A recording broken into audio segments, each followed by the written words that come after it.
can sign these SIs? Mr. Speaker, in excruciating liaison committee appearance yesterday, the Prime Minister admitted that he'd met the former KGB agent with links to Putin without officials present in Italy when he was the Foreign Secretary. Now, I'm glad that my right honourable friend was able to ask questions, with your permission this morning, Mr. Speaker, but not a single one was answered. Now, this is on security, Mr. Speaker. If my right honourable friend is not able to get answers to questions when there was a context of a chemical weapons attack on British soil in which British people died, how is this a government that is functioning? And I ask the Leader of the House, with the greatest respect, can he tell us how does any of this look like a functioning government? Yeah. Now, week after week, the Leader has failed to answer my very specific questions on the appointment of a new ethics advisor. Now, given the new revelations, just the new ones regarding Lebedev, surely the Leader of the House could agree with me today and hopefully answer my question today that a new ethics advisor is needed. Could he tell us when will this vacancy be filled, and can he guarantee that investigations ongoing prior to Lord Geit's resignation will be completed? Because, Mr. Speaker, the first duty of any government, as we all know, is to keep its people safe. When the Security Minister resigns on the morning, we cannot allow this to drift into evening, let alone the weekend, and for this Conservative Party to continue to put national security at risk. Every single Tory MP, every single one, should take a long, hard look in the mirror, ask themselves how we got here, with a government that's collapsed before our eyes, putting the British people through an excruciating and dangerous act of desperation, with a caretaker Prime Minister, as my honourable friend has said, is even more dangerous as a caretaker than an actual Prime Minister. I may disagree with the Leader of the House politically, but I have huge respect for his office and for that of the Prime Minister. But, Mr. Speaker, they propped him up, they were complicit, they have overseen 12 years of stagnation, declining public services and empty promises. We need a fresh start with the Labour government. Leader.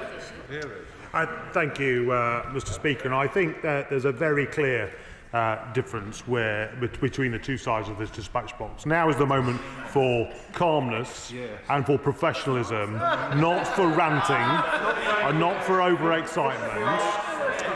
Can I start, Mr. Speaker, by saying the Honourable Lady mentioned national security. I think before we proceed, we should just recognise that it is the 15th anniversary of the 7/7 bombings. The Home Secretary is the Minister responsible for national security. She is in office. She is still the Home Secretary. She is in control of our national security, and there is no issue over our national security at any level at this moment in time. She mentioned the business. I presented the business of the House here this morning. That business will be delivered. That programme for the next 2 weeks. There are ministers in place to deliver that. And I would just gently say to her, she said, how are we going to proceed with the Northern Ireland Troubles Bill?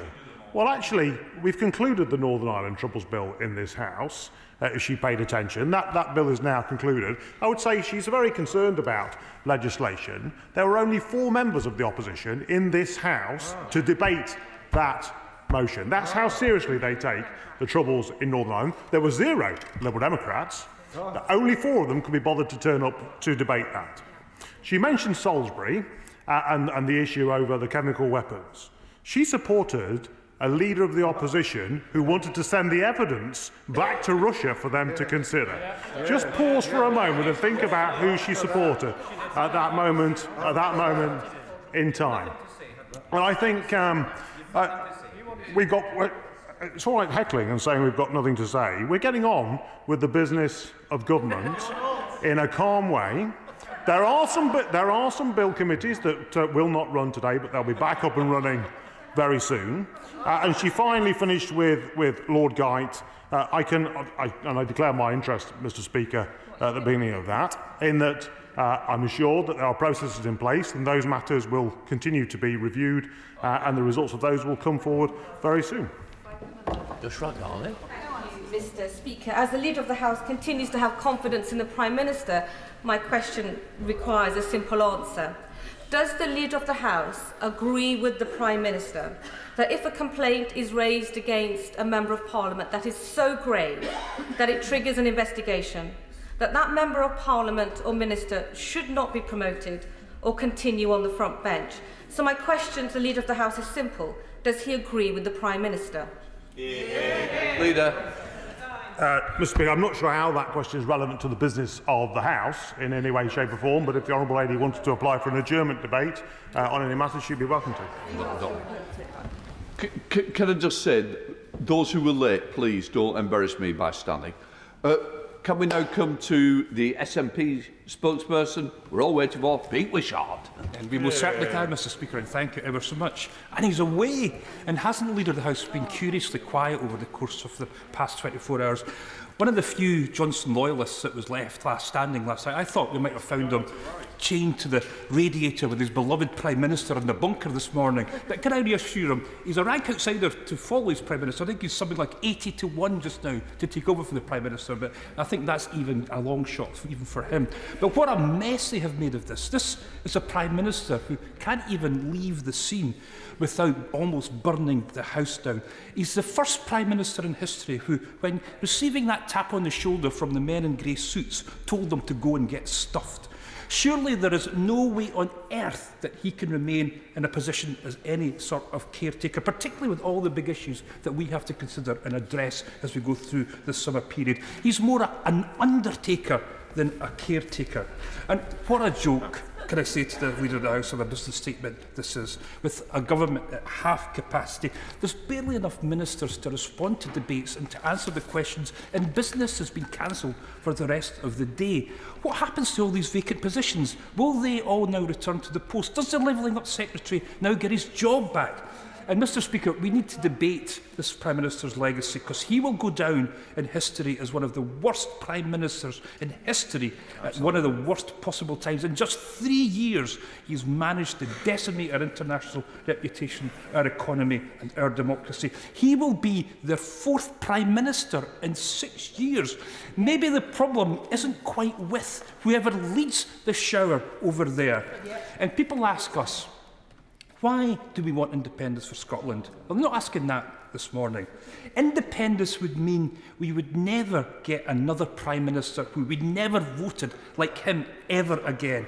And isn't it funny, the man that's trashed so much of the democracy in the UK, one of his last acts was to write to our First Minister to try and deny democracy to our nation. He's now gone, Scotland will soon be gone too.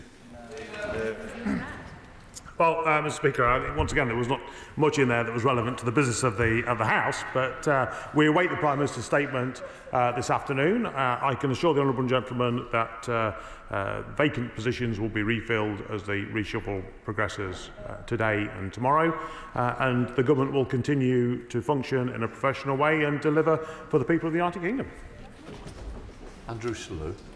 Mr. Speaker, can we have an urgent debate in government time, because I've already had a debate in Westminster Hall, on increasing general practice capacity where we have huge increases in population. The Leader, I think, has similar issues that I have in my constituency. They exist all over the country, and I think it would show to our constituents that, notwithstanding what has gone on over the last few days, the government gets this, they take the issue seriously, and that serious work will go on this issue over the next few weeks and months.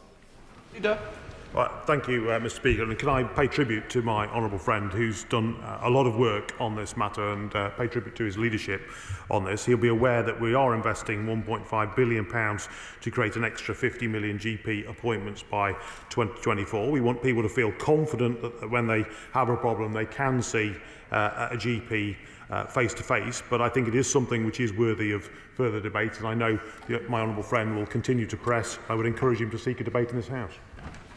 Ian Mearns, Chair of the Backbench Committee. Very grateful, Mr. Speaker. Can I thank the Leader of the House for announcing the business and the Backbench Business Committee debates for the 14th of July.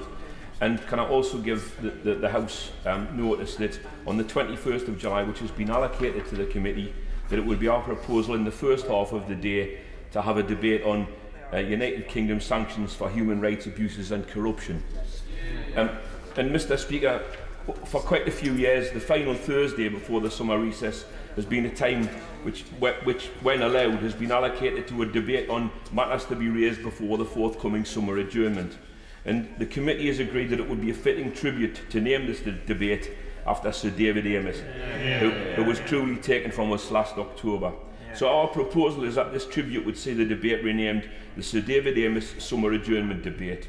Sir David was renowned amongst our colleagues for his regular appearances at our committee and his impressive contributions to pre-recess adjournment debates. So, Mr Speaker, the Backbench Business Committee would like to honour his memory by naming the debate after him. I've raised this matter briefly in the House after Sir David's loss and had the support of the then Leader of the House. And, Mr Speaker, I've written to the Chair of the Procedure Committee, to yourself and to the Leader to this effect. Mr Speaker, can I pay tribute to the honourable gentleman and to his committee for the work that they do. Thank him for announcing the debate that he mentioned, and also from the dispatch box offer my full support to his recommendation to call the debate the David Amess debate. I'd be delighted. I hope I have the opportunity to respond to him in that and other members in that debate, and I think it's a very fitting tribute that he's introduced. Thank you, Mr Speaker. I know this may seem very mundane given the drama that's happening around us, but it's very important to my constituents. We've got several fantastic sustainable businesses, and I recently met with Kit Change, who make leggings and sporting tops out of plastic bottles that have been recycled, and Third Rock, who make sustainable activewear for climbing out of old carpets and discarded fishing nets, which is really important. But in my discussions with them, we've talked about the challenges and opportunities they face, in particular in relation to financing their small businesses. Please could we have a debate in this House about financing for small business who focus on sustainability and ethical sourcing of products? Well, I thank my honourable friend for her question, and I would say it's not a trivial matter. I think the businesses up and down this country are the backbone of our economy. The government provides extensive business support for small and medium-sized enterprises, including sustainable businesses.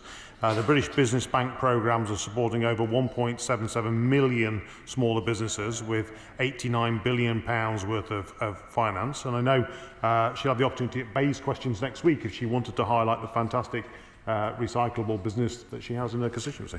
John Pryor. Thank you, Mr Speaker. Can I associate myself with the comments made a few minutes ago about David Amess, my former neighbour, David. This crazy 1,500 rands drone is going to be banned from the public. There's a tiny South African drone company that made a groundbreaking new drone, and it's taking the quadcopter market by storm. Big drone companies are trying their hardest to ban this drone in South Africa, rather than buying a 5,000 rands drone from a well-known brand. This 1,500 rand alternative is making drones fun and exciting again. The drone uses extremely advanced flight control technology that allows you to take breathtaking shots, crystal clear.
They will be providing a full written response in due course. Thank you, Mr. Speaker. I associate myself with the Leader of the House remarks on the 17th anniversary of the 7/7 bombings and remembering the 52 victims who died, and just a reminder that London will never be cowed by terrorism. At a time when we need stability across the government, we are seeing that the Minister for Policing has been appointed to another role. The fact that the Met Police, along with 6 other police forces, are in special measures does not give my constituents in Vauxhall the confidence that this government is stable. Can the Leader of the House please outline when we will get a reappointment in that important post? Well, I thank the Honourable Lady for her question and for her comments about 7/7 and recognise the cross-party support on matters of national security. I can assure her that a reshuffle is taking place. It's my understanding that that's a very important role and will be filled very soon. And I'm sure then she'll be able to question the new Minister in due course. Bob Blackman. Thank you, Mr Deputy Speaker. Of course, as we commemorate the terrorist attacks on London, people should remember that the day before was a day of great joy, when London had been awarded the Olympics. And it was then tinged with sadness because of the terrorist atrocities that took place the following day. Over the course of the pandemic, the Department for Transport have continued to bail out Transport for London to cover the cost of the loss of income on fares. However, the Department have refused, quite rightly, to cover the cost of the Mayor of London not doing what he should have done in dealing with TfL's finances. Now, the current deal, Mr Deputy Speaker, runs out, I believe, next weekend. We desperately need an announcement from the Department of Transport for what's going to happen after next weekend in terms of financing for London Transport, because we cannot have a position continuing where the Mayor of London refuses to take the action that is required to reduce costs. Well, I thank my honourable friend for his question and recognise that the challenge that Londoners will face if that transport system does not operate. He's right to draw attention to the amount of support that the government has offered, and he's also right to hold the Mayor of London to account. I will pass on his comments directly to the Secretary of State, but I hope that the London Mayor will take firm action, get a grip of transport for London and not rely upon the cash from the government that he's requesting. Chris Bryant. Thank you, Mr Deputy Speaker. All of the events of today sort of started with the Prime Minister throwing the kitchen sink at trying to preserve Owen Paterson in post, which of course the Leader of the House was instrumental in as well. The Standards Committee has produced a new code of conduct. It's ready to go. We've published it. We've also published a new procedural protocol, which would put in place, although there has been a sort of form of appeal in the past, a formal appeal through the independent expert panel, which is chaired by High Court Judge Sir Stephen Irwin. We can't use that, including for new cases, unless the government tables the motions, and I had hoped that we'd be doing that before the summer recess. I would urge him to think again about the last week and whether there's a means of us doing it before the summer recess, because otherwise there's a real danger that we'll be in legal jeopardy because we won't know how to deal with an individual case that might come along, which might be just as serious as that of Owen Paterson. Well, I thank the honourable gentleman for the work that he's done and for the work of the committee. We had the final reports, I think, late last week, which the government is now considering. I know he's very keen to move forward, as is the government. I don't think it will be possible to have that debate before the summer recess, but what I'm happy to do is sit down with him at some point over the next week or to try and arrange a time which we can plan our way forward. Daniel Kaczynski. Thank you, Mr Deputy Speaker. This year alone, my right honourable friend will know that we're spending nearly £190 billion of taxpayers' money on the NHS. Spending on the health service is increasing every year as a percentage of overall government spending. We're very proud in Shropshire, and my right honourable friend, the member for Ludlow, and I secured £312 million for major modernisation of our local A&E services. Not a penny of that money has been spent 4 years after we have secured it. Can we have a debate in government time about the quality and efficacy of various levels of NHS management? Because certainly in my trust, I am starting to lose confidence in them. Well, I thank my honourable friend for his question and pay tribute to the work that he does holding local health authorities to account in Shropshire. He'll be aware that the government has introduced a £39 billion package through the Health and Social Care levy. That is a huge investment in our health services, but he is right to highlight that also has to go hand in hand with reform and restructure to make sure that that taxpayers' money is invested properly and is spent efficiently. Harry Sherman. Mr Deputy Speaker, can I ask the Leader of the House if he will, of course he knows more about what's been going on in Number 10 and in the government than anyone else. But will you take seriously the fact this is a national crisis and a national emergency, and perhaps pro tem, just for the next 2 weeks and through the recess, there should be some serious cooperation between the opposition and the government front benches in order to serve the national purpose. And would he also, and I don't know, Mr Deputy Speaker, how we do this, when dear David was killed and when Joe was killed, I had the assurance that their families would be well looked after. Evidence has come to me that that isn't the case. Could we have a proper way of finding out how we look after the families of victims killed when they're doing their job as parliamentarians? Because what I've heard recently is not very reflects very poorly on this House. The House.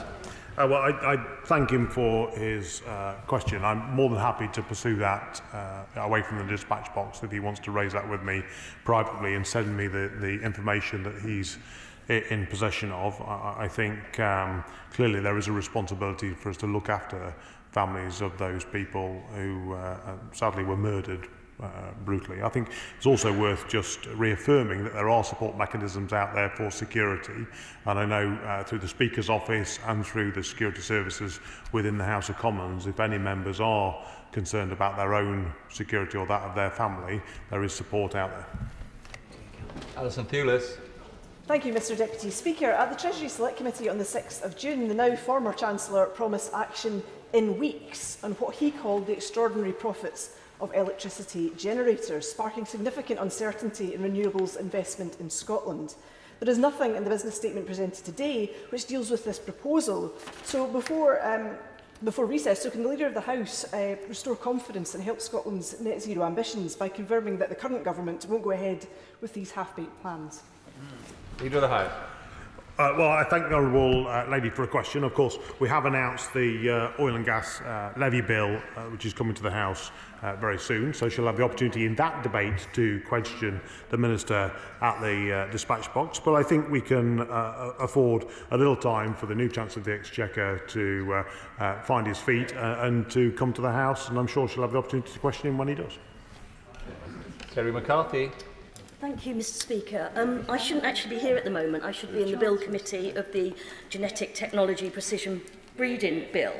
Unfortunately, we lost the Minister yesterday. We have a new Minister who is even now swatting up ferociously for this afternoon session, but it's an incredibly technical bill, and it's not a very well drafted bill. It's very flawed.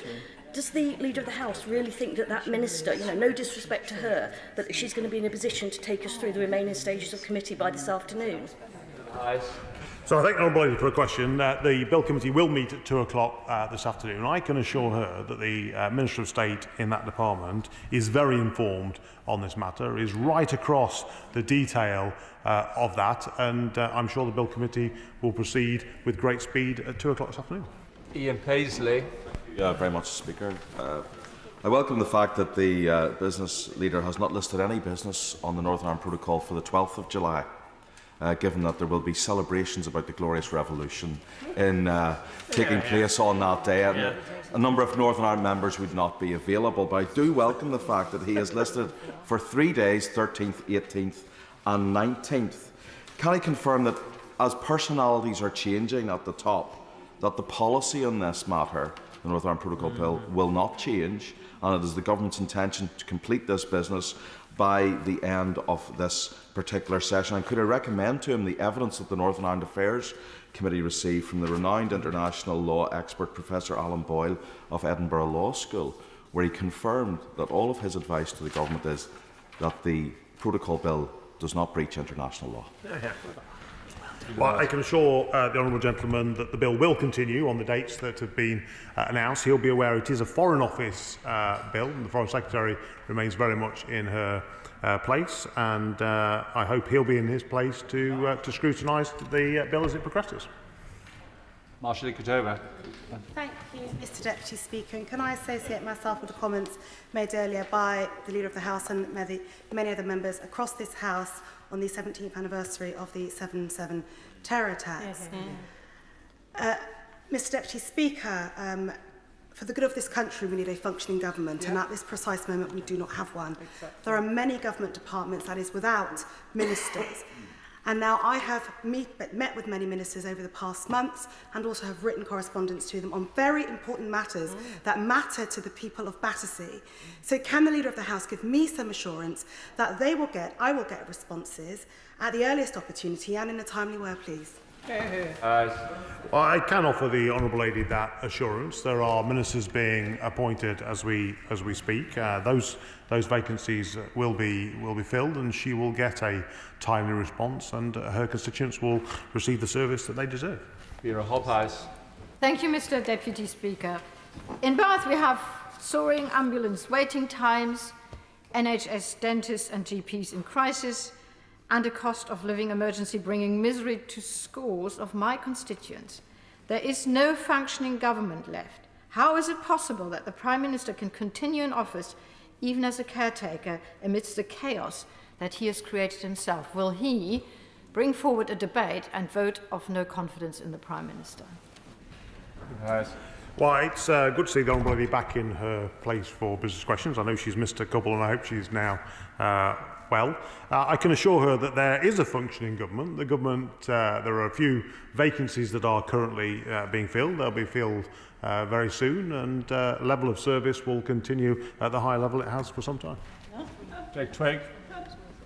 Thank you, Mr Deputy Speaker.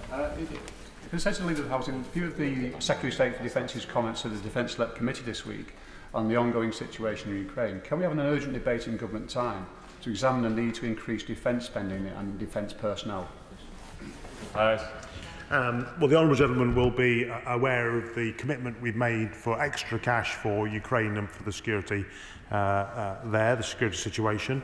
I hope he would recognise that that warfare is changing, and that the requirements of the MOD have changed over the last few decades, and that's why the MOD are reviewing what their requirements are. We have a Secretary of State currently who's very much across his brief and is very much in place and will remain so for the near future. Stephen Doughty. Thank you, Mr Deputy Speaker. Before the chaos the last 24 hours, I had been promised a meeting with the former Secretary of State for Levelling Up Housing and Communities and Local Government over the issues affecting my constituents in Cardiff South and Penarth relating to fire and building safety defects, and the lack of cooperation there's been with the Welsh Government about commitments from developers that were done on an England-only basis rather than a UK-wide basis to remedy those defects. Would he be able to assist in getting me a meeting with whoever is newly appointed to that role? These are really serious issues affecting thousands of people. Well, I don't know if the honourable gentleman is aware, but the member for Tunbridge Wells has been appointed to that Secretary of State role. I shall pass on his comments directly to him and make sure that we can arrange a meeting for him with the department as soon as possible. Patricia Gibson. Thank you, Mr Speaker. If the Prime Minister is permitted to remain in post until October following a leadership election, this means that the governance of the UK will be in a state of paralysis until that time, with over 25 ministerial vacancies and important bill committees cancelled across the House today. Indeed, it seems that the Prime Minister is still only supported by political giants such as the Honourable Lady from Mid-Bedfordshire and the Honourable Gentleman for Dumfries and Galloway. No wonder the people of Scotland are deciding in increasing numbers that they are better off taking their future into their own hands. But will the Leader of the House make a statement setting out the importance of a Prime Minister who has lost the support of his own MPs and is now unable to govern to resign immediately so that an interim Prime Minister can be appointed? Well, Mr Deputy Speaker, I understand the Prime Minister is going to make a statement later, and we await that statement with anticipation to see what is said. But I can assure her that the government will continue to work away. She says that a number of committees have been cancelled. Actually, some of them have just been rearranged and will continue in the usual way.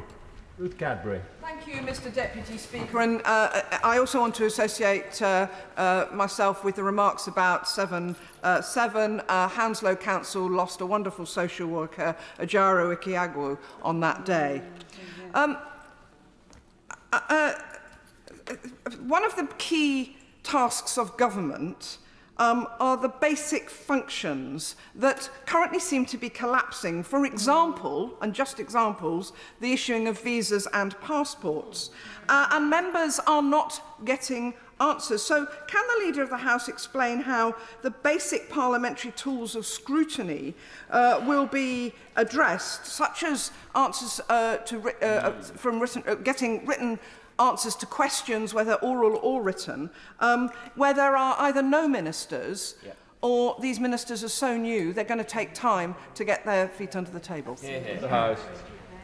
Well, the Honourable Lady will be aware that the ministers, where there is a vacancy, those ministers will be appointed very soon, that the function of those departments will be up and running very quickly. And I can assure her that there are many talented people on the benches behind me that will be able to take up those roles.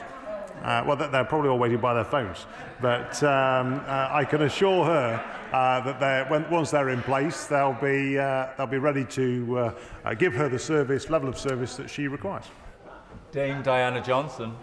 Deputy Speaker, after the wholly unsatisfactory response from the Minister this morning to the urgent question from the Shadow Home Secretary about the meeting with former KGB officer Alexander Lebedev on the 28th of April 2018 with the then Foreign Secretary, now Prime Minister, could the Leader please arrange for a fully briefed Minister to attend this House on Monday to give a statement to set out the facts of what happened and who was told, particularly in light of what appears to be a clear breach of the ministerial code and potentially a criminal offence being committed? Into the House. Well, I thank the Honourable Lady for her question. As she made reference to, there was an urgent question this morning. There are matters of national security that are pertinent to this, and not all of those matters of national security can be vocalised from the dispatch box due to their sensitivity, but I will make sure I pass on her comments to the relevant department, and I'm sure they'll respond in due course. Vindu Mishra. Thank you, Mr Deputy Speaker. I was pleased to recently learn that Davenport Station in my constituency is to be finally awarded access for all funding to make accessibility improvements. However, Stockport Station, which had almost 4.5 million passengers per annum pre-pandemic, still requires significant capital investment to ensure it is safe and accessible for all. It is the 5th busiest station in Greater Manchester, but unfortunately we have leaky roofs, which often cause platforms to be unsafe, and lifts are out of use. If there are any ministers left in the Department for Transport, will the Leader of the House allocate government time for a debate on train stations across Greater Manchester to address these serious health and safety issues as well as accessibility issues? Well, I pay tribute to the honourable gentleman for raising the matter. I think disability access to our stations is very important. That's why the Department of Transport have invested millions of pounds in our rail infrastructure up and down the country. He'll have the opportunity in September at Transport Questions to raise that again. I think Transport Questions on the 15th of September. But I know from my own constituency there are a number of challenges with railway stations that do need improvements to allow disability access. Deirdre Brock. Deputy Speaker. Open Democracy tells us 18 ministers have refused to publish official diaries of the meetings they held during the pandemic, and those include those of the Health Secretary and the Prime Minister. Yet the new Chancellor tells us we'll see evidence and transparency from the ministerial team and the Prime Minister in the future. Can we have a statement about the importance of the government ensuring evidence and transparency in governmental business, that government ministers' diaries are made available to the public for scrutiny, and also that distinctions between official, political and personal meetings are properly defined for the future? Leader of the House. Well, Mr Deputy Speaker, the Honourable Lady will be aware that there are very strict rules around these sorts of declarations. I don't think it is possible to publish diaries of all ministers. There are security implications in publishing specific diary engagements on a regular basis, particularly for some ministers that have security briefs. But there are very strict rules around what should be declared and the timelines of when they should be declared. Alex Sobel. Thank you, Mr Speaker. As we know, it's the end of days for this Prime Minister. It's also the end of days for this parliamentary session before summer recess. The Leader of the House might not have seen the Leader of the Opposition interview the BBC this morning when he said if the Conservative Party don't get rid of the Prime Minister shortly, Labour will, in the national interest, bring a no-confidence vote because this can't go on. Will the Leader of the House guarantee that the 21st of July will be the last day of this session, or will he try and bring that forward to avoid such a vote? Yeah. Leader of the House. Well, Mr Deputy Speaker, I've announced the business for the next 2 weeks. The House will rise on the 21st of July. We await the Prime Minister's statement this afternoon. I'm not about to preempt what he may or may not say, but I can assure the honourable gentleman that the functions of government continue and will continue to move forward. Kim Johnson. Thank you, Mr Deputy Speaker. The PCS union are opposing the closure of Toxteth Job Centre in my Liverpool Riverside constituency, along with other centres nationally, and also challenging the proposed 91,000 job cuts across the wider civil service and the attacks on pay terms and conditions across government departments. Will the Leader of the House grant an urgent debate in government time so we can scrutinise government plans to negotiate with PCS to avoid centre closures and attacks on pay and conditions? Well, of course, the Honourable Lady is perfectly at liberty to apply for a Westminster Hall debate or an adjournment debate on that matter. I think it is worth recognising that there is huge global inflationary pressure, and we must, as a government, act responsibly with fiscal responsibility to make sure that we do not add to that inflationary pressure, and that is going to require some pay restraint across the country. Barry Gardner. Last week, I raised at Business Question the issue of redundancies in the Royal Mail. And I want to apologise to you, Mr Deputy Speaker, that I said there were 1,400 agreed redundancies and 900 that were in dispute. I believe I may have inadvertently misled the House in that the actual figures are 1,250 redundancies at Royal Mail that were achieved and 542 that are in dispute. The Leader of the House was good enough last week to say that he would raise the matter of the disruption to service with the Secretary of State for Business, who I understand is still in his post. Has he done so? And if so, are we going to get the urgent statement from the Business Secretary about the disruption that is currently happening to postal services across the country? Leader of the House. Mr Deputy Speaker, I thank the honourable gentleman for his question. The direct answer is yes, I have written to the Secretary of State. I hope he will get a copy of that, if he's not already, of my letter in his inbox very soon. I know Royal Mail have also written to him, I think, directly, but I've not had a response yet from the Secretary of State. If I get one before he does, then I shall forward it to him. Rachel Maskell.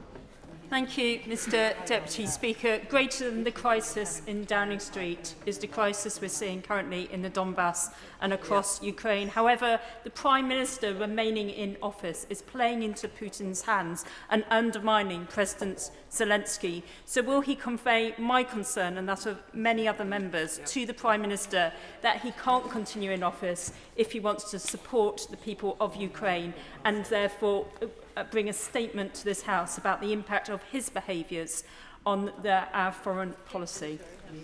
Leader of the House. Well, I gently say to the Honourable, number one, we await the Prime Minister's statement this afternoon. I don't want to preempt what he may or may not say, but I think most people in the country would recognise that the Prime Minister has been the leading voice in taking the fight back to Putin and supporting Ukraine in the world. He's shown great global leadership on this matter, and if it wasn't for this Prime Minister and his efforts, Russia would now be in Kiev and I think probably across the whole of Ukraine.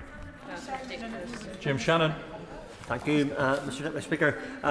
Yesterday, the Yazidi Justice Committee published their report entitled State Responsibility and the Genocide of the Yazidis. Murder and mutilation of women, families, lives destroyed forever. It is undoubtedly, Mr Deputy Speaker, difficult reading. This report highlighted the duty of governments to prevent genocide occurring when a high risk has been identified. Given the situation in Afghanistan and the current threats to the Hazaras, I believe it's time to debate approaches on how the United Kingdom can help prevent future genocides. I ask the Leader of the House, I do it every week because I believe these are important issues to raise in this House.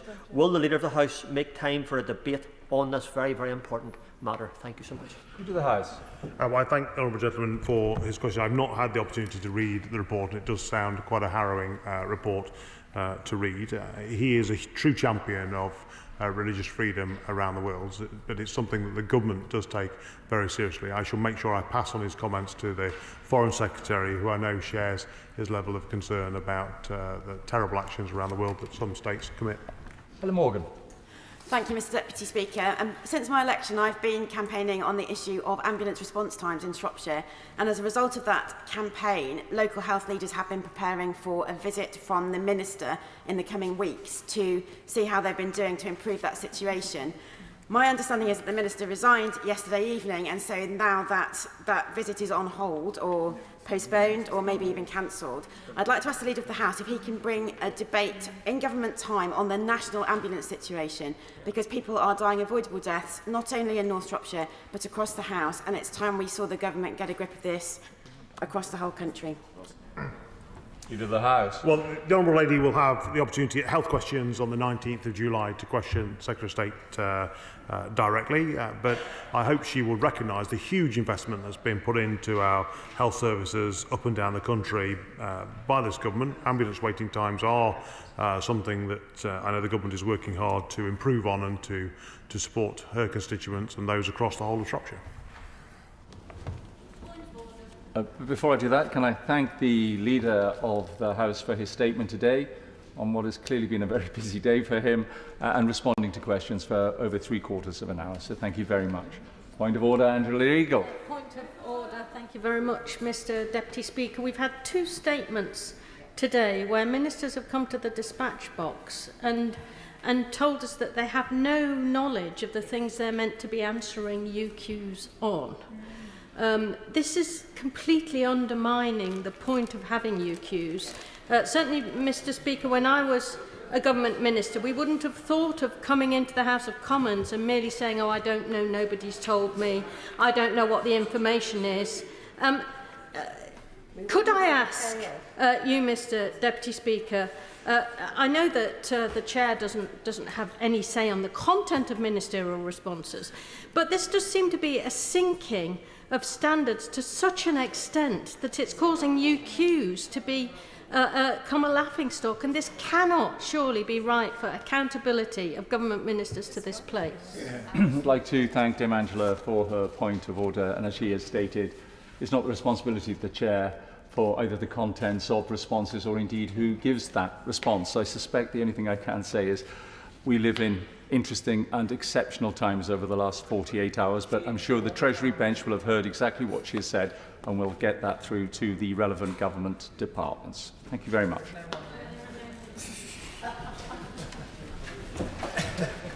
The clerk will now proceed to read the orders of the day. Supply and Appropriation Main Estimates Bill, second reading. Now. Minister to move formally. The question is that the bill be now ready second time. As many as of that opinion say aye. Aye. And you know, I think the ayes have it. The ayes have it. That being decided, the question is that the bill be now read the third time. As many of that opinion say aye. Aye. Contrary no. I think the ayes have it. The ayes have it. We now come to the backbench motion on economic crime law enforcement resourcing, and I call Kevin Hollenrake to move the motion. Thank you, Mr Deputy Speaker, and to the Backbench Business Committee for granting this very important debate. And my honourable friend, the member for Barking, who is also working very closely with us together on this particular issue. Too often in this place, we talk lots about legislation and not often enough about implementation. And if you look at the motion itself, the economic crime cost the UK economy at least 290 billion a year, and probably a lot more than that, a lot more than that. Our agencies are significantly under-resourced and very fragmented. And I'd like to say that things are going to get better. Actually, I think they're going to get much worse. And that's not being a criticism of the government or any of our agencies, although there are criticisms to be levelled. But the reality is things are moving so quickly in this space, in the ability of organised criminals to move money around, and these are people who deal drugs, these are people who traffic people across continents, these are people who fund terrorism, these are people who steal assets from foreign jurisdictions and foreign nations. I mean, it's just set out an example of how easy this is becoming. And these are all the same instances of running through one platform, a hackers group called Lazarus, which is actually effectively a state-funded agency for North Korea, which funds the North Korean weapons program. Hydra, which is a dark net drug dealing network. Grand Effects, which is run by organised criminals. Russian government agencies. The thing they have all got in common is they used a crypto exchange platform called Binance, run by a guy, set up by a guy called Chen Peng Zhao. Between 2017 and 2021, this is an investigation by Reuters about how those organisations used Binance to move money around, totally anonymously. Now, this at the point up till 2021 was regulated by the Financial Conduct Authority, but still, that crypto exchange, which moved bitcoins and lots of other currencies through that exchange, totally anonymously, for those kind of enterprises, for people funding that kind of terrorism and other nefarious enterprises, all you needed to do to register an account on that exchange was enter an email address. That's all you need to do. Know your customer checks, know your client checks, no ID requirements. Just enter an email address, which could easily be a fake email address. So that money was moved around totally anonymously.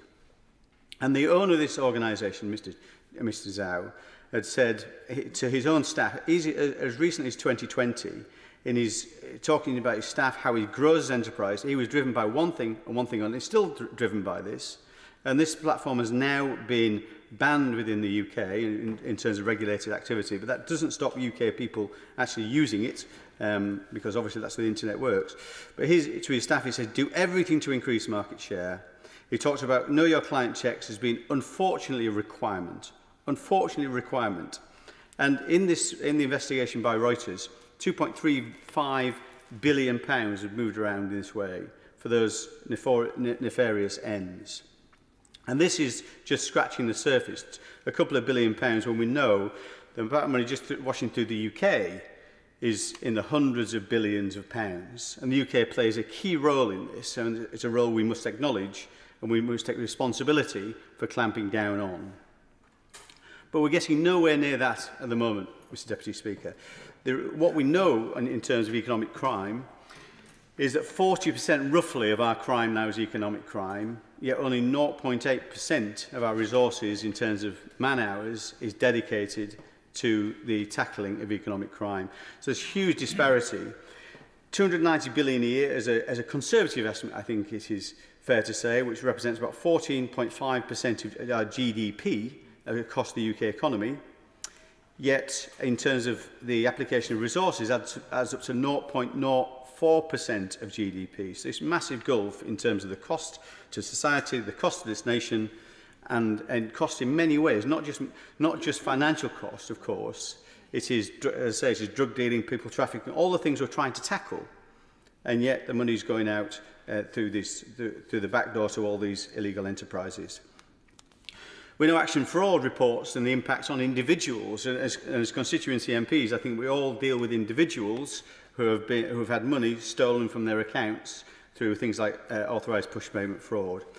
And that adds, actually, according to Action Fraud's figures, And that's not the most fit-for-purpose organisation on this planet. Anybody who's used that knows that just goes into a black hole. That's what the action fraud is. It's going to be revised, but again, just changing the name of something doesn't make it work. I think that's £2.35 billion a year goes in that kind of small-scale fraud, which damages directly our constituents and small businesses. According to... Yes, happy to. Thank my honourable friend for giving way and would like to congratulate him and the right honourable member for Barking for bringing this very important debate here. Would you agree with me that to some extent our public debate about this is kind of stuck in a 1980s time warp where we are all still talking about bobbies on the beat, when increasingly we need to have bobbies behind screens patrolling digital highways rather than pavements and without that, the erosion of public trust in law maintenance, law and order, and maintaining the credibility of the system will continue to be seriously eroded. Absolutely right. And he has much experience and expertise in this area as the former government's anti-corruption champion, of course. But he's absolutely right. We're tackling this in an analogue way to a digital era. We absolutely need to look at this in a completely different way. So I think it is about enforcement, it is about resources, it's about understanding the scale of the problem and meeting that with the right scale of response. But I've got to say, I think we need to look at our legislative areas as well, because there are some things we can do to make sure we get better bang for our buck from our enforcement agencies, rather than just more and more people. I think there's some other measures which I'll talk about very shortly. On his point, say at the moment 0.8% of our enforcement agencies are tackling economic crime. I think of the 20,000 new police officers that are going to be recruited, 725 of them are going to be dedicated to economic crime, which is better, but it's still only 3.6% of that cohort. So he's absolutely right. And Her Majesty's Chief Inspector of Constabularies say that in terms of economic crime, 90% are not even looked at. That is a shocking, shocking number. The FCA, who are responsible for overseeing money laundering in our financial organisations, and most of this runs through financial organisations, not just the likes of Binance, which are kind of shadowy enterprises, our main institutions, which is what we shall talk about in a second. So the FCA regulate for money laundering purposes, 22,000 organisations, which is a huge amount. There are 5,000 of those as defined as high-risk organisations in terms of money laundering. Last year, they did 200 checks. 200, even after there's 5,000. And some of those are desktop checks in terms of money laundering capabilities. I would argue that we're never actually going to tackle this just by more and more people, although we do need more people. So, looking at this in terms of it's not just Binance, and I'm sure sooner or later we'll catch up with the Binance, but I think what Binance will get at some point in time is they'll get banned or they'll get fined or something, and the German regulators particularly and the US enforcement agencies are onto them, based in the Cayman Islands, as you probably might imagine, but our UK institutions as well. If you look at our banks, they've got a horrendous record. HSBC was fined £1.4 billion for facilitating money laundering of Mexican drug cartels, the Escobars of this world, in 2012, £1.4 billion. It was fined another £64 million in 2021 for money laundering offences, facilitating money laundering offences. Standard Chartered in 2019, £840 million fine in the US, £102 million in the UK. MT Global recently fined in 2021 was fined £23 million by HMRC for money laundering offences.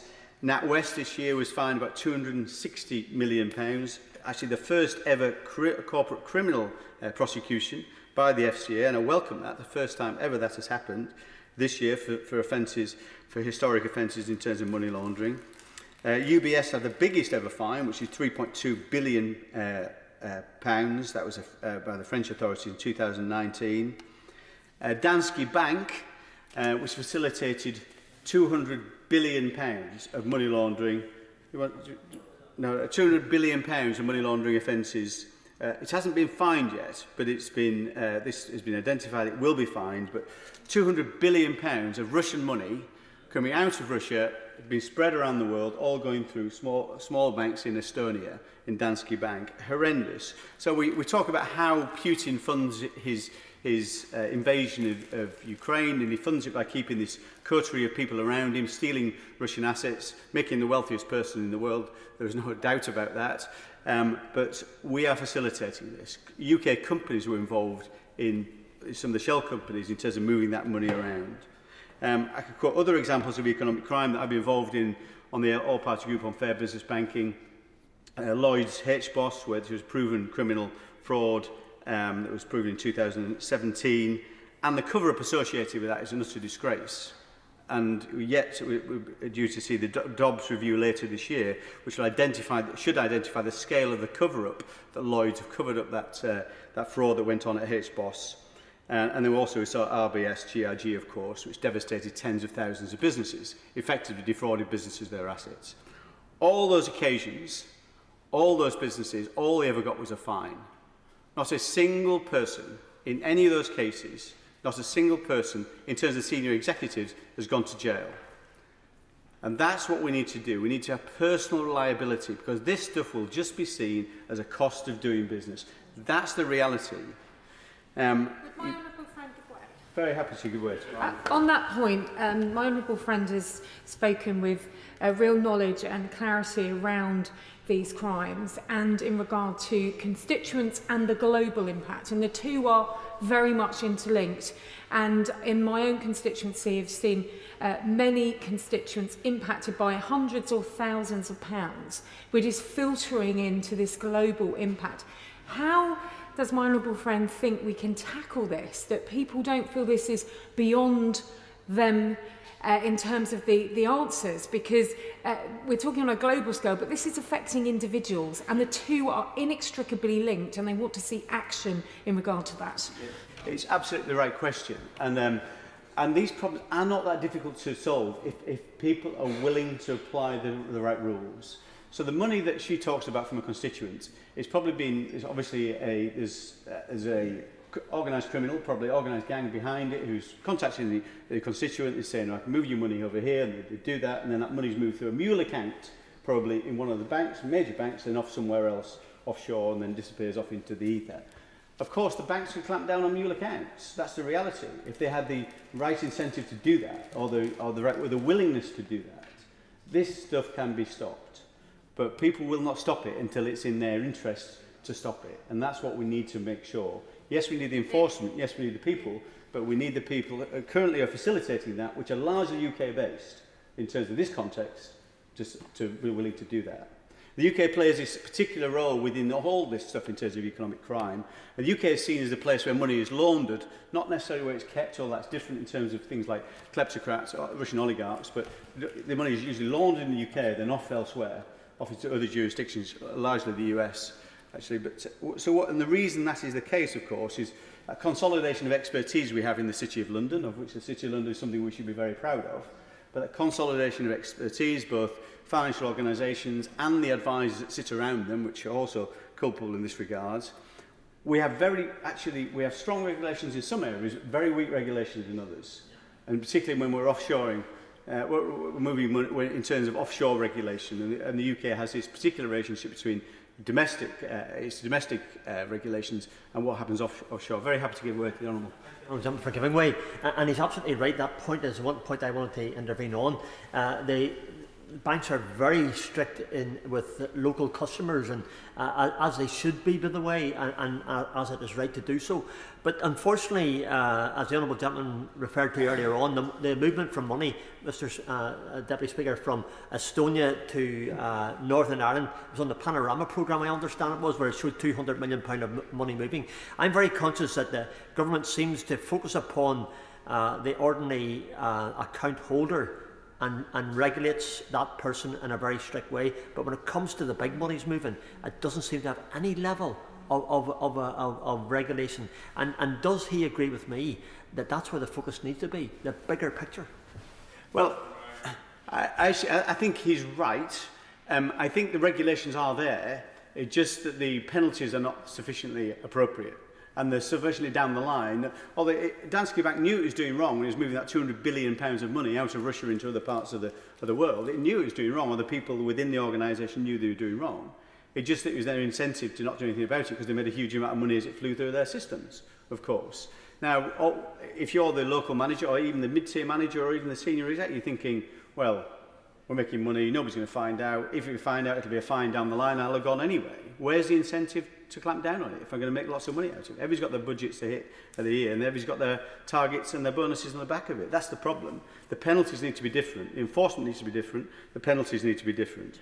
The other key aspect about the UK, and the UK as a place to wash this money through, is we have the overseas territories, of course, tax havens that work on the same basis of common law around the tax haven, be that Jersey, be it the Caymans, be it British Virgin Islands.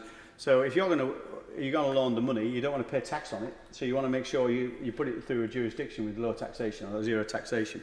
So this is why the UK has got such a role to play in facilitating this, but also the role we need to play in clamping down on it. And clamping down isn't what we do really very well here. Our enforcement agencies have success to some regard, but we're nowhere near as successful as other jurisdictions, for example, like the USA. And if I can give you some figures on it, they're just far more focused on this. In terms of bribery, they have similar bribery laws to the UK. They introduced theirs in 2011. In 2020, they fined organisations in the US £1.85 billion for bribery offences. That's more than the UK has done in 10 years.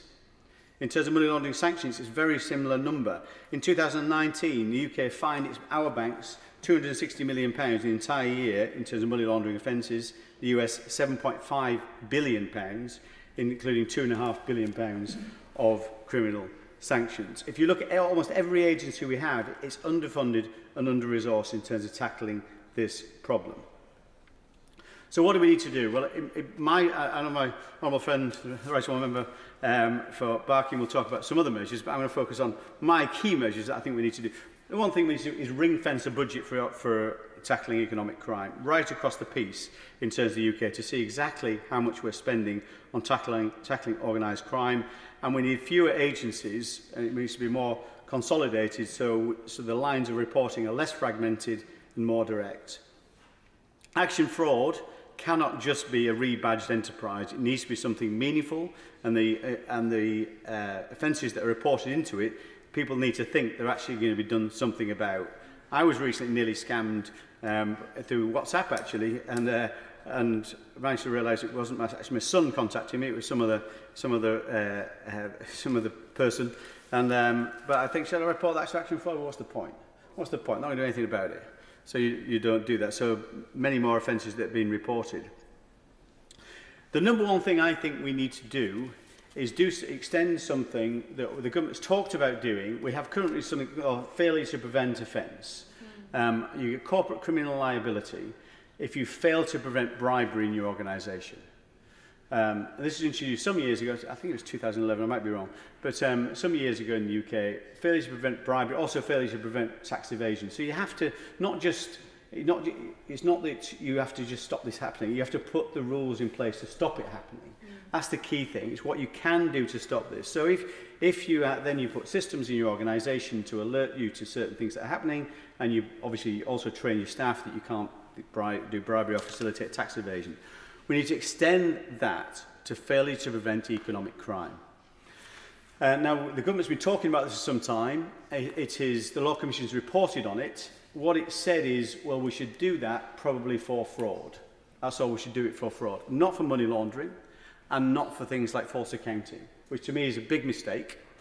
The other thing, it's very mealy-mouthed in terms of whether that would include personal liability for directors. It does say they could be if they had the mental, what's the word, the mental something.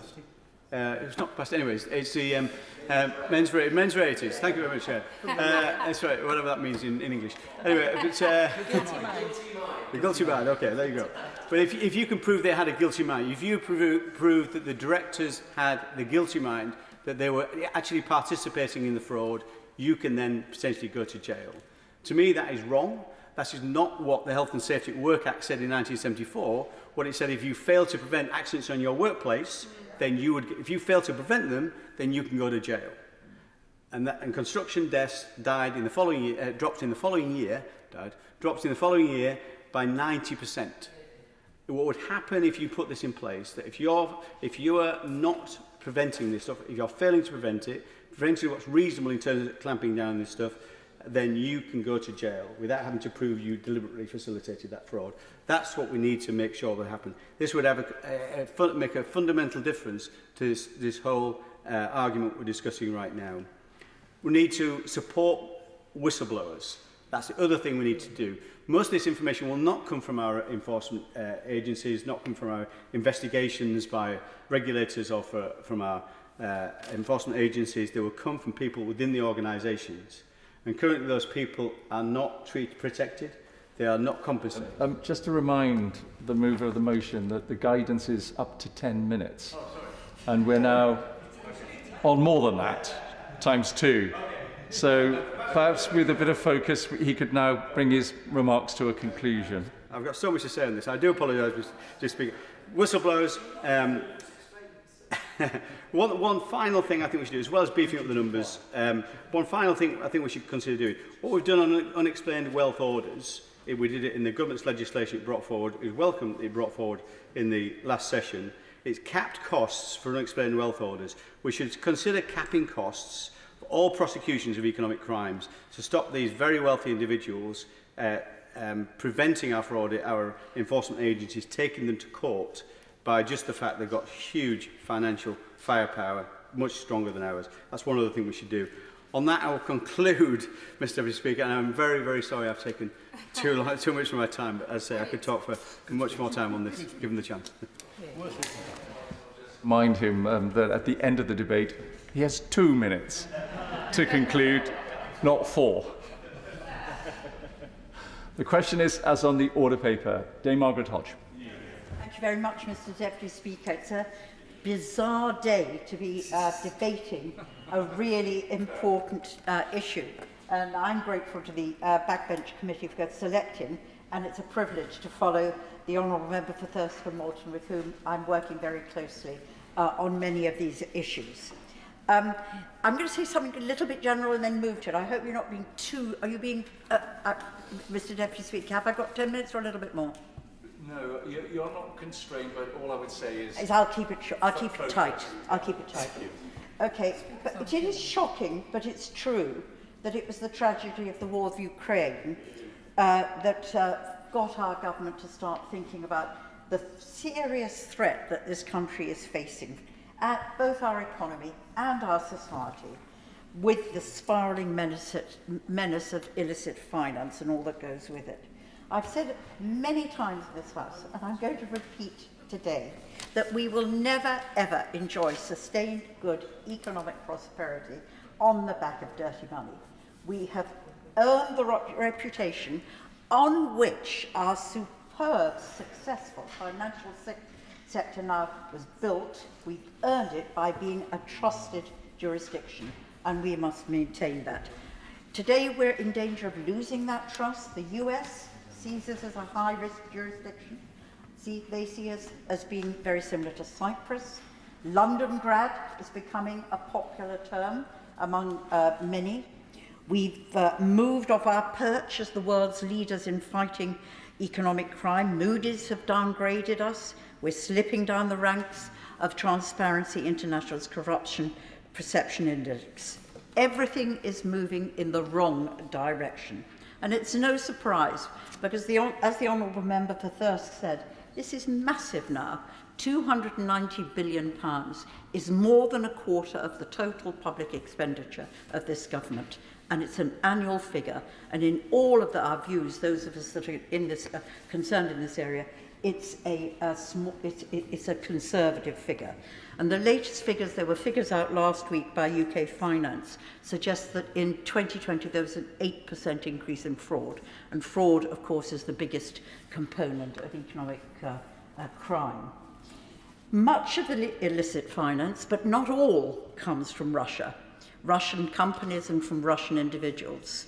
And for too long, as the various select committee reports that we've had on this subject, for too long we have turned a blind eye on the threat Putin's kleptocratic regime poses to our economy. Why did we do nothing after the assassination of Alexander Litvinenko in 2006, or after the poisoning of Sergei Skripal in 2018? Two brutal attacks on British soil. But add to that the findings of a recent report by BuzzFeed investigation, where they established that between 2003 and 2016, there were 14 more suspicious deaths in the UK of individuals who were hostile to the Russian state. I'll just mention 3 of them. Stephen Curtis, who was a British lawyer, who helped the laundering of money, potentially billions of pounds of money in the UK for wealthy Russian oligarchs. He died in a helicopter crash in 2004. Alexander Perepelichny, he blew the whistle on a multi-million-pound government fraud in Russia, and when he flew to Britain, he died of a so-called heart attack when jogging near his home in Surrey in 2012. The coroner's inquest said he died of natural causes, but evidence given, I gather, behind closed doors for national security reasons said that there was no natural cause determined. Some suspect that he was poisoned. Boris Berezovsky, famous because he was key in supporting Putin and getting him appointed in Russia. He made his wealth during the collapse of the Soviet Union and played an important role getting Putin to power. He, in 2013, was found hanged in his home. Now, those are only 3 of the 14 cases. But the police, in all those cases, concluded that the deaths were not suspicious. There was no investigation or indeed no suggestion that these were Russian state-sanctioned murders. Although the US intelligence services did tell our police that they thought the deaths were likely sanctioned by the Kremlin. Were the police just incompetent? I doubt it. Or was there pressure somewhere else, either from our security services or from our government, to turn a blind eye on the possibility that these were state-sanctioned murders? American intelligence officials told BuzzFeed, the journalists, that Russian killers had been able to kill in Britain with impunity.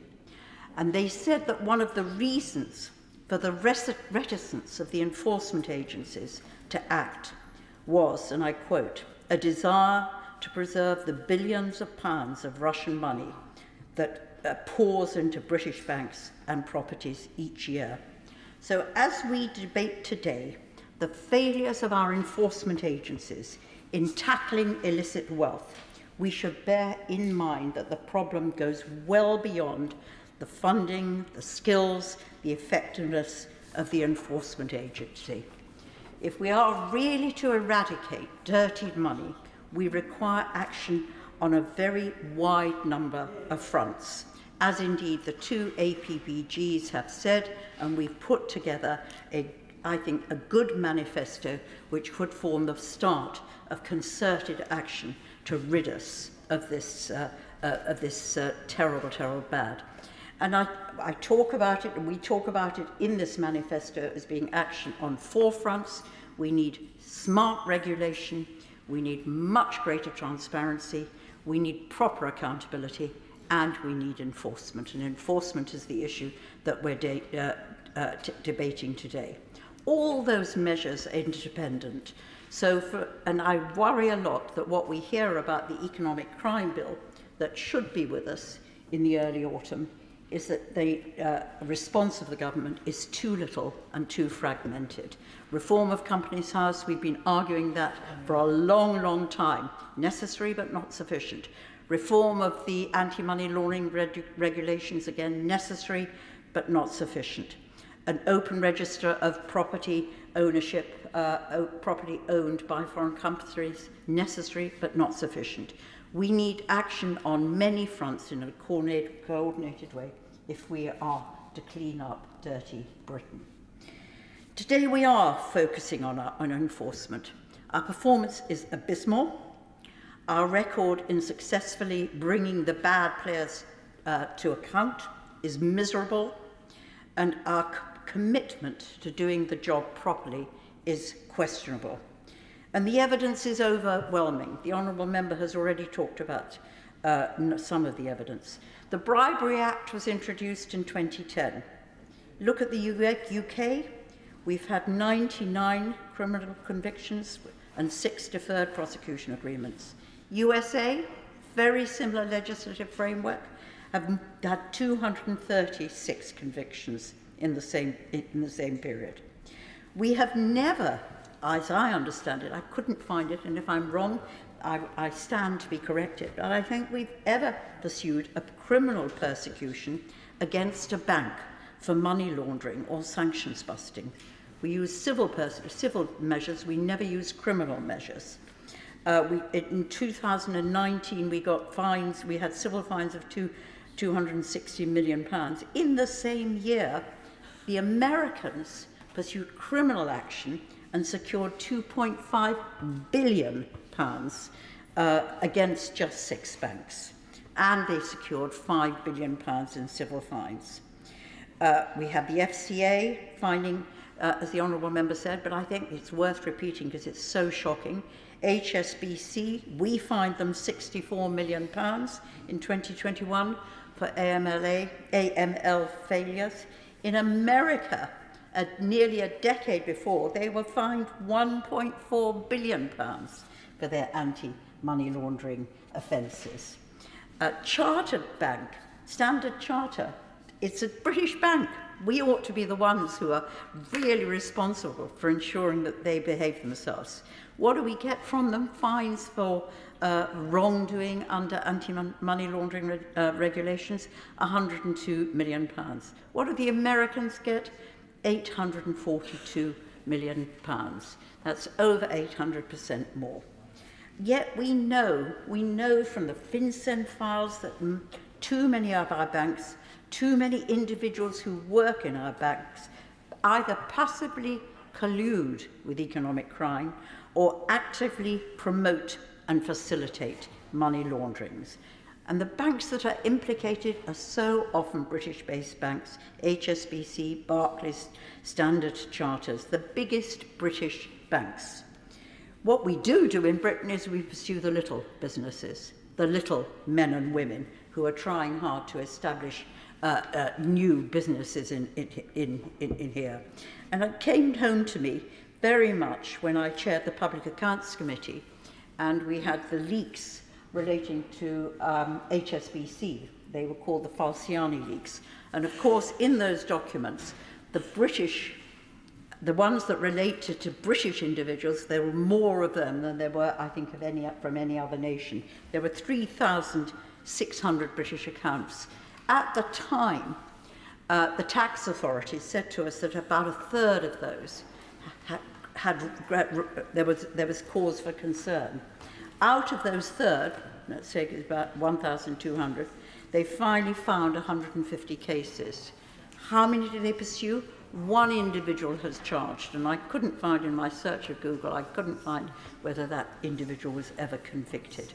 Look at how other countries dealt with it, and every other country managed to charge more people, fine more people, and get some compensation. The only thing that happened with us was the Rona Fairhead, now in the House of Lords. She was on the board of HSBC at the time. She was responsible for the audit committee. And I cannot understand how anybody with that responsibility couldn't have seen a red flag when looking through the accounts as to the profits that were being secured from the Swiss branch of HSBC. The only thing she said was that she declared that the whistleblower was a criminal, and the only thing that HSBC was to try and pursue the whistleblower and try and get him imprisoned. Fraud is the crime that affects now 1 in 11 adults in the UK, yet convictions for fraud have collapsed by 2/3 in the past 3 years. Cases up and convictions down. The SFO, in whom we had great confidence, the number of criminal cases that they've got under investigations has halved over the past 3 years. And there have been some disastrous failures in the courts through the SFO with Serco and with Unioil, where they've lost the cases simply because They didn't share the information appropriately. They failed to disclose the relevant material to the defendants. I cannot believe there are lawyers in the room. I'm not one, but I cannot believe that they actually did that. I certainly give way. I'm most grateful, Honourable Friend. She's making an excellent analysis of the situation. With regard to the SFO, we have a situation at the moment where they're being investigated themselves by a former DPP. They're being sued by the people they should be investigated, and they lack the money, the personnel and the powers to do their job. £53 million budget against a year against the hundreds of billions of dirty money going through. This is a pea shooter against an elephant, isn't it? This needs reform urgently. I completely agree with those observations that have been so well made. The NCA have dropped their prosecutions by 35% in the past 5 years. And HMRC's record, who we don't often talk about, that's equally awful. They see their purpose entirely as simply getting the tax revenues in, which is important, but they also have a duty to ensure that anybody who acts unlawfully in the way that they deal with the revenue authorities, or indeed more seriously evades tax, is pursued. Yet they simply do not see that as part of their functions. Compare them with the Department for Work and Pensions, where if you have anybody who has any allegation of fraudulently claiming their benefit, they will be pursued with vigour by the authorities in that agency. We should be seeing a very similar attitude to what I consider to be a very serious crime of deliberately avoiding tax and not paying into the common pot for the common good. And if I just take one example which came up during my time as Public Accounts Committee Chair, there are some really egregious cases of where schemes are dreamt up which have no other purpose than to avoid tax. And Working Wheels was one that hit my desk. And in this particular instance, the person who wanted to avoid tax pretended that they were selling second-hand cars, literally selling second-hand cars, and then they sort of created money which whirled through the system to create a debt. And they were able to claim that debt against the tax liability that they got from their legitimate earnings. Chris Moyles was persuaded that he could become a second-hand car dealer. Saying to people that you're a second-hand car dealer is fraudulent. It's a fraud.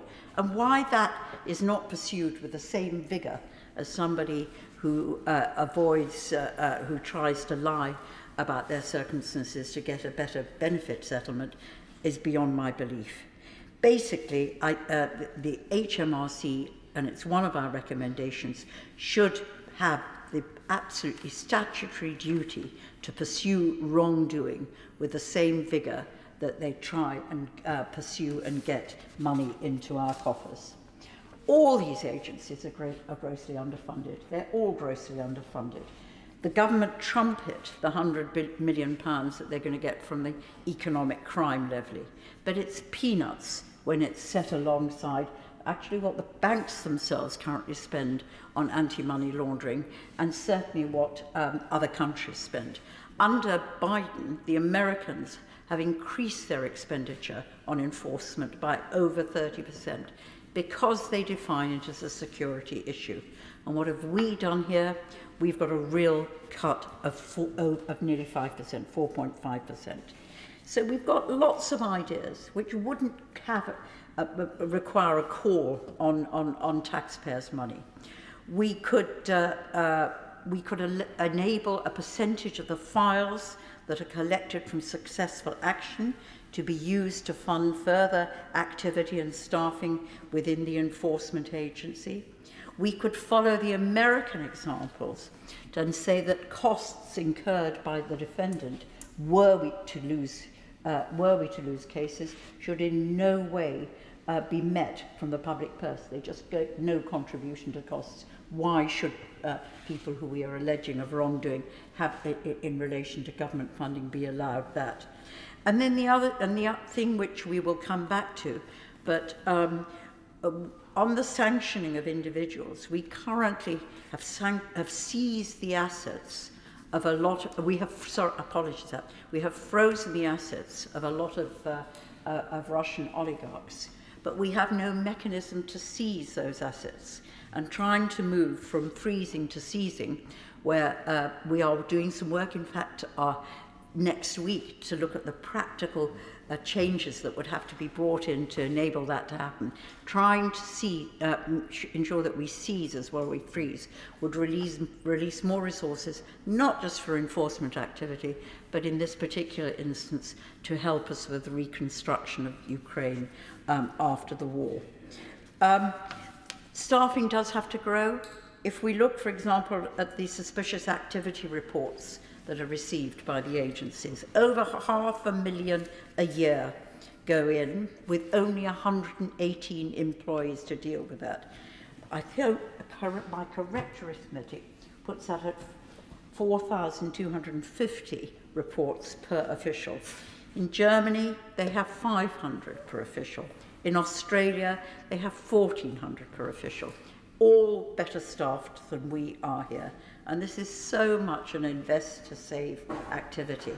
It is a nonsense that government doesn't distribute its resources in a way that enables that to happen.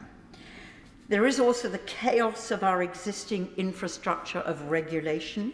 It's fragmented.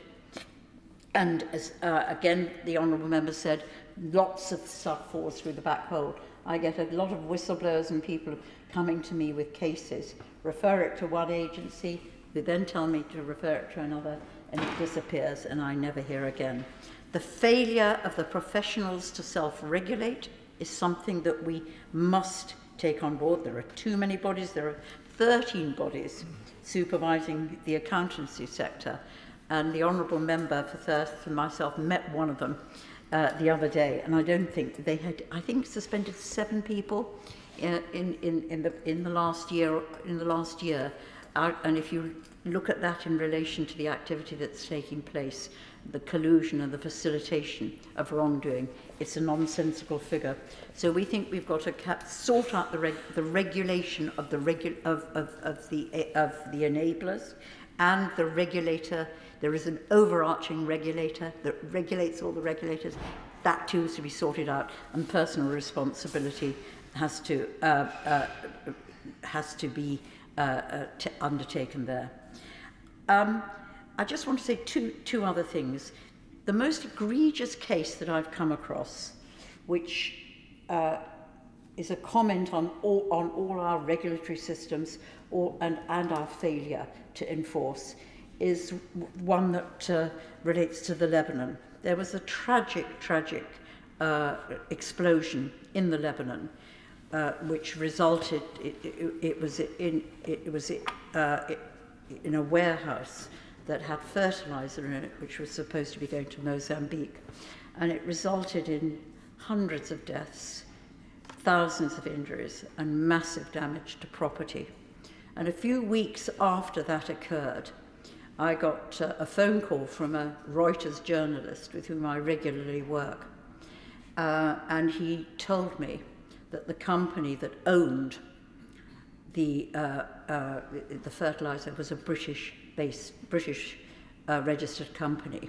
So I gave my usual comment of, hopeless, lax regulation, and didn't think twice about it. And then about 3 weeks after that, I got a number of phone calls from people in the Lebanon, the Bar Association and others. And it emerged after that that the company had been set up here as a UK-based company by a woman in Cyprus, who in fact was the company service provider. She put herself down as the beneficial owner. She obviously wasn't. She told HMRC that it was a dormant company. It obviously wasn't, because it was dealing in fertilizer. And it then emerged that the real owners were Russian Syrians, and that the fertilizer was going nowhere near Mozambique, but it was actually going to Assad and was being used in the barrel bombs to kill his own people. It's a shocking story, but it demonstrates how our regulatory infrastructure and our failure of our enforcement agencies doesn't not just damage the lives of people here at home, but damages them abroad. And my very final story, which again causes me great concern, is after the Kazakhstan tragedy, where there was a demonstration against the kleptocrats, the regime who run it. And again, the Russian soldiers were used to fire at the crowds and people were killed. Two British academics came to me and with research that they had done, which demonstrated that there were 30 individuals in Kazakhstan who were all involved in money laundering and human rights abuses, and whom we should sanction. And I used the privilege of the House to mention these 30 individuals in an adjournment debate, and then sent the list to the Foreign Office. A few days after that, I got a letter from one of the people I had named, asserting his innocence. Obviously, he wanted me to respond outside the House. So I acknowledged the letter and did nothing more. I then got a second letter with a phone call saying, had we received the letter? And my assistant said we had. I then get a letter from the desk at the Foreign Office asking me, had we received the letter? Were we responding? And what were we going to do about it? And I asked the Foreign Office why they were pursuing this and on whose behalf they were working. And they came back that they thought it was important to facilitate relations between kleptocrats and British politicians. It's a shocking intervention, but what it leads me to think, and I'll leave it with this thought, what it leads me to think is the government really serious about bearing down on all this economic crime and corruption that week after week and year after year we talk about in this House? And if they are, they have to actually consistently, vigorously pursue every instance of it, and pursue not just the Russian kleptocrats, evil that they are, but kleptocrats elsewhere who are stealing from their people, killing their people, and creating instability in the world. Yeah. Mary Robinson. Yeah. Thank you, Madam Deputy Speaker, and I'd like to start by thanking the Right Honourable Member for Barking and the Member for Thirsk and Malton, the chairs of the APPGs for Anti-Corruption and Responsible Tax and Fair Business Banking, respectively, for bringing this important debate to the House. As chair of the All-Party Parliamentary Group for Whistleblowing, I would also like to thank them for making the APPG's proposal to create an Office of the Whistleblower a policy recommendation as part of their Economic Crime Manifesto. The recently published Economic Crime Manifesto presents the government, in my view, with good recommendations of how it can robustly tackle economic crime. Taken together, the manifesto's 4 umbrellas for reform: transparency, enforcement, accountability and regulation, works to stop economic crime from all angles and at all levels. I would ask the government to give proper consideration to the detailed proposals made in the manifesto, if they are really serious, as I know they are, about fighting economic crime. The motion recognises the enormous cost that economic crime has on the economy, of £290 billion a year, as we have heard, and calls for an economic crime enforcement strategy and for a restructuring of the fight against economic crime. This is much needed, and part of this, in my view, is the Office of the Whistleblower. The Office of the Whistleblower, which comes under the manifesto's accountability header, would go a long way to support the detection of economic crime by supporting the individuals responsible for detecting the majority of fraud. The Association of Certified Fraud Examiners, in their 2022 report to the nations, found that 43% of fraud is detected through whistleblowers, versus just 15% by internal audit and 3% by external audit. Whistleblowers are the single most cost-effective detection tool. Yeah. And yet, as it stands, there is little to incentivise whistleblowers to come forward with information.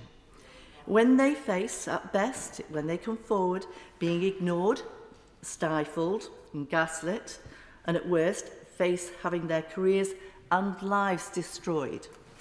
When an employee blows the whistle, they risk retaliation, harassment, unfair dismissal and blacklisting, and as we have heard, in some of these crimes, much worse. Meanwhile, the bosses of economic crime gangs take money from hard-working taxpayers and funding from much-needed public services. While the knowledge of having done the right thing may be sufficient reward for many, I have to say, it's the personal cost of doing so which deters so many others. With little to look forward to but possible pain and suffering ahead, is it any wonder that people choose not to speak up? So, to combat economic crime, we need, in my view, a shift within society, where people feel confident to come forward and are supported in doing so. Disturbingly, the National Crime Agency believes that just 20% of incidents of fraud are actually reported.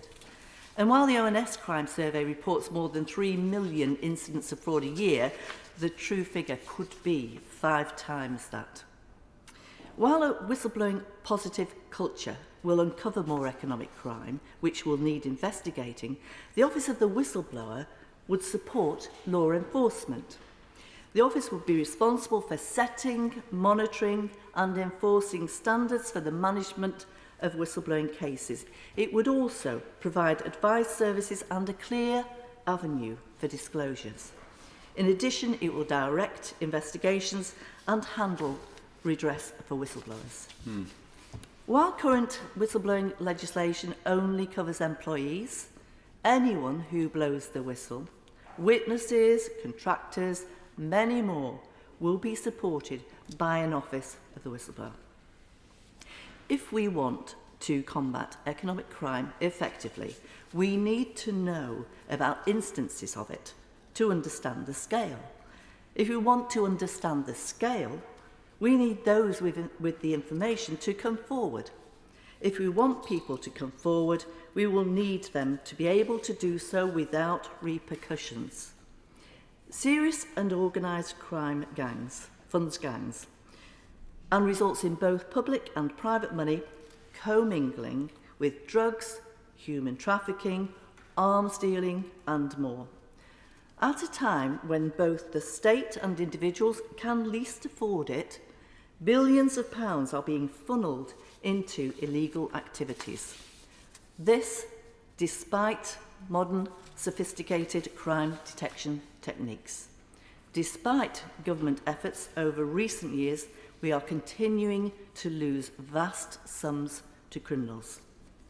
To me, this suggests a new approach in handling economic crime is needed. And I thank the Right Honourable Member for Barking and my Right Honourable friend for bringing forward this important debate. And therefore, I am happy to support this motion. Ian Byrne.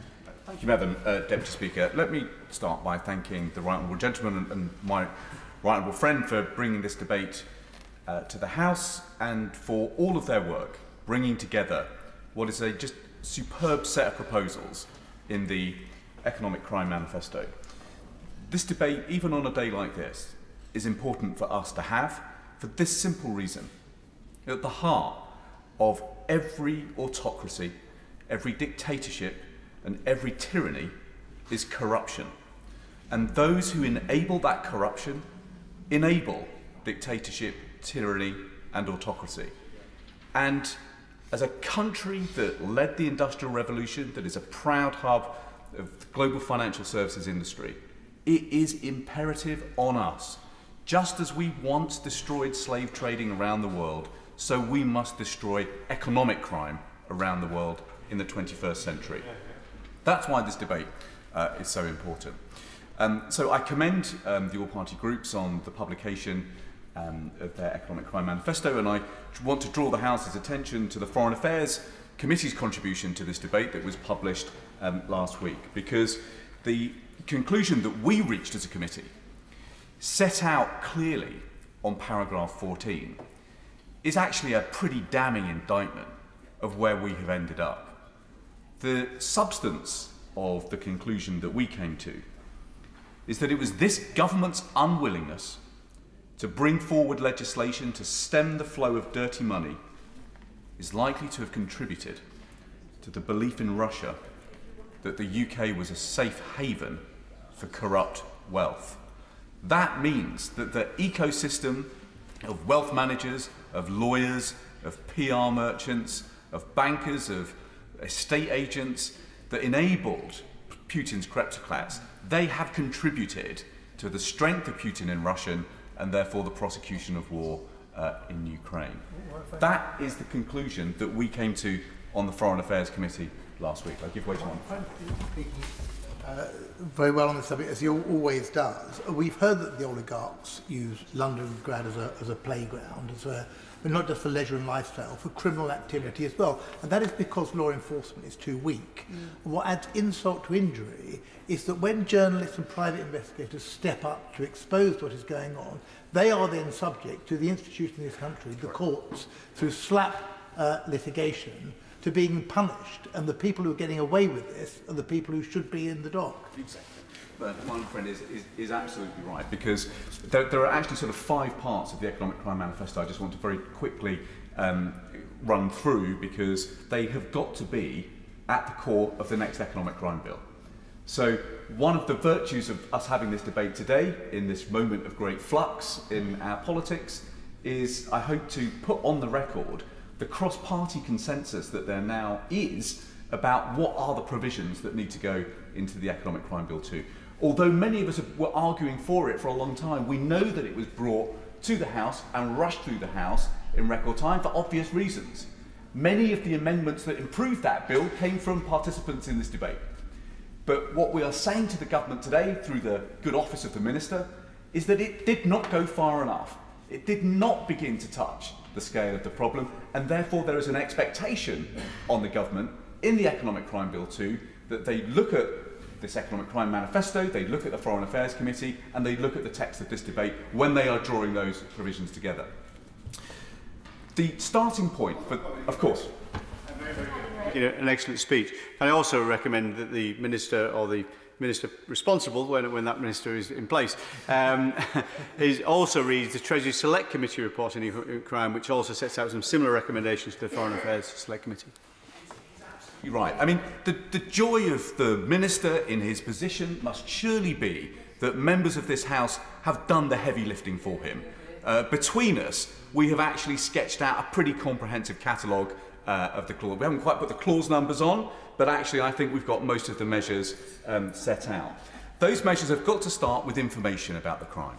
That's why we need the whistleblower provision, because whistleblowers are so often the source of intelligence. That is why we do have to reform the suspicious activity reporting regime. That needs widening so that it bites on more organisations, like estate agents and so on. But we have also got to find a way of pooling the intelligence that comes out of those those suspicious activity reports, and then finding a way of focusing on where we think the harm is greatest.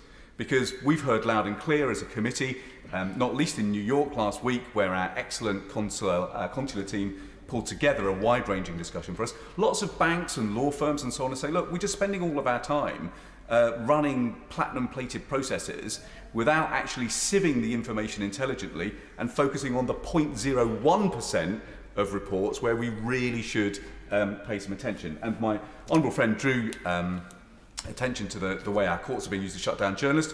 That, of course, is the third piece of the puzzle. We need courageous journalists to speak the truth. We can't use English courts to shut them down in the way that is happening in London at the moment. So there are some changes that we need to make sure that we have got good information and intelligence. We then need to make sure the regulator is in place. The argument about a better Companies House is well rehearsed.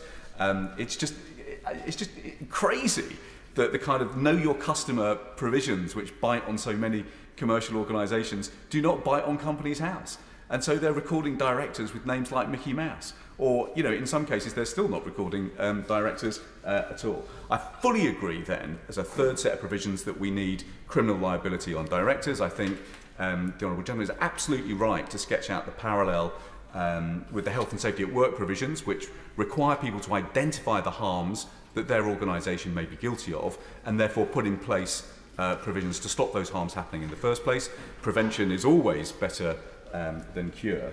And then we obviously need to transform enforcement. We need to at least double the budget for the National Crime Agency. We need to at least match the money that the private sector puts in for law enforcement.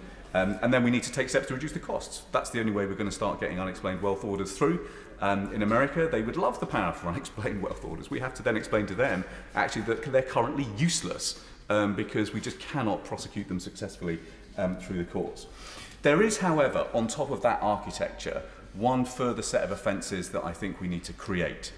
And this tackles the problem that very often, in cases of corruption, the evidence that our agencies need won't be carefully organised and filed away here in Britain. It will be offshore. The evidence that we need will be offshore in jurisdictions that are not available to us. So somehow, in a situation where we can't onshore the evidence, we have to try and onshore the offence.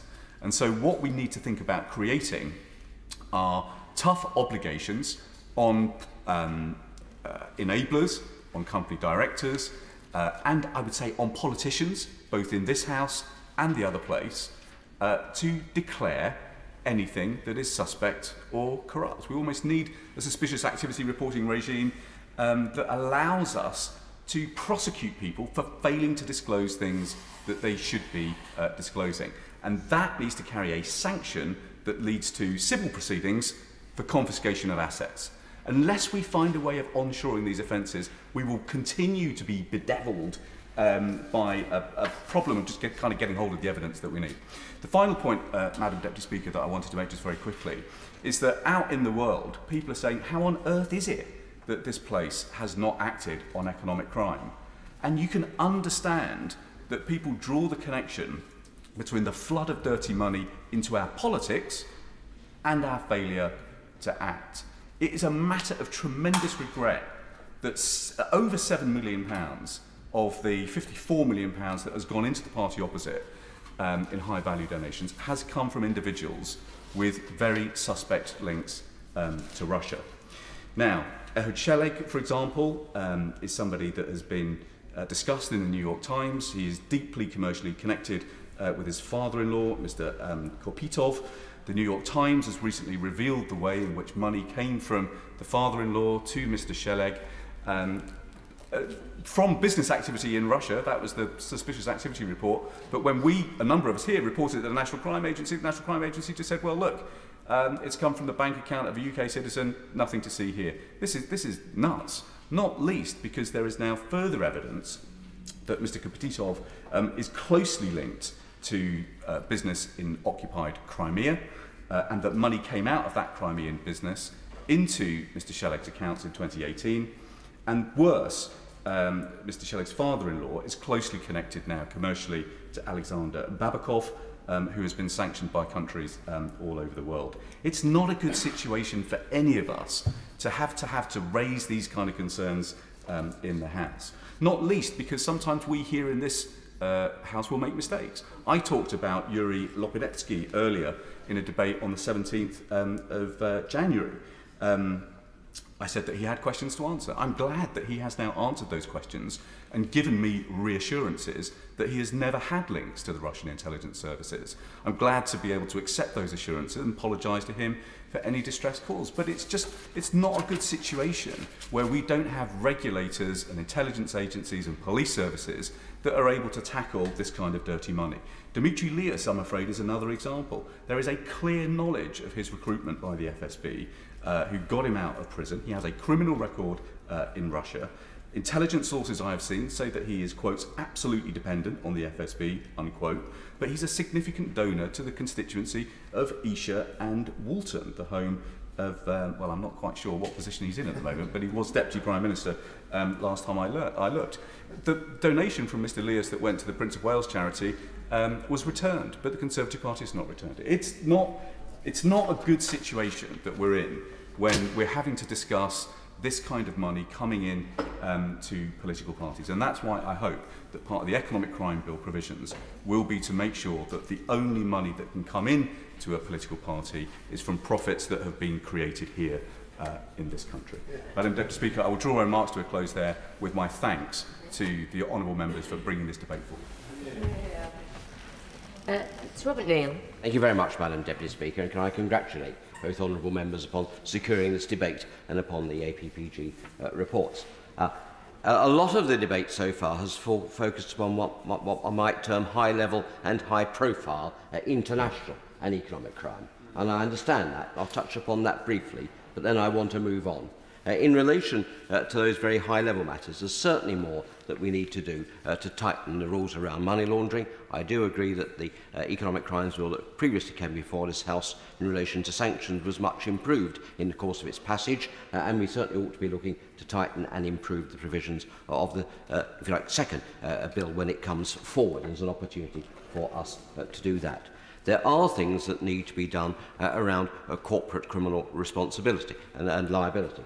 The issue which the Honourable Member for Thirsk and Malton referred to does relate to what's called in law the identification test. It relates to the mens rea or the guilty knowledge of the controlling mind and will of the company. And it's that requirement to identify the controlling mind of will, which in practice has tended to mean only a very small cadre of senior managers, which means that you cannot make the company liable for acts which are carried out by anyone who is other than in that controlling mind and will, that very tight-knit group at the top, who may be carrying out fraudulent acts for or on behalf of the corporate entity. That is different in other jurisdictions, including the United States, and reform in that way would, I think, be very helpful. And that's why, as the Right Honourable Member for Barking pointed out, it's actually proved easier in practice to prosecute small companies than it has large companies, because the management structures of the large companies are often more diffuse, and it is therefore under the current law harder to identify those who are the controlling mind and will. Changes there would be sensible. Similarly, extension of the duty to prevent offences is certainly wise. The Law Commission has recommended this in relation to fraud. I think we should be open to looking to go further. And one caveat I put, which I think the Law Commission flags up in the options paper, which it published last month, is that there is not always an exact analogy between health and safety at work offences and fraud offences, because, of course, to convict for fraud there has to be the additional element of dishonesty, either knowledge or connivance, as a phrase often used. And of course, dishonesty is not always a requisite offence, element of the offences under the Health and Safety Act. So that's why there is a distinction that may need to be drawn, and why perhaps they haven't gone as far as they can. I don't say we can't look at that, but that is, I think, a distinction is important to bear in mind. I'll give way to my honourable right. Thank my honourable friend for giving way. Would he care to venture an opinion on the report put out by the Law Commission on their recommendations about the potential for fixing the controlling mind legislation and legal approach? Is that actually something which could be improved sufficiently to provide a decent alternative to the failure to prevent, or is it something which is fundamentally unfixable and that path does not lead to success? It does offer a sensible way forward, and I would urge the government to adopt it and work to implement it swiftly. They did so after very considerable work, pulling in a great deal of expertise and advice around it. So I think there's no reason why we couldn't move on the controlling mind test quite quickly, even if we need to look a little further at the duty to prevent test. Again, neither of those is unfixable, but they do offer, I think, a sensible way forward in relation to the controlling mind test, and I hope the government will act on it. The other matter I wanted to mention on the larger scale frauds is the work of the Serious Fraud Office. It certainly has controversy, and there are some issues that it needs to answer at the moment in relation to the conduct of certain cases, and I hope very much that we'll have a full publication of Sir David Calvert-Smith's report into one of those cases. On the other hand, to its credit, with a staff of about 250-odd people, it has secured to the consolidated fund through deferred prosecution agreements, of which there are now 12, something like £1.6 billion has actually been recovered through payments under deferred prosecution agreements. In terms of resourcing, if a modest percentage of that were ring-fenced and rather going back to the Treasury, were actually held and reinvested in the budget of the SFO and their allied crime-fighting agencies, that will be a massive step forward in resourcing them to deal with serious international and corporate crime. In one of the cases that we spoke about recently when we visited the SFO as the Justice Committee, the disclosure material had involved something like 1.9 million documents. That is a massive task to deal with. They could invest in more artificial intelligence for searching documents. Some legal complexities around that, but doable. It's done in commercial civil litigation already, but you need to invest in that. So some ring-fencing and reinvesting some of that money we get from the DPAs would, I think, be money very well spent. But having then talked about those large-scale matters, I hope, Madam Deputy Speaker, we won't forget in this debate that there's a great deal of, quote, small-scale fraud, small-scale perhaps in the global picture, but it's very big and important to the victims of fraud. And the Justice Committee carried out a number of hearings recently about fraud in the justice system. And the first point to take on board, I think, is evidence we heard from victim support, is do not think that fraud is a victimless crime. We were all too easy to do and to say. That was supported by the Association of Police and Crime Commissioners too. They reported that some 74% of fraud victims are emotionally impacted by the crime. You feel at the very least you've been made an idiot of. More often, you've lost maybe a small sum of money to a bank, but it's a lot of money to you. You feel vulnerable thereafter. You feel almost betrayed. So it is not a victimless crime, and we should never let that thought to be otherwise. And of course, that's of the people who are talked to because they've reported the offence of fraud. There are estimated to be 3.7 million incidents of fraud, but the majority of those, according to Her Majesty's Inspectorate of Constabulary and Fire and Rescue Services, are not in fact reported. So we need to do a lot more on that everyday fraud that we get. Of course, I give way to the honourable gentleman. He's talked about this subject as well as the major frauds that we've talked about. I was shocked really to find out that in 2020-21, fraud accounted for 39% of all crime. The average investment fraud deprived people of £14,000, which is a very significant sum of money to an individual. Isn't part of the problem here that we're not taking this seriously enough? If we were, we would not be relying on action fraud anymore, which I thought the government had agreed to wound up and replace it with something effective. I mean, I've got sympathy with that. It is extraordinary that it's nearly 40% of fraud, but only about 20%. Fraud is about nearly 40% of all crime, but only about 20% of police resources go onto it. So it is disproportionately low. And you're right about, the gentleman is right about the failures of action fraud. I mean, every one of us would have seen that in our own constituency caseloads, and it's very clear from the evidence that we heard that action fraud is not working effectively. In all, the stats we heard were that 876,000 frauds were reported through action fraud, CFAS and UK Finance in 2021. However, they reckon on average about 7 frauds a minute are being committed, but of those 876,000, only 58,200 odd were then disseminated for further investigation, and about 28,700 were passed on to the police from the National Intelligence Bureau, which is actually what sits behind action fraud. So even when you get there, if you do get through and get anything done, only a small percentage is acted upon. Ironically, when you can get them to court, the conviction rate is about 85%, but that's such a tiny percentage. So we've got to do an awful lot more to get these cases to court in the first place. And that means a much better treatment of victims and witnesses in those fraud cases. The chair of the bar, Mark Fennells QC, said, the country has to decide whether or not it's interested in taking on the issue of fraud, and the Chief Executive Officer at CFAS Mike Haley said to us, it's surprising that there is no national strategy for fraud. There's an action plan, but there's not a strategy. It wouldn't be a bad thing, Minister, to upgrade the action plan into a proper fraud strategy and have a Minister with overall responsibility for that action plan. And then finally, Madam Speaker, going forward, we need to look at the role of the financial institutions in that high street fraud, in that credit card fraud. Very often they are running very profitable retail credit card operations. Again, a small investment, perhaps a willingness by them as responsible business people to contribute more towards anti-fraud measures might perhaps be a sensible and what we regard as a responsible type of business activity to assist again at the very significant costs which people have to meet. And finally, we do have to recognise that it's not just the big frauds which are international.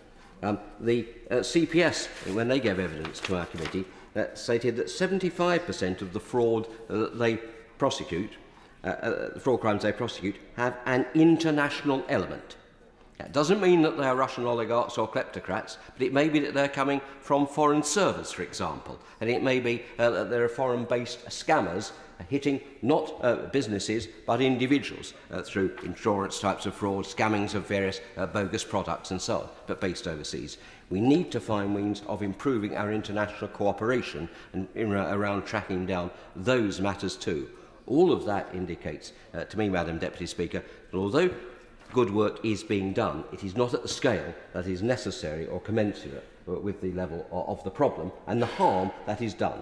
Economic harm, but also I want to stress, as we heard very clearly as a committee, social and personal harm as well. And so I hope that we can use the opportunities coming up to redouble that. This debate is very timely in that regard, and I commend both the reports from the APPGs and I hope the Government will take on board the responses that we will be sending to them, both to the Ministry of Justice and to the Home Office, from the evidence that we drew up only recently as a spur, I hope, to further and coordinated action. That's the most important thing. Thank you, Madam Deputy Speaker.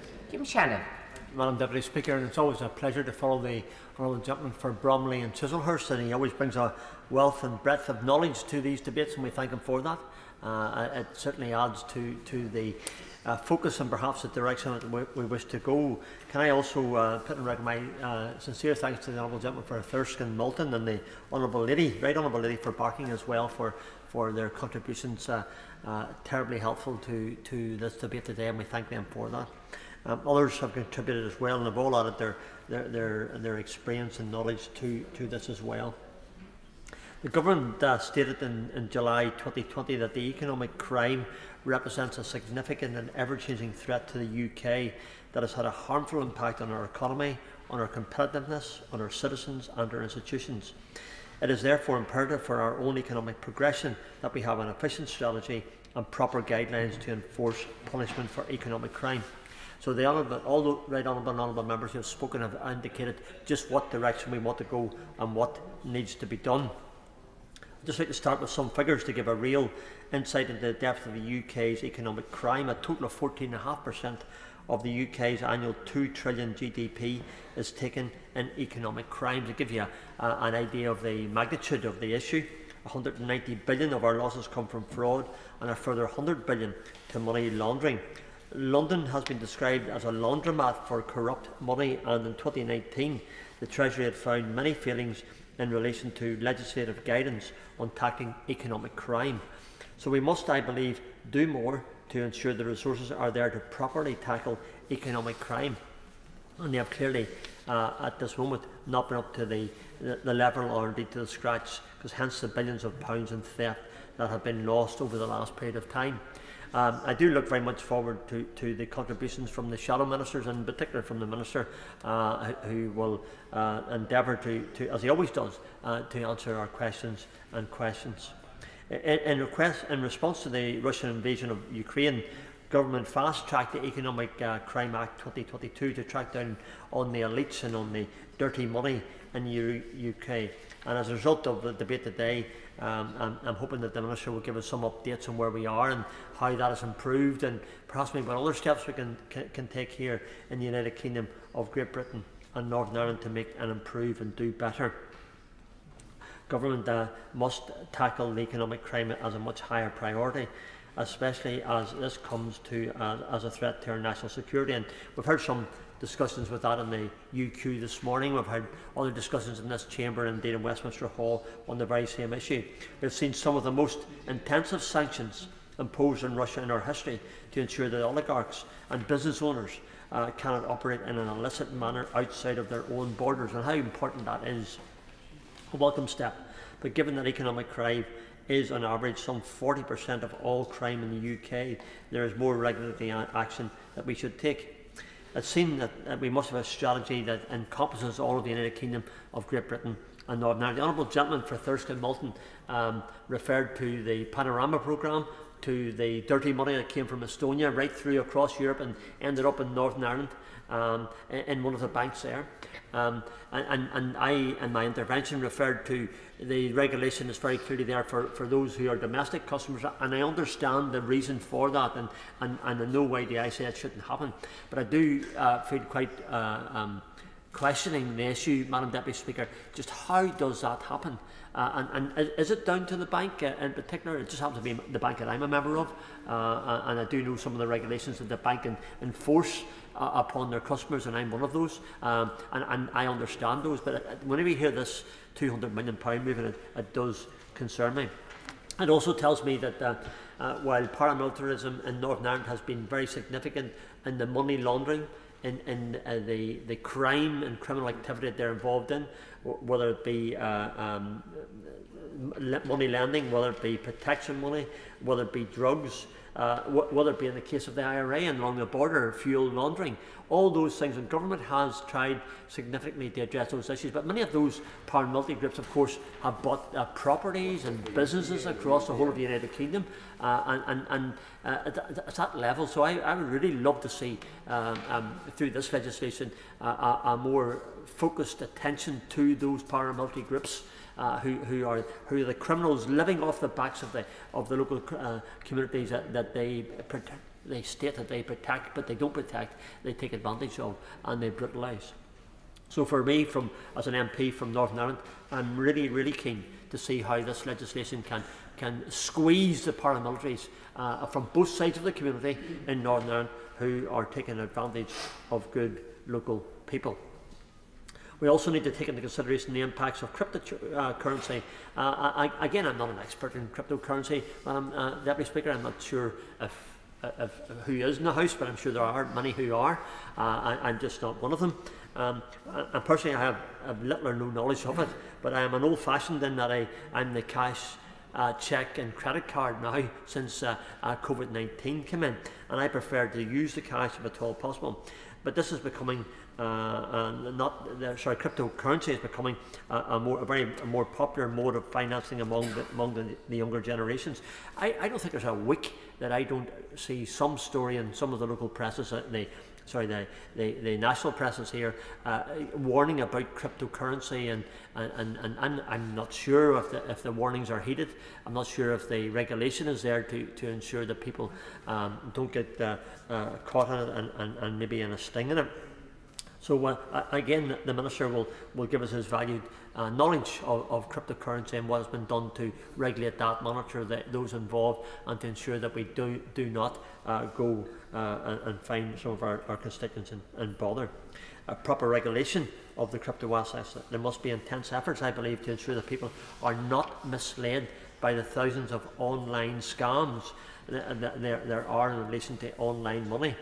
It's all very easy sometimes, Madam Deputy Speaker, to make your decisions on a screen in front of you, but once you push that button, that decision's made. So people need to be aware of that. In addition, consumers have lost an average of £754 million to online scam. I've been contacted by numerous constituents who have been the victims of scam. Indeed, I suspect, Madam Deputy Speaker, yourself and others in this House have constituents who have been the victims of scams as well. Unfortunately, and it is unfortunately, that there probably not a week passes where someone in my constituency finds themselves a victim of a scam, whether they're caught in its entirety or stopped in time. But police are always, I mean, every fortnight and back home in the local press, the police issue a statement warning of a scam, the latest scam, the people who are calling on your doors, the online scams, and people are by and large fairly trusting. More often than not, most of these people who are being hacked and who are involved and find themselves the victims of online scams are those of an elderly and vulnerable generation. I know just a few months ago there, I had one constituent, an elderly gentleman who lost some £30,000 of his savings just by being trustworthy, and found himself the victim of a scam. Again, these are the things that happen regularly, and the PSNI back home regularly advise to be careful.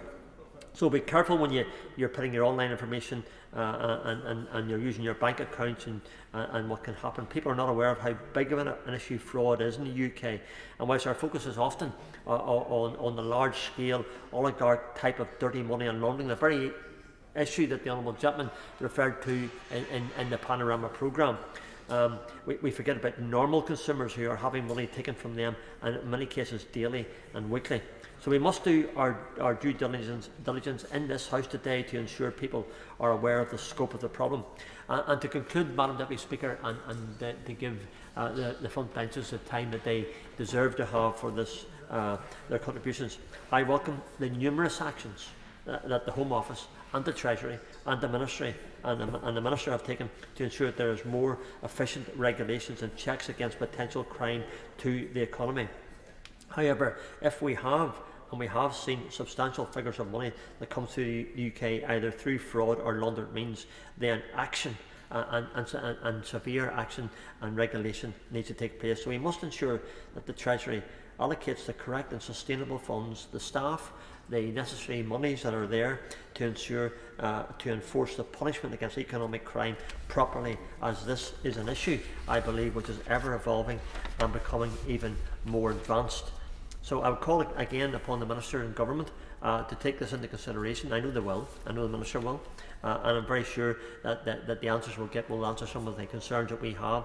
So when we look to the future, policies to tackle economic crime, I do, and put on record, I do praise the Minister and Government on all the work that they've done thus far in tackling economic crime, but I believe we need to be smarter than those who seem to try and outsmart us each and every time. Madam Deputy Speaker, thank you so much. SAP spokesperson Alison Thewlis. Thank you very much, Madam Deputy Speaker, and it is a pleasure to come here this afternoon, even though there's all the chaos in politics outside of here, that we come together and have a very good debate with very comprehensive ideas and solutions to the ongoing issue of economic crime. And I thank the honourable members for Thirsk and Malton and from Barking for coming together as they have done to bring us this debate again, because whenever we have debates like this in this place, quite often we all agree, and it's to the Minister then to how he responds to all of our comprehensive agreement and suggestions. Because I've often been in rooms and discussions around economic crime where all of the experts in the room, they have those solutions, and it's the government that is way behind in implementing them. And I urge very much the Minister to work with his colleagues and others to bring those experts together so that we are actually going to get to some kind of solution here, because it feels like the entire time I've been in Parliament we've been talking about this and there has been relatively little action. And I think the point about enforcement is absolutely crucial to this, because the government can have the best rules in the world, but if it's not going to follow through with that enforcement, and it hasn't in many cases fallen through with that enforcement, there's almost no point having those rules at all, because if criminals realise that they're going to get away with it, it doesn't actually matter. And I'm sure the Minister will in his response reference FATF and the things that were said about FATF, but again the gap is in the rules, and between the rules and the enforcement, between what FATF have said about the UK and its regime and what the actual reality is on the ground. And it was highlighted very well by a number of speakers, actually, that things move quite fast in this area as well. And the honourable members for Thurston Malton and from Strangford both mentioned crypto exchanges and cryptocurrencies, and it is a fast-moving, fast-developing situation. And it also means that money can move fast and move further away from people in a very quick way, and being able to trace that then becomes incredibly difficult. And it strikes me that perhaps the government also needs to get further into the expertise of this sector as well, because those criminals, those who want to do the scams and the financial crimes, are always several steps ahead of the government on the technology, on the skills, on the expertise, and it takes government and takes legislation an awful long time to catch up with that expertise and that the fraudsters have had. And the issues that were raised around inaction fraud have been made very clearly by many people, and it's been a problem again for years. And the Scottish Government doesn't pay into action fraud, I understand, because they don't see the value in it. They get nothing for it. And instead we look to our own police forces to deal with that. And I'll talk a wee bit about that as well, because we have a crime campus at Gartcosh just outside of Glasgow. And when the Assistant Chief Constable Patrick Campbell came to the Treasury Select Committee to give evidence on our economic crime inquiry in early 2021, he talked about the crime campus and the value that it had. 27 enforcement bodies in one location. People that can speak to each other as they go about their business, people who can communicate and are made to do so because of the useful way in which that's set up. He also talked about Scotland's Economic Crime and Financial Investigation Unit, detailing that 150,000 officers that are tasked with serious and organised crime in relation to that high-level fraud, and 117,000 people on the front line gathering that information, making sure that people have people that they can go to report those crimes as well. And it is a contrast, certainly, with the fragmentation across a whole plethora of UK agencies. And the Treasury Select Committee report highlighted that as well. There is nobody who has proper responsibility, proper oversight for economic crime in the whole of the UK. And that really does show when it comes to the enforcement. There have been some very good suggestions put forward as well, and I welcome the suggestions for more executive responsibility and liability for economic crime. That failure to prevent economic crime is absolutely crucial to it, and the comparison with the Health and Safety Executive was made, and I think that is actually quite a good comparison, because if nobody is responsible for it and nobody's accountable for it, it's very difficult to see anybody doing anything about it. And I would extend that, and some of the evidence that we took at Treasury Select Committee reflected in this as well, to social media companies too, because that is often where an awful lot of fraud is happening these days.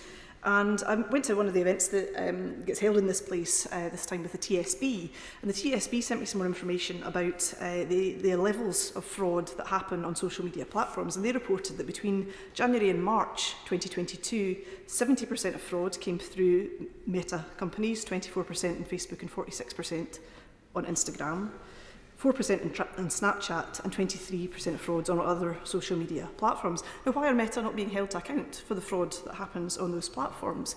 Because it's not Facebook, it's not Instagram, it's not Snapchat that has to pay up for those frauds that happen to people. It's the banks. It's not the bank's fault. They're not facilitating this fraud. The social media companies are doing so, and they also... I will, absolutely.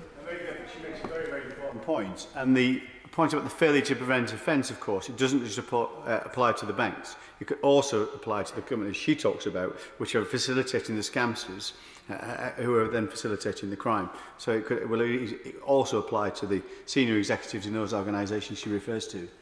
I agree, and the point that he made about the fraud coming through on his WhatsApp, you know, there's a real problem there. Those frauds are happening on those platforms. If those platforms didn't exist, those frauds perhaps would happen in a different way, in a different place. But there's a real responsibility there that social media companies ought to be taking. And TSB said that around the highest of those frauds within that period was a £3,000 fraud done to somebody on a social media platform, and the average amount of fraud was £415. And that's a lot of money for people to lose.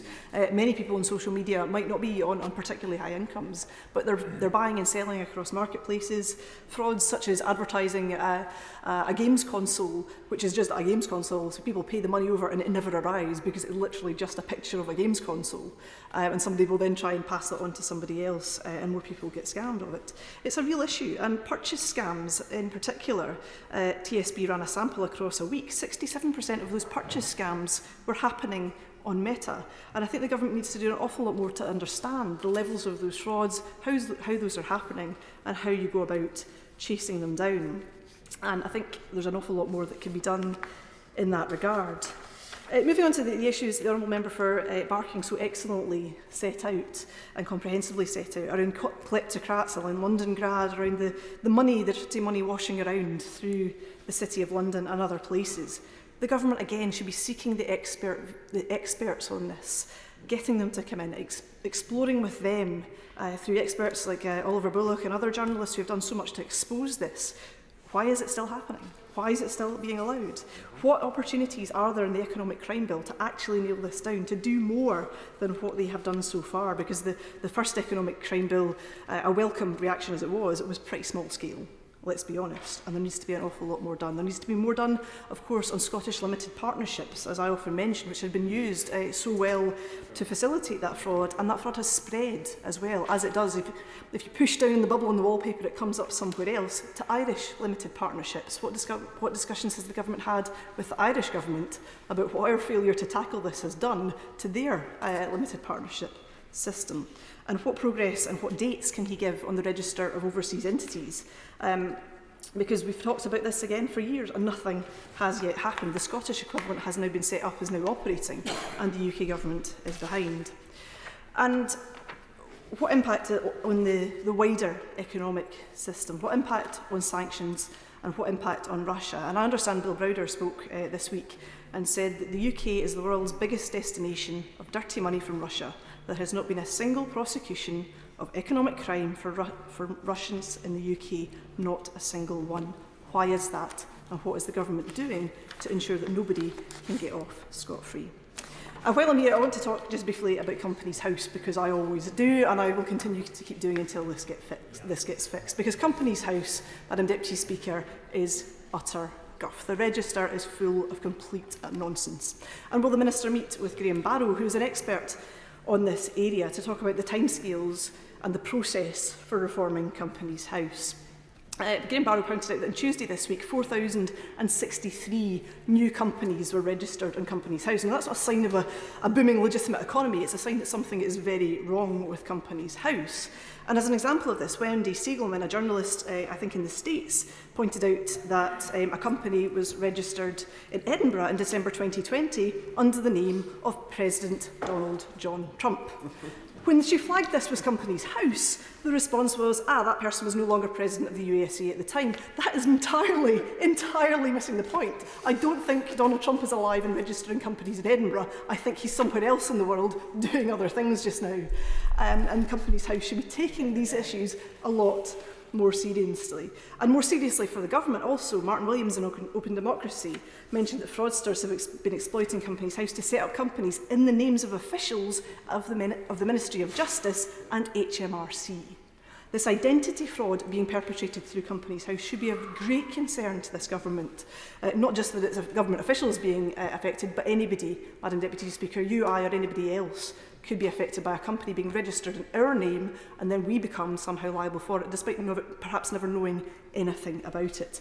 Companies House reforms are well overdue, and it must be an anti-money laundering supervisor in its own right, as well as asking for verification for companies, for individuals as well. I could talk, Madam Deputy Speaker, for longer on this. I could talk till the cows come home, or we lose a Prime Minister, whichever comes sooner. But I will leave it at that, Madam Deputy Speaker. There's an awful lot to be done on this. The government need to listen to the experts. Get them in, get them around the table, figure out how to fix it properly once and for all, or give Scotland the powers to do so, and we'll do so ourselves. Phillips. Thank you very much, Madam Deputy Speaker. It is a pleasure to be here, although this is not normally, I wouldn't normally be in this particular debate, but the security committees and various SIs and various things leave me here, and I would say very firmly that I have learnt a huge amount while sitting in this debate. I first of all want to thank the Right Honourable Member for Barking, my dear and honourable friend, for securing this important debate, and also to the Right Honourable Member for Thirsk and Moulton.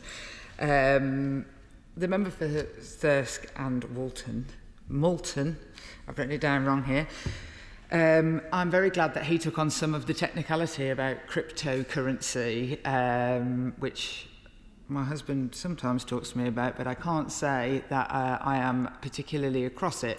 And I say that to highlight a problem that I think that also the member for Weston-super-Mare highlights, is that I think that we in this legislature and actually in our law enforcement are grossly behind in a digital world, acting in an analogue form, and the writing has been on the wall in this regard for some time, and I fear that we have not kept pace at all. I couldn't agree more with his speech about action fraud, and I believe it was the honourable member for Glasgow Central who called it inaction fraud, which is a considerably better way to describe it. But what surprised me most about his remarks were the record of banks that everybody in this country trusts, actually, being fined so much money for money laundering of Mexican drug cartels, amongst many other things. And I think that he speaks for the nation when he expresses disgust about no criminal charges laid against banks. The public would be absolutely appalled to hear this, especially being as has been pointed out by many members, how ready our agencies are to chase up people, all of our constituents, should they be falling foul of anything in particular. His solutions were good and well thought through, and I am an absolute fan of a preventative duty, as the Minister opposite may very well know. I think that we have to act to put preventative duties in place to make those who are considering turning a blind eye and taking the fines because they've got big pockets. We need to actually firmly place this in their wheelhouse. The Right Honourable Lady for Barking, who will be so missed by this House when an election comes, which could be, in the next 25 minutes, she has been an absolute giant in the fight against dirty money. Her call that there can be no prosperity for our country that is based on dirty money is one that should be taken incredibly seriously. We cannot sit back and act as if there is some prosperity, there is some reason to turn a blind eye because of the receipts into our nation, when she is telling stories like the one she told about the situation in the Lebanon. I, as a British citizen, and every British citizen in my constituency, I do not want my country being used as a place to hive off the interests of people who are making barrel bombs for Russia and Syria to kill people who then have to flee to my constituency.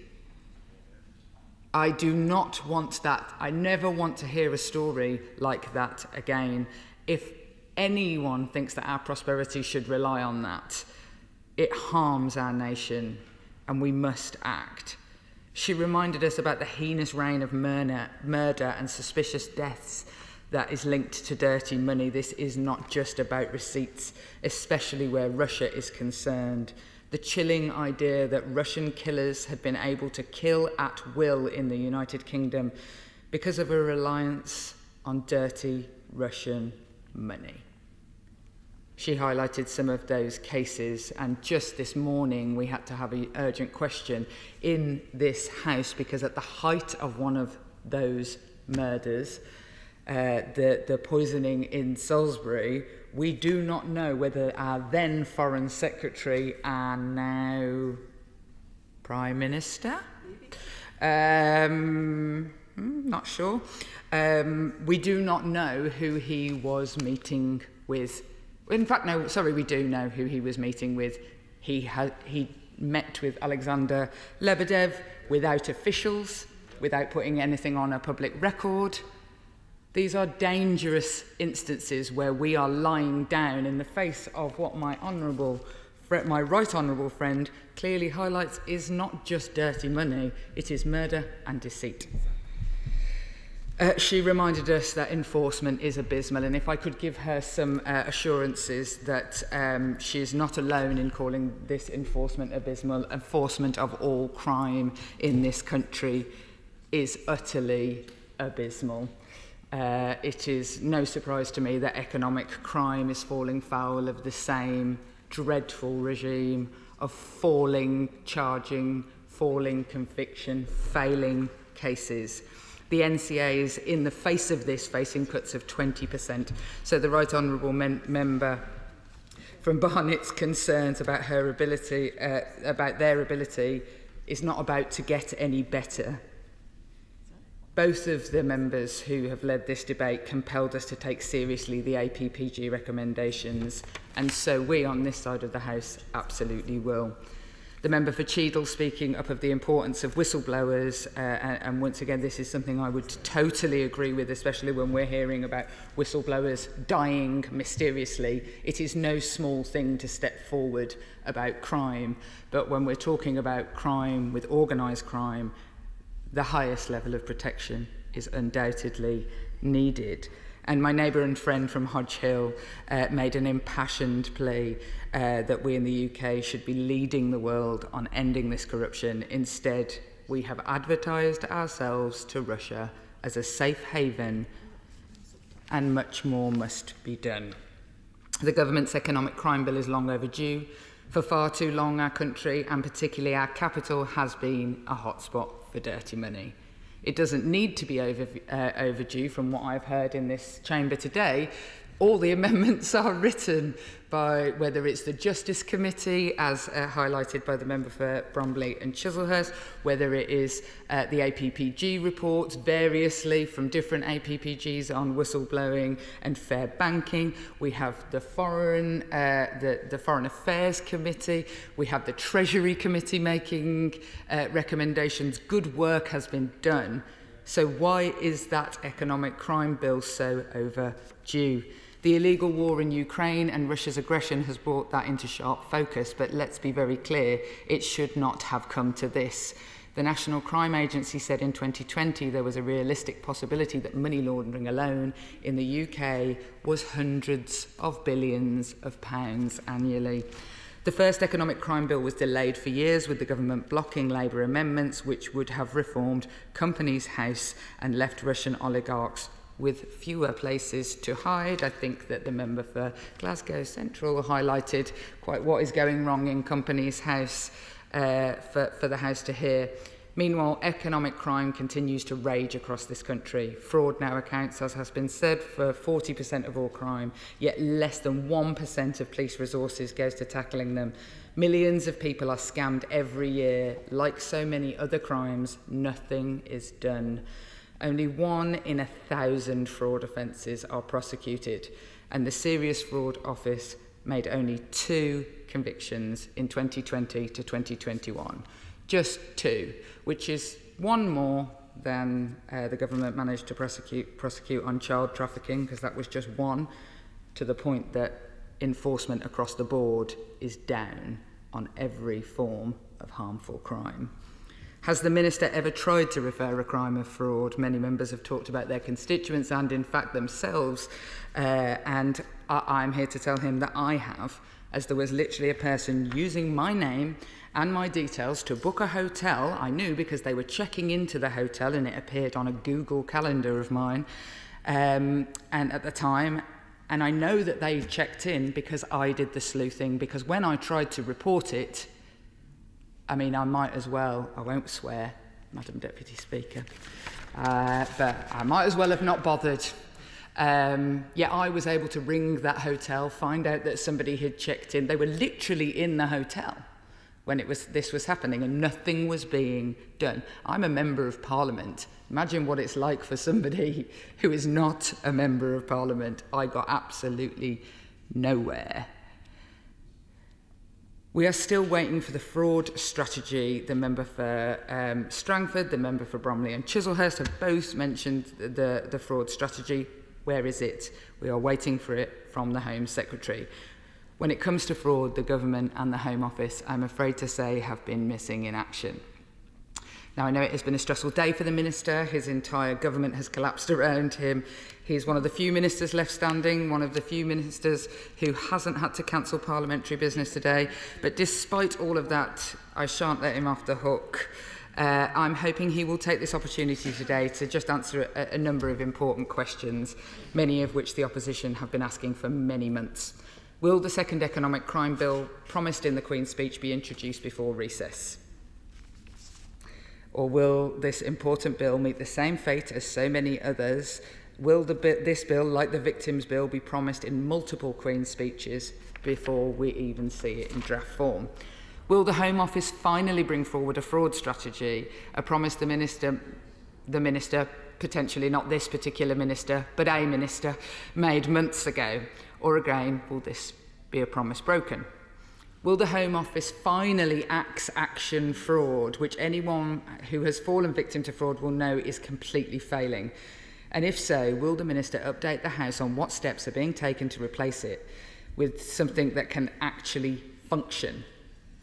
Given the National Crime Agency's hugely important role in tackling fraud, will the Minister also today rule out that a 20% staff cut that they have reportedly asked the NIC to make will not happen? I think. Minister Kevin Foster. Well, thank you, Madam Deputy Speaker. And it's certainly an interesting day to be responding to this debate. And like the Shadow Minister, this isn't my usual field, but I had agreed to respond to this debate about a week ago. It's always nice to have those. Always nice to have those comments from the Deputy Leader of the Labour Party. It's always a pleasure when she joins us. But in terms of the debate, I want to start by offering my thanks to my honourable friend, the member for Thurston Moulton, and the right honourable member for Barking for securing this debate, and all the other members who have contributed, including even a rare chance to hear a contribution from my good friend, the member for Strangford. We all agree that economic crime poses a threat to the integrity of our economy and to the security and prosperity of the UK, along with our allies. And let us not forget the innocent victims who suffer both emotionally and financially at the hands of unscrupulous fraudsters. Economic crime, as outlined by many who contributed, affects more UK citizens more often than any other crime type. And we've had examples given today. Now, the UK, we do have one of the world's largest and most open economies, and London is one of the world's most attractive destinations for overseas investors. These make the UK attractive for legitimate business and contribute to our prosperity. But we also accept, that the government does accept, that this does also expose the UK to the risk of money laundering via some of those processes. Now, the Public-Private Economic Crime Plan published in 2019 provided impetus and directive for our collective efforts in this area, including through strengthened law enforcement and increased cooperation domestically and internationally.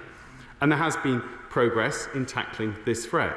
For example, in recent years, we've built some key capabilities, including the creation of the National Economic Crime Centre and substantial reform of the Suspicious Activity Reports regime.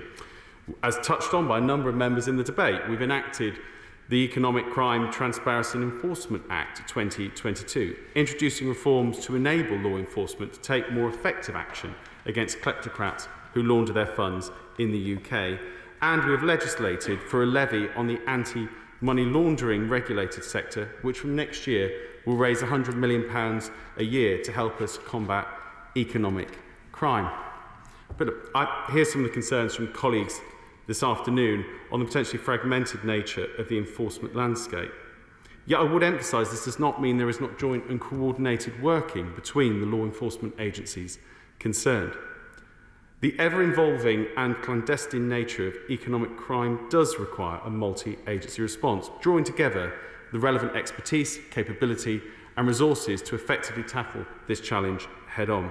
We believe, as the government believes, the National Economic Crime Centre plays a leading role in setting the strategic priorities for the enforcement response to economic crime and very much bringing agencies together. And the NECC leads intensification campaigns to prevent, prepare and protect against economic crime and to pursue those responsible for it.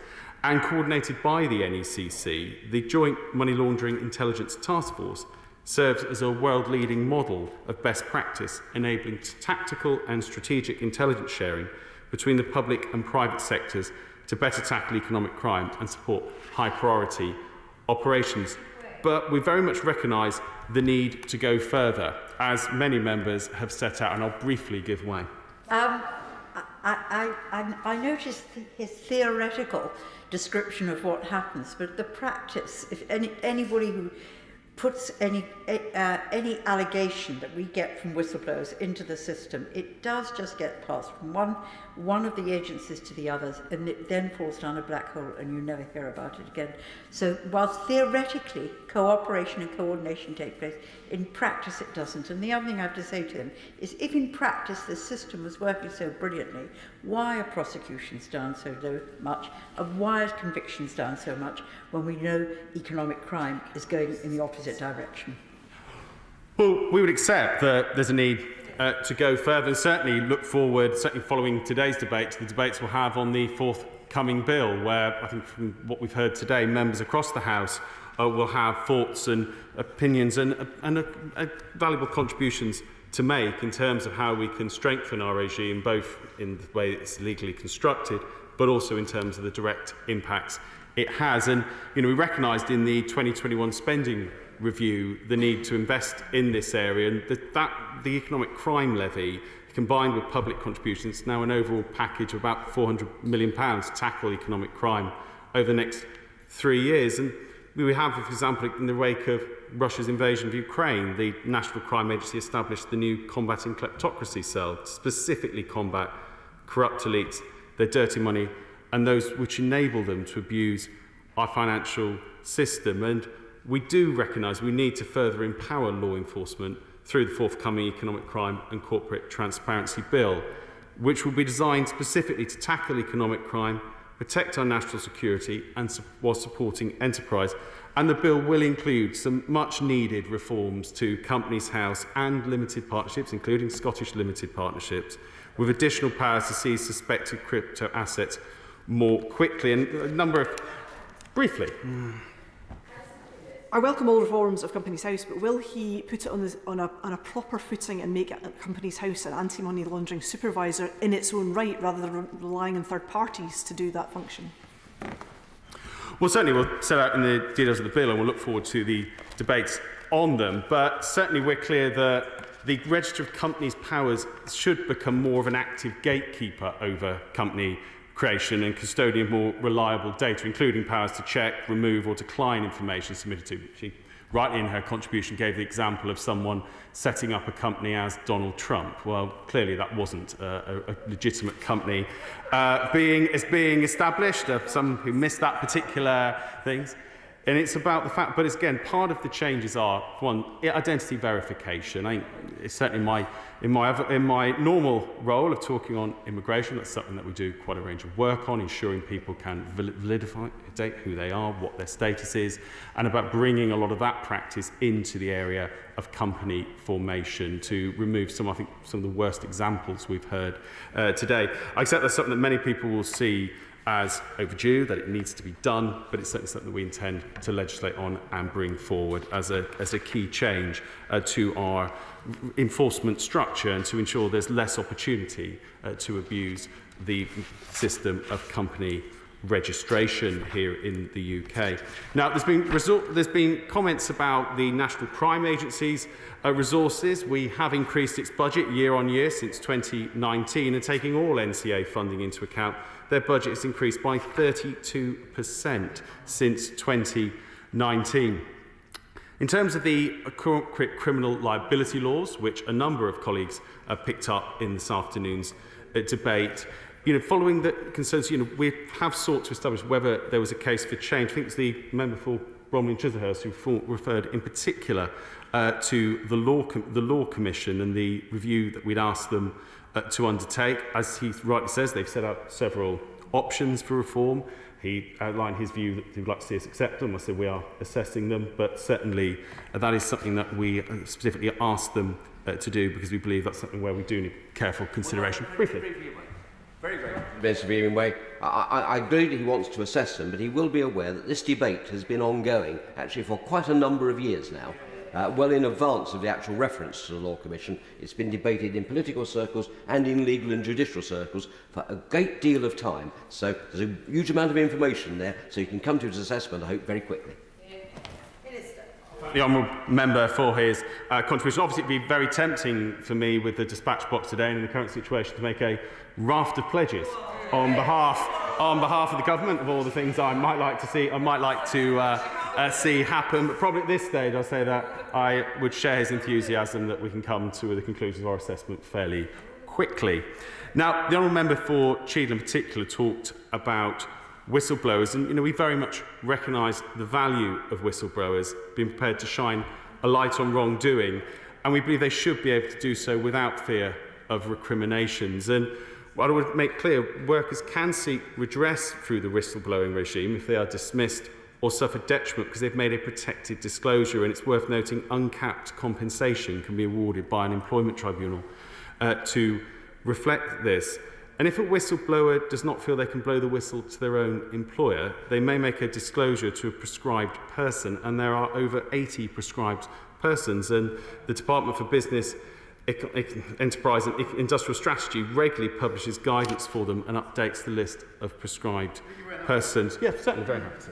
I'm very grateful and appreciate the fact he's covering this brief. On the points he makes, if whistleblowing legislation worked, why is it that my constituent Ian Foxley, who blew the whistle on GPT special projects in 2011, and that company was fined, found guilty last year, £28 million in financial sanctions, why is it it's been out without a single penny in compensation and without a penny of earnings for 11 years?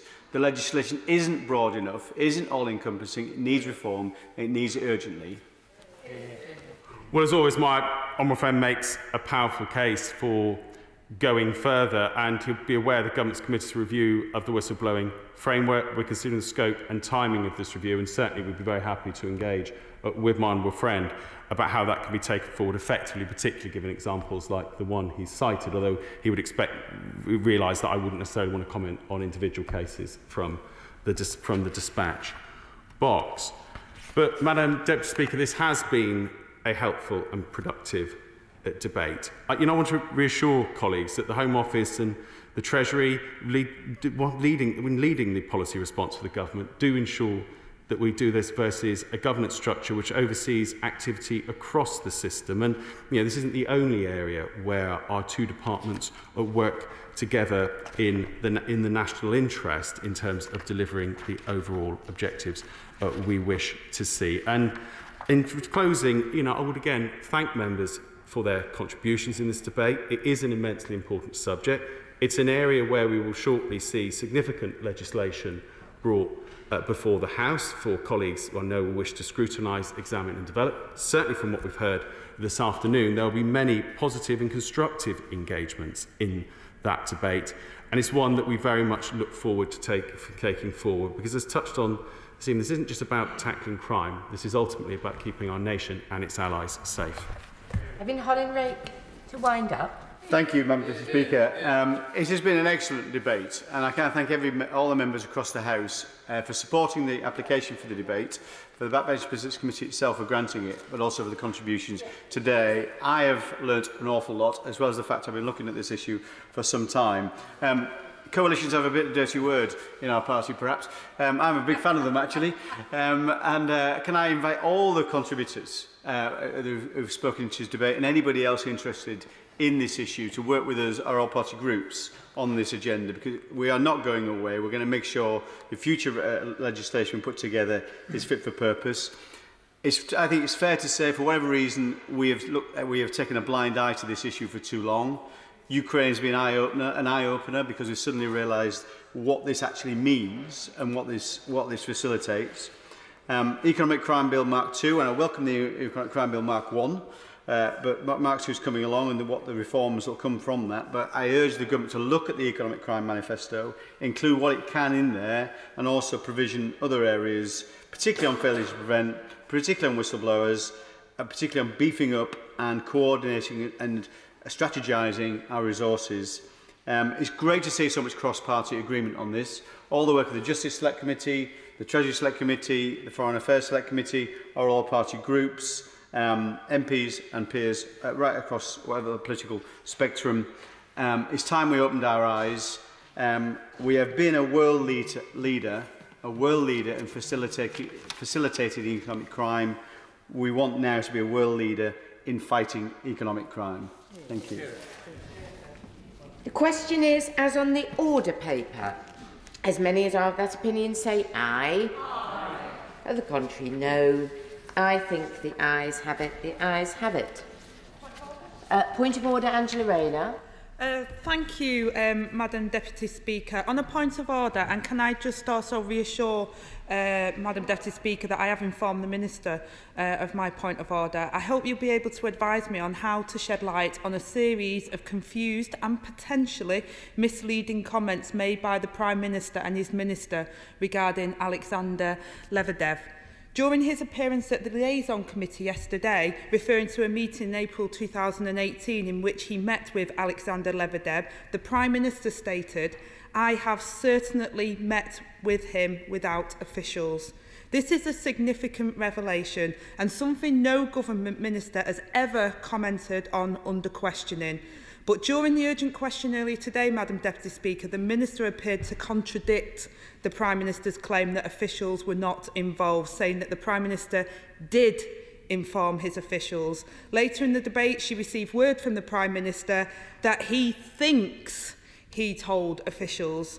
We must get to the facts, Madam Deputy Speaker. This is a question not just of integrity, but demonstrates a complete disregard for British national security. So what action can be taken from the Chair or by members of the House to ensure that ministers keep their promises to us, to the Crown and to the British people to allow us to get to the facts of this whole murky business? Well, I thank the Right Honourable lady for her point of order, and I note that she said that she did inform the Minister quite correctly. It isn't for the Chair to determine on these matters, but the government front bench will have heard what she has had to say today, and I hope that they will pass back that we would expect the record to be corrected if it needs to be. In addition, the Table Office may be able to advise the Right Honourable lady of other ways she might like to pursue the concerns that she's raised today. Thank you. Thank you. We now come to the debate on alcohol duty and tax on alcohol. Alan Cairns to move. Thank you. I beg to move this general debate on alcohol duty and tax on alcohol. I'm grateful to the Honourable Member for Gateshead and the Backbench Business Committee for selecting this important topic for consideration, as well as to all of the members of across the House who supported the case that it should be considered. Now, this debate is hugely important to a large number of businesses across the country, the hospitality sector in general, brewers, vineyards, distillers and retailers, employing hundreds of thousands of people. A disproportionate amount of them will be small businesses and with younger employees too. So getting this policy right really matters. I want to start by paying tribute to the government for recognising this Brexit opportunity. Taxation and alcohol duty has been needlessly complicated for too long, yet the UK was tied to EU restrictions preventing change. The government has set out its intentions to review the structures. They set them out in March 2020 and followed with a consultation on its proposals in October last year. The government's stated aims are to make the system simpler, more economically rational and less distortive, and to reduce the administrative burden. Now, and it's fair to say that these positive intentions are included in the thrust of the proposals as they have been set out. The consultation is welcome because it creates the opportunity for Honourable and Right Honourable members and the industry to respond and to further develop the plans as they're set out. My comments, Madam Deputy Speaker, are aimed at encouraging the Minister to refine the proposals further now that the industry and consumers and officials have considered how they would work in practice. In relation to beer duty, there has rightly been a warm welcome for lower duty on draft beer.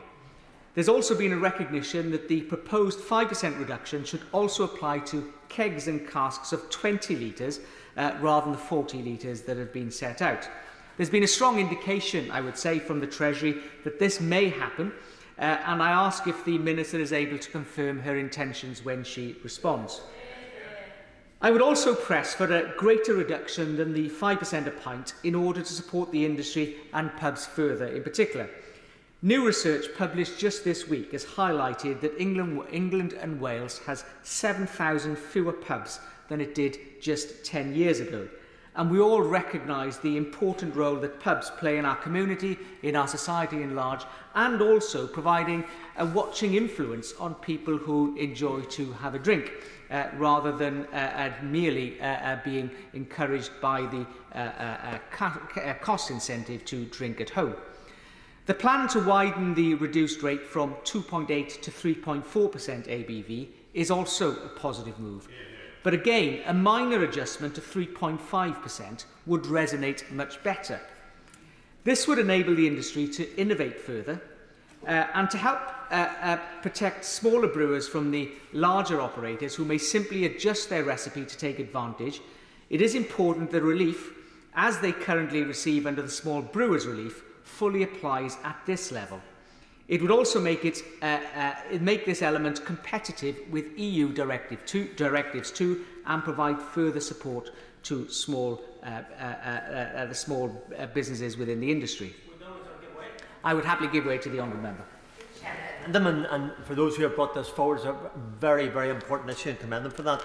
The last few years have impacted greatly upon the local pubs, upon the bars and the restaurants. They're the ones who have suffered.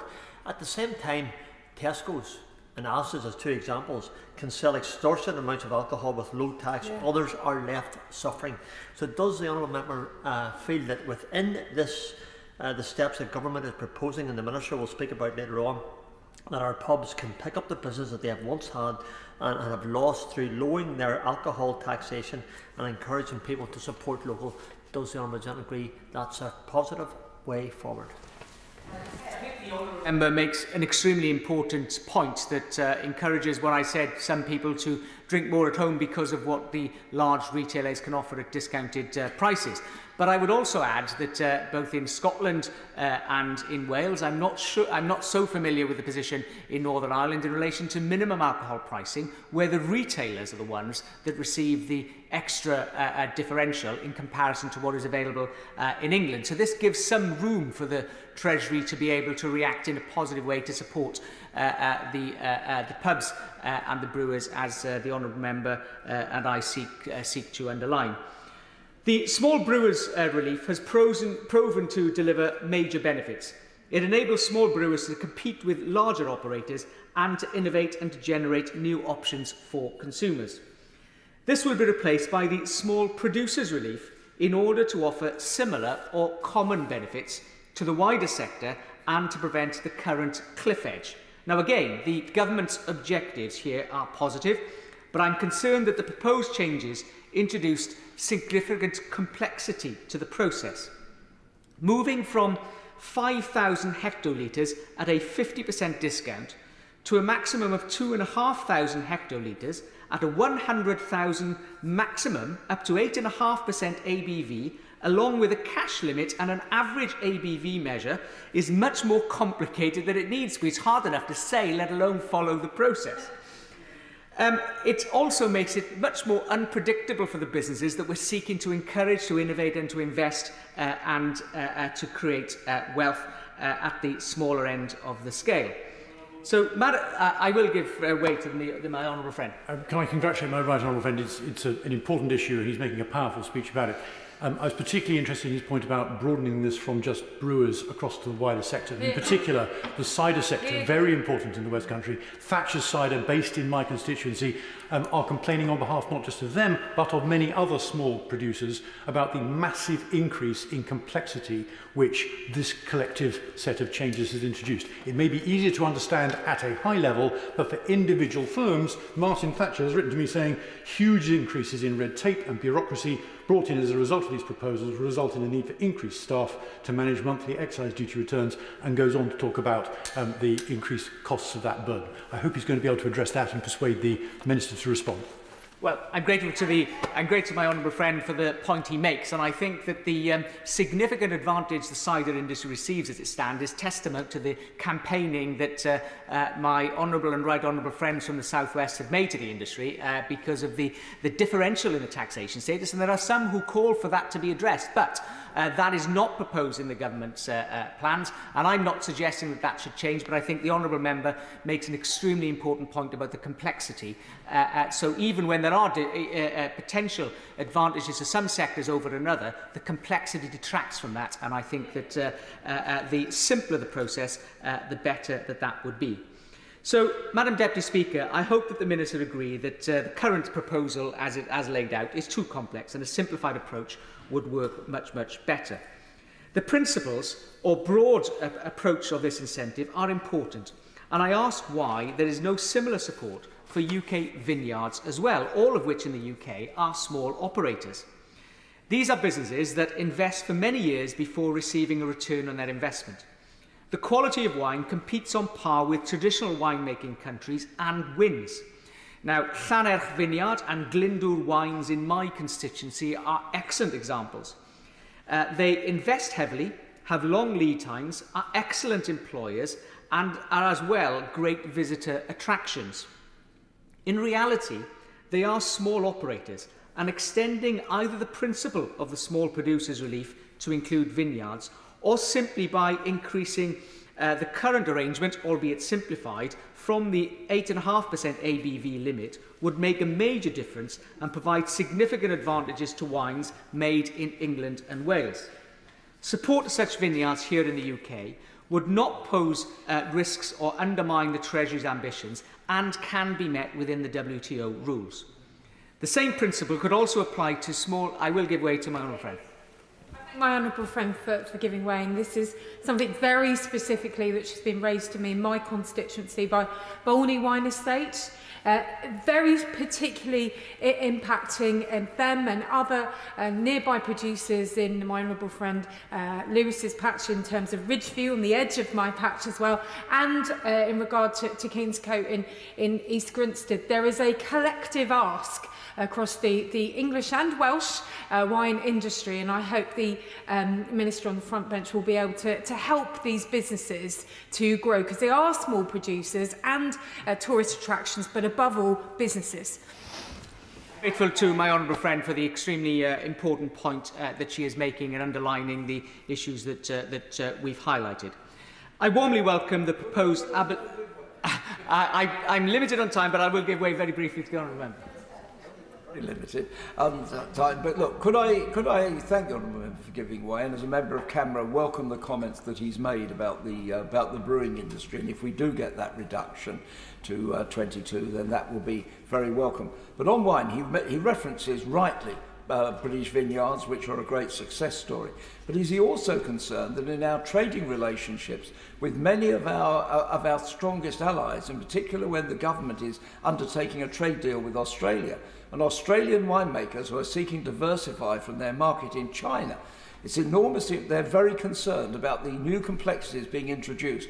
Does he think that the government ought to be engaging with the government of Australia and other similar countries where our trading and security relationships are so important? I think the honourable member makes an extremely important point. Not only is it in relation to important to businesses, as he's rightly recognised, but it's also about the international influence that these policies bring about, and his wider experience, both geographically as well as on security issues, is recognised right across the House, and he makes an extremely important point. So, as I warmly welcome, Madam Deputy Speaker, the proposed abolition to the additional tax on sparkling wine. This is particularly helpful to producers in England and Wales. 70% of wines from the UK are sparkling, and the current EU system works against them, particularly as smaller operators. So this is another Brexit dividend. The wider proposals for duty changes on wine are also have positive intentions, but in practical terms, as they stand, will leave much more complexity again in the system. The 3 current rates per bottle will be replaced by a total of 27 separate amounts per bottle, assuming that it applies to the labelled ABV. We must recognise the fact that winemakers cannot dictate a specific level of ABV. It depends on seasonal factors. Therefore, the structure of taxation should take this into account too. The administrative burden will fall particularly hard on UK retailers, particularly specialist merchants that tend to carry small supplies of a wider range of products. A small retailer, for example, could have a range of 2,000 to 3,000 different products. The variation between different vintages would also mean they become swamped in red tape, a policy that runs against the positive intentions the Minister and the Treasury has. There would also be a need to take into account permitted tolerances. Now, the good news, Madam Deputy Speaker, is that the minor adjustments can achieve the government's objectives and simplify the structure for the industry. All wines fall within the spread of 8.5% to 15% ABV. Establishing such a spread and applying a common rate would simplify the process and give the Treasury the clarity it needs. The industry believes, for example, that a rate of 12%, which would be a 4% increase on the current rate, would be a win for the Treasury, but also a win for them because of the reduced red tape. And that demonstrates the point that was highlighted about the cost of the red tape earlier. I would emphasise, however, that it may sound logical to say compromise instead of the high number of splits in the range between 8.5 and 15. Why not maybe have just 2? But that will not work out either. It might sound logical, but the complexity would remain. And similarly leave tolerance challenges as it would previously. So, just to finish this point, so taxing at one rate would help the Treasury achieve its objectives by providing clarity, but also support the industry significantly. I will give way to my honourable friend. I'm very grateful to my right honourable friend for giving way. Can I say I entirely agree with him, particularly on this point. A company in my constituency, Direct Wines, have stressed of the dangers to their business if these changes go ahead. So does he agree with me that this debate should also be delayed until we've had much more chance to talk to people about how this will affect their businesses? I'm grateful to my honourable friend, and he makes an important point about the complexity of the system, particularly in relation to the wines and the variations of the ABV dependent on the circumstances. I'm torn by the argument on delay, because if we can get this right, because it's only minor changes they need, let's get them as quickly as we possibly can. But clearly, as they stand, we wouldn't want to see them introduced. So if they have to remain, then it's better to see them delayed in relation to wines. So it's something of a challenge, and maybe the Minister could offer some sort of indication of how long she would expect it to take to see these changes. So, Madam Deputy Speaker, these issues are technical and complex, but are hugely important to industries that employ and entertain millions of people across the UK.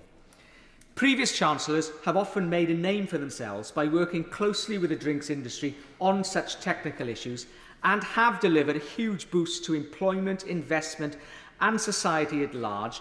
And it's also gone down very well with the popular press when they get it right, because of the popularity of the alcohol sector, and rightly so. So this is an opportunity to do the same. The intentions are right, the structure is logical, but the changes along the lines that I've highlighted would ensure that this important industry can continue to develop, can continue to grow and deliver for all our constituents. I beg to move. The question is, as on the order paper, Daisy Cooper. Thank you, Madam Deputy Speaker. I'm incredibly pleased to be able to speak in this debate. I would like to speak about beer, cider and fortified wine. sometimes known in some parts of Westminster as a work event. The former Chancellor's relief scheme for draft beer and cider excludes far too many small brewers and cider producers who need the most help. The ill-thought-out proposal to impose the 40-litre minimum container size to qualify for help has obviously been dreamt up by someone who really has absolutely no knowledge at all about how pubs up and down our country operate. Almost all craft and small batch beers are kegged into a 30-litre container. That's 6.6 gallons, if anybody is still wanting to introduce imperial measurements. And a small 4.5-gallon cask for real ale, a pin, holds just 20 litres, as do many ciders, which are delivered to pubs to dispense in 20-litre bag-in-a-box containers. 34%, Madam Deputy Speaker, 34% of licensee stock products in containers are smaller than 40 litres to improve beer quality and choice for customers. 46% of venues said that some products are only available to them in containers less than 40 litres, and 1 in 10 venues can only stock containers less than 40 litres, as they don't have the cellar space to sell the larger ones. So I do hope, Madam Deputy Speaker, that the Treasury can finally own up to the fact that they have plucked this figure out of the air and instead give small brewers, cider makers and our struggling hospitality industry the break that they need. I would ask if the Minister could confirm today that the industry is going to get the much-needed assurance that the threshold will be lowered to 20 litres after all. And, Madam Deputy Speaker, I'd also like to talk about fortified wines, because the forthcoming changes to the duty regime will have a significant and arguably disproportionate effect on pork producers in particular.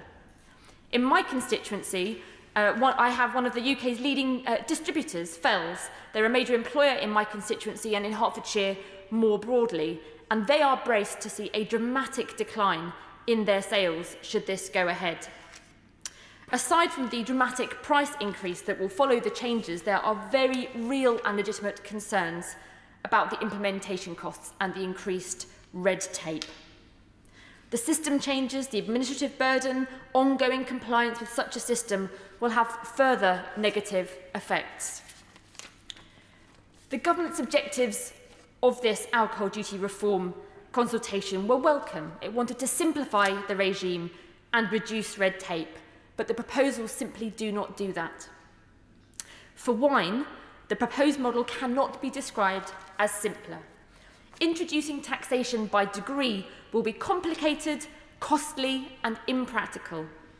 Unlike other categories of alcoholic drink, there is a far greater permitted tolerance for the alcohol content for wine made from fresh grapes, meaning that without testing every wine at the point excise duty becomes payable, it is not possible to accurately determine alcoholic strength. Introducing such a system will disproportionately hit the wine-dominant or wine-exclusive small and medium enterprises, importers and retailers who are an important element of the customer base for my constituency organisation, my constituency business, Fells. They are requesting that the government conduct a full and thorough cost-benefit analysis of the impact on the wine sector, and that this cost-benefit analysis should take place as a matter of urgency before any new system is introduced. And I'll be grateful for assurances from the Minister that they would indeed consider running this cost-benefit analysis. Additionally, under the current proposals, the suggested model actually penalises warmer climates as well. There are very limited tools available to vineyard managers to keep ABV down to an acceptable degree, and production rules actually forbid winemakers from removing more than 2% ABV. I understand that the Minister has met with the Wine and Spirits Trade Association, but they are also seeking further meetings because they are looking for an assurance that the government may consider instead a more workable way of taxing wine by applying a flat rate based. They're suggesting a flat rate based on 12% of ABV for all wine and 18% ABV for all fortified wine.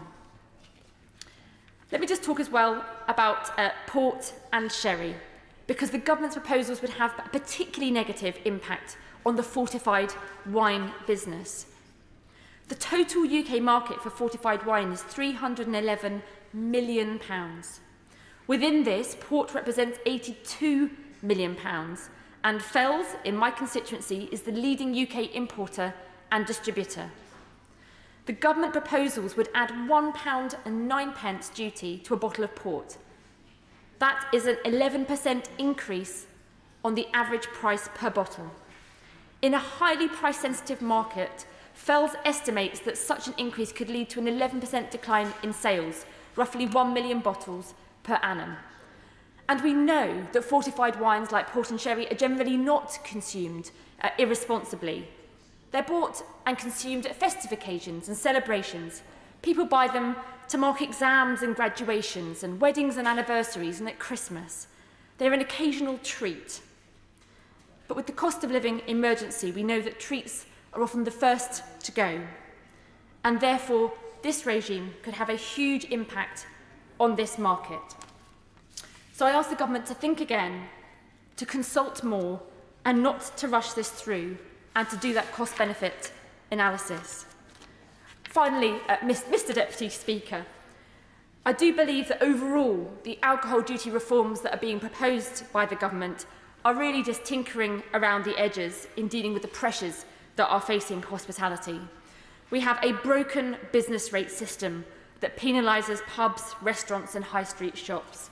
We have spiralling energy costs which remain uncapped for small businesses. We have food inflation and labour shortages. I would ask the government to seriously consider bringing forward a proper plan to protect British brewers, distillers, winemakers and their distributors. Thank you. Very much. Flip Drummond. Mr. Deputy Speaker, and can I congratulate my honourable friend for the Vale of Glamorgan for securing this important debate. It's a pleasure to speak on this debate on taxation of alcohol and the government's review. And can I first declare that I'm chair of the all-party parliamentary group on Wine GB. I'm also fortunate to have some fantastic producers in my Meon Valley constituency who will have an interest in these policies, both brewers of beer, cider makers and, most importantly, vineyards. I have kept in close contact with them throughout the process of the consultations and review, and the points I make here are heavily influenced by their comments to me over many months. In Britain, we're increasingly a maker and exporter of wine. Our tastes as consumers, technological advances, and we must face it, climate change, have driven change and growth in the industry. And I very much welcome the removal of the super tax on English sparkling wine. We have some brilliant vineyards around the UK. Hambleton Vineyard in my constituency is at the forefront with their award-winning wines. This will help them develop the market at home alongside their continual success in the export market. Because vineyards face high start costs, and in the case of sparkling wine, up to a decade of careful work before they have a wine that they can market. I was pleased to see that the vineyards of Sussex, that they've recently achieved protective designation of origin, and I hope that their counterparts in Hampshire and other counties will be able to achieve a similar designation. And I will do whatever I can to help them get that recognition of their excellence. So in view of the challenges that winemakers and merchants face, I do think we have to look again at the proposals on wine duty. I appreciate the desire to simplify what has become a very complex regime. It dated from times when we neither consumed as wide a variety of wines, nor so many of them made in Britain. But the current proposals would actually increase the price of around 70% of wines, and it would affect many SMEs in the wine trade. It would also create a regime of 27 different bans, as we've already heard. The burden this would impose on independent wine importers and merchants is a mountain of red tape at a time when we're trying to reduce that generally. I know the Wine Spirits Trade Association has put a range of proposals together, which they've put to the Treasury on wine and spirits, including bringing small producers of wine and spirits into the small producers scheme available to brewers and cider makers. But a solution which I favour could be that we have a duty based on the 12% as the midpoint in the 8.5 to 15% range. This would cover 3/4 of all wine. And fortified wines have a midpoint of 18%, and that provides a logical basis for another band. It would also tie in with the global market, which regulates all wines between 8 and 15% as just one product. Turning to brewers, I'd particularly ask the Treasury to look again at Make It 20 campaign, which SEBA are leading. The introduction of the draft duty rate has been welcomed across the industry and by CAMRA, but supporting smaller brewers has been a long-term aim of the government. But in order to get the best out of draft duty rate, we do need to move the container size it applies to down to 20 litres. 20 and 30 litre containers are mostly a mainstay of supply for small brewers, and with the limit at 40 litres, there's a good chance that many brewers would miss out. And when we come to look at the health of the pub sector, we know that consumers want to see smaller brewers represented. YouGov had recently surveyed pub drinkers and found that more than 3/4 of respondents cited this as an important factor. Turning to cider, which was also mentioned earlier by the Honourable Gentleman for Somerset, one of the Western-super-Mare. This is an area of business which has benefited most from government support in recent years, and I'd urge the government to act on the same level for our winemakers and brewers. Because cider is a great British success story, and talking to cider makers such as Meon Valley Ciders, I look forward to them going from strength to strength. And pubs faced a tough time during the pandemic, and I argued strongly for restrictions on them to be lifted as quickly as possible. I wanted them to be able to carry on off sales while they were closed for on sales as well. During the pandemic, the sector initially recovered strongly, thanks to the Chancellor's eat out, buy one, get one free, I think it was, can't quite remember. Eat out to help out, thank you. But even with the good weather that we're having this summer, it is clear that pubs and restaurants are still operating below the pre-pandemic level. A figure of -20% is a figure that we often see mentioned. And this does leave a potential black hole in their margins, which are tight at the best of times, with some fairly rapacious major businesses in their supply chain. The macro brewers and pubcos have not been good friends to the pub trade, which is why it is vital that we support our smaller producers. The Treasury has generally taken a constructive attitude throughout this process, and I'm confident that my colleagues will continue to make sure that we get the right policies in place to help our small brewers, cider makers, and particularly vineyards. Thank you. Mr. Wood. Thank you, Mr. Deputy Speaker. And it's a real pleasure to speak in this debate, and I congratulate my right honourable friend, the member for Vale of Glamorgan, for securing it at such a really a vital time for so much of the sector.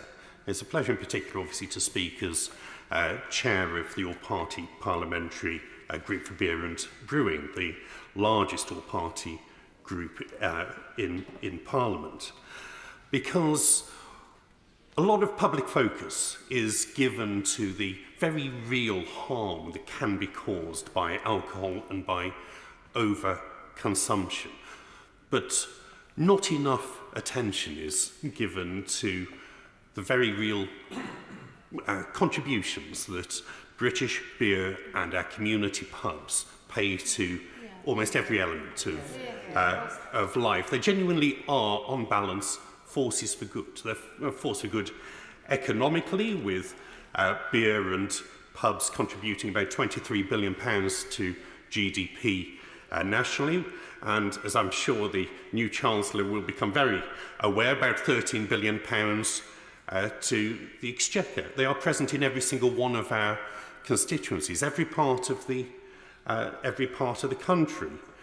We have about 1,800 brewers, or possibly more, across the UK, including about 150 in the West Midlands. My own constituency is home to at least five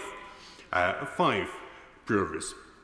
And these make huge contributions to our local economies. They're a force for good for employment, with beer and pubs employing around 900,000 people, with an almost identical gender balance, and around half of those people employed across the sectors being aged under 25, and with fantastic varieties of career progressions across the industry. They're good for tourism, with British pubs being consistently named as one of the top 3 things that visitors into the United Kingdom want to do whilst they're in Britain, and they're good for exports, being the 3rd highest food and drink export sector, worth around £550 million for the UK economy, and before the pandemic, growing more quickly than almost any other export sector. And they're good for our society and for culture. At a time where loneliness and isolation are often the biggest challenges facing some of the most vulnerable people in our communities. In many areas, the community pub really is the last of the services in those towns and villages. It is... Of course I'll give way. Thank my honourable friend for raising both the opportunities, the career, managerial and long-term opportunities in the sector, but also around the charitable and good will and fundraising that happens in many of our pubs. I recently went to a Brave the Shave in the Borough Arms in Hayward Heath, and they were raising masses of money for Macmillan Cancer. And this sort of thing goes on up and down the land, bringing people together and bringing good causes and goodwill together equally, as well as a good time. My honourable friend is absolutely right, and PubAid estimate that pubs up and down the country contribute more than £100 million every year to charitable activities and to community causes, and a further £40 million for grassroots sports in our constituency. So they really are forces for good in our communities. But they have our pubs, our beer, brewing, and as my honourable friends have said, many of our other producers, other parts of the sector, have long been overtaxed. UK pubs and brewers are taxed around 20 times more than US tech companies compared to their turnover. They're taxed around 5 times more than UK gambling. The UK has one of the highest levels of beer duty in Europe, behind I think it's only Finland and Ireland, but 10 times that of Germany. Taken together, our pubs and brewers contribute over £10 billion in tax last year, even in reduced market conditions. 1 in every £3 that's spent in the UK pub does go straight to the Treasury, which I'm sure the Minister will be very grateful for, but I'm sure that members will also recognise the disadvantage that the burden this places on those responsible places for people to drink responsibly and in moderation when compared to the opportunities that particularly supermarkets and other off-trade retailers are able to sell their products far, far cheaper with far less employment costs and far less in terms of their responsibilities to regulate who they're selling to. On that point? Of course. Thank you. I'm grateful for the honourable for giving way. Would he agree with me that it is an absolute travesty that around 10,000 pubs and restaurants could be lost if there are not more fundamental reforms to the tax system that is affecting UK hospitality? Many of them are saying that the pressures they're facing now are even worse than they were during the pandemic. Would he agree with me that we need to go much further than just the alcohol duty reforms? Well, I think there's obviously been a very long-term trend in moving away from drinking in pubs and on trade towards supermarket sales as shares of the market. Now, some of that will be natural changes in consumer preferences and people's lifestyles, but we shouldn't be allowing the tax system to aggravate those trends where they have such real social and economic consequences. So I think where we can tweak the tax system make sure that our pubs, our brewers, our other producers are getting a fairer deal, and that this can reduce some of the disincentives to be consuming drinks within well-regulated public houses, then I think we should do so. I do welcome the alcohol duty review. I think it is a massive step forward because, of course, as well as the duty, the level of duty, which, as I've said, is much higher than most comparable countries, all of that is, of course, compounded by not only VAT, but also extremely high levels of business rates. So I do hope that we will be able to look at how our system of local business taxation can be further modified. Clearly, the Treasury have been piloting attempts to charge digital and online companies as a starting point, and I think that's an important starting point. But we do need to make sure that our taxes on clicks are comparable to our taxes on bricks, so that those sectors that are by their very nature have to be, they operate in the real world. Nobody has yet established a viable online virtual pub. I know a few tried during the pandemic. I don't think any of those experiences quite worked out, and I think it's very noticeable that most people come, when was it, April, May last year, were very quick to get back to the real thing rather than the online equivalent. But on the duty review, the reforms that are being proposed are hugely welcome, particularly, I say, the banding that recognises the progression as you go through alcohol strengths, so that higher strength alcoholic drinks pay not quite exponentially more, but certainly progressively more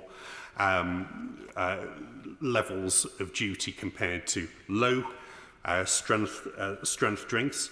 The changes to the low alcohol band for beer from 2.8 to 3.4 will make a big difference in terms of the availability of good quality lower alcohol beer. It is relatively simple for brewers to change recipes to bring down a 3.6, 3.7% real ale down to 3.4, much easier than it is to get it down to under a 2.8 threshold without changing the character of those drinks. Although I do agree with my right honourable friend that 3.5 would clearly be preferable if we're looking at those details. Similarly, on the proposals for small brewers relief, I think that what's being proposed is hugely preferable both to the system we currently have, but also to the initial proposals that the Treasury had brought forward that I think would have caused a lot of difficulties for relatively small breweries. I think these changes, whilst I accept that they take a while to get your head around, and I think that's probably putting it lightly, I think the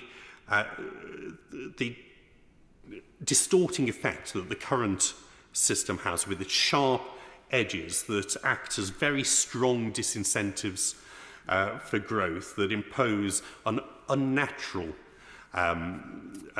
plateau around 5,000 hectolitres, that mean unless you can be confident that you're going to grow significantly beyond 5,000 hectolitres, you have very little incentive to invest in the extra staff and the extra capital to do so. I think the system that's proposed is far better, and it is very noticeable that what had long been probably the most contentious issue within the beer sector has now actually brought people, whilst there are some details each of them might like to change, the overwhelming majority of the sector now feels this is something that they can live with. And I would suggest that perhaps the Treasury might like to look at whether some form of small producers relief might be possible for wine producers as well, to extend it beyond beer and cider, to include small wine producers, which I think would also have a particular benefit for English wine producers.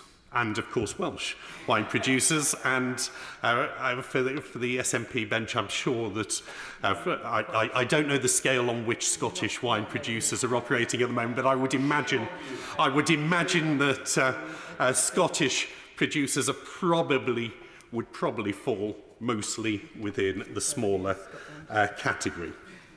And finally, on the proposals for the differential rate of beer duty, the draft beer duty rate, and this was a fantastic proposal that the previous Chancellor announced in his budget last autumn. It has the potential to make a big, big difference to supporting responsible drinking within our beers, our pubs, our cafes, our bars, instead of our supermarkets and, let's be honest, our park benches and town centre street corners.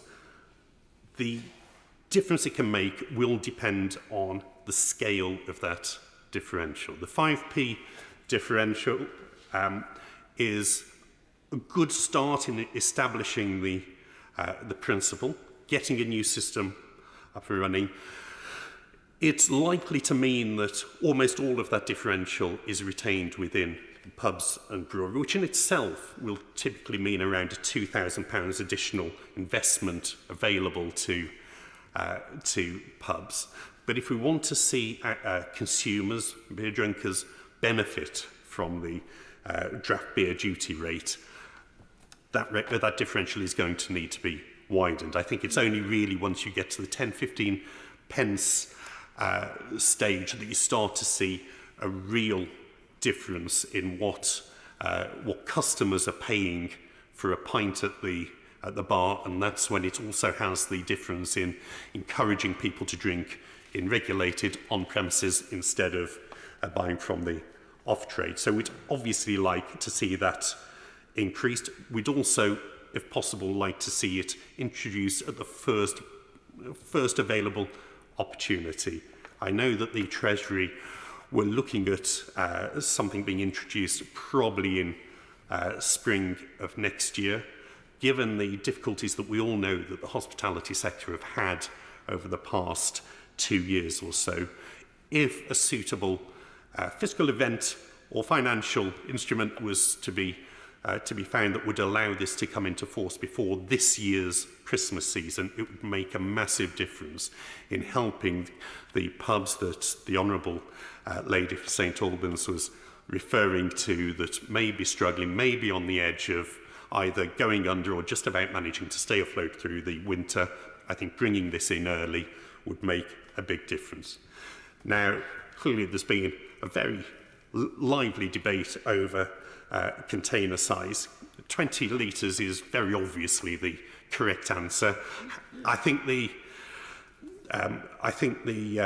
from discussions with the previous Chancellor and previous Economic Secretary, I think that they recognise the 20 litres was also where this needed to end up. I very much hope that incoming ministers will now reach the same conclusion. I think actually the previous Chancellor broadly accepted the argument that 40 litres was probably not the right container size for the threshold when he was pictured with the Prime Minister holding 30-litre containers to launch the policy. So 20 litre will make a big difference to the range of particularly our smaller brewers, the types of beer that can be made available, but also I think we need to look at the provisions on distribution mechanisms so that they don't necessarily have to be connectable to either a gravity-pulled or electric-pulled draft system, that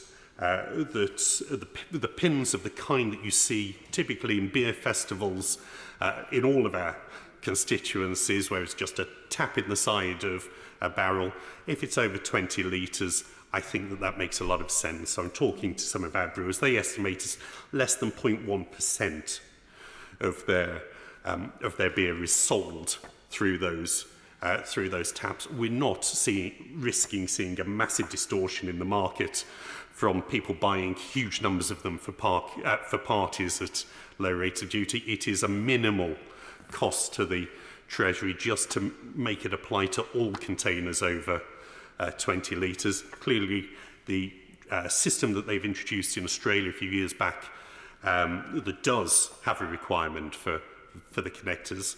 As partly the Australian market is very different, they also have a much lower threshold. I think it's as low as 8 litres from memory, but I think 20 litres will capture virtually all of the beer that virtually all of the small brewers that we're trying to support, that supply through our pubs and our licensed premises, they would benefit from this. So I would hope that the Treasury in their final decision will settle on that as the obvious figure. So once again, I thank my right honourable friend. I thank the Treasury for all of the discussions that we've had over the past couple of years, and particularly since the publication of the duty review. And we look forward to these measures being introduced quickly so that our brewers, our publicans and UK hospitality as a whole can benefit, succeed and thrive. From bench wind up, Richard Thompson. Thank you, Mr Deputy Speaker. And can I say what a pleasure it is to speak in this debate and to congratulate the Honourable Member for the Vale of Glamorgan on securing it. I'll begin my remarks by declaring my membership of the all-party parliamentary group on Scotch whisky, and also say how pleased I am to see, after a day of turmoil, that the Minister is in our place. I'm going to have to get to grips with 2 other ministers that I shadow, so it's nice to see some continuity somewhere in at least one area of the responsibilities I have for my group. Alcohol duty is something that I think has been ripe for review for quite a considerable period of time, on the grounds of complexity, on the grounds of the economic impacts it goes on to have, but also on the social and health impacts that it can have in terms of how behaviours might go on to be influenced. And I think it's something that, well, I know it's something that could have been done at any time. There's contrasting levels of duty that are applied across the European Union.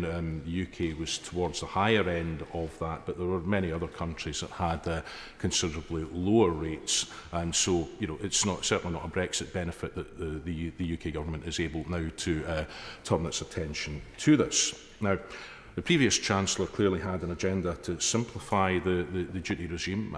It's perhaps understandable that the current Chancellor hasn't had a chance to get round to sharing with us what his thoughts on that might be, or possibly he may not even be Chancellor past the autumn, depending on how the cards fall.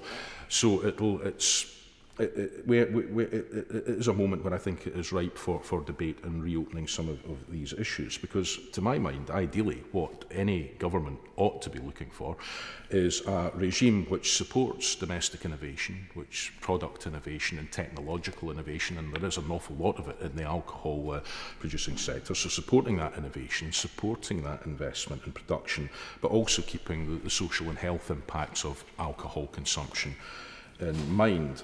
And on that measure, I have always taken a dim view in terms of the review and the parameters that were set out so far about the apparent bias that there is against stronger alcohols such as whisky and vodka and gin, and I will go on to explain why that is. Like I said, I'm a member of the APPG on Scotch whisky, and although, and in my own constituency in the north east of Scotland, there are 3 fairly significant distilleries there. There's the Glendronach distillery near the village of Ford, there's Ardmore near the railway at Kennethman, and also Glengarry, which sits unusually for a Scottish distillery, not in an iconic natural landscape, but slap bang in the middle of the town of Old Meldrum. If you're driving through Old Meldrum, you actually drive through the different buildings and the distillery, depending on what route you take, and it really is quite remarkable. And if anyone is in the northeast of Scotland, I would encourage you to pay a visit. Give me a shout, I'll come along with you, because it was great to be able to show off such a distillery. But as well as producing excellent products, they're also right at the heart of the visitor economy that we that we have there, and together with the rest of the whisky sector, they make an absolutely enormous contribution to Treasury revenues and also to the UK balance of payments.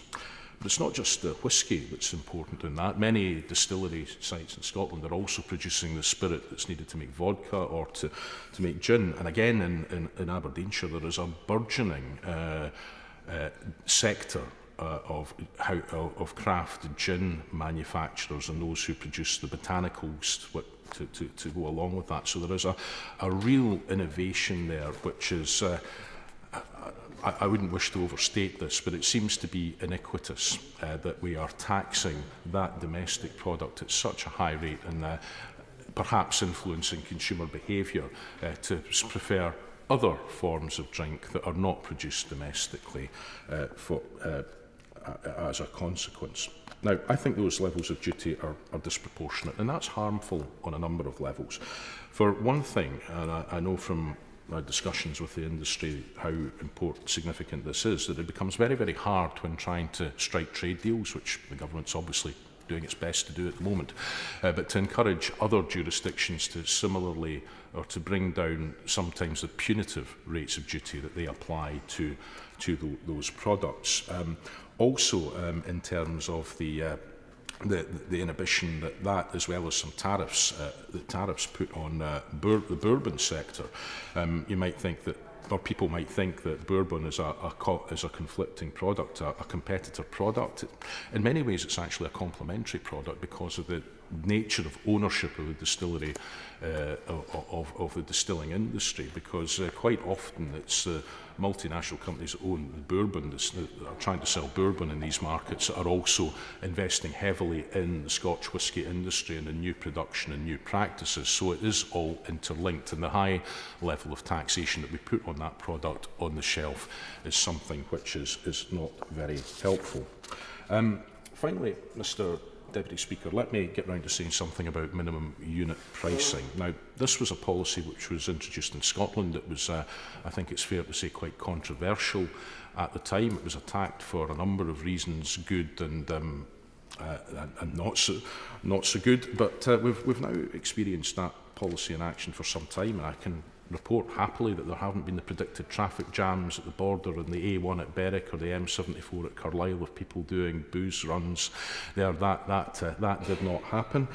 But the most valid criticism, I think, of that policy approach wasn't so much about trying to increase the price, but it was that had an impact on the price, that the benefit did not go to the government to invest in health measures, but it instead rested with the retailer. I think that was a very fair criticism, and I think just to finish the point, then I will give way. And I think it's fair to say that if any Scottish Government had control over the range of duties applied to various drinks, they may have had a minimum price in mind, but would have used duty as a mechanism rather than imposing that on the retailers. I give way. No, I would just mention the point that minimum unit pricing has also been introduced in Wales, and their feedback has been very positive also. Thank the honourable member for Caerphilly for that intervention. It has indeed been introduced in Wales, and I think that the evidence as it builds, which I will come up to, is that it has been a very positive thing in both jurisdictions. Also, we need to look at promotions. The minimum pricing and other associated policies around it ended the practice of supermarkets using cheap alcohol, below cost price alcohol, as a loss leader to draw people through the doors. So the evaluation that has taken place to date of minimum unit pricing in Scotland, and I'm sure similar evaluations will be underway in time in Wales, is that in the 12 months following its introduction and pre-pandemic, that there was in Scotland a 2% reduction in off-trade alcohol sales, but most significantly a 10% decline in alcohol-specific deaths in 2019. So with more alcohol being drunk at home and the changes in behaviour that we've seen throughout the pandemic, I think it's reasonable still to conclude that the minimum unit pricing as it is contributing to a lower level of harms and adverse health and crime and social outcomes than might otherwise be the case were that not in place.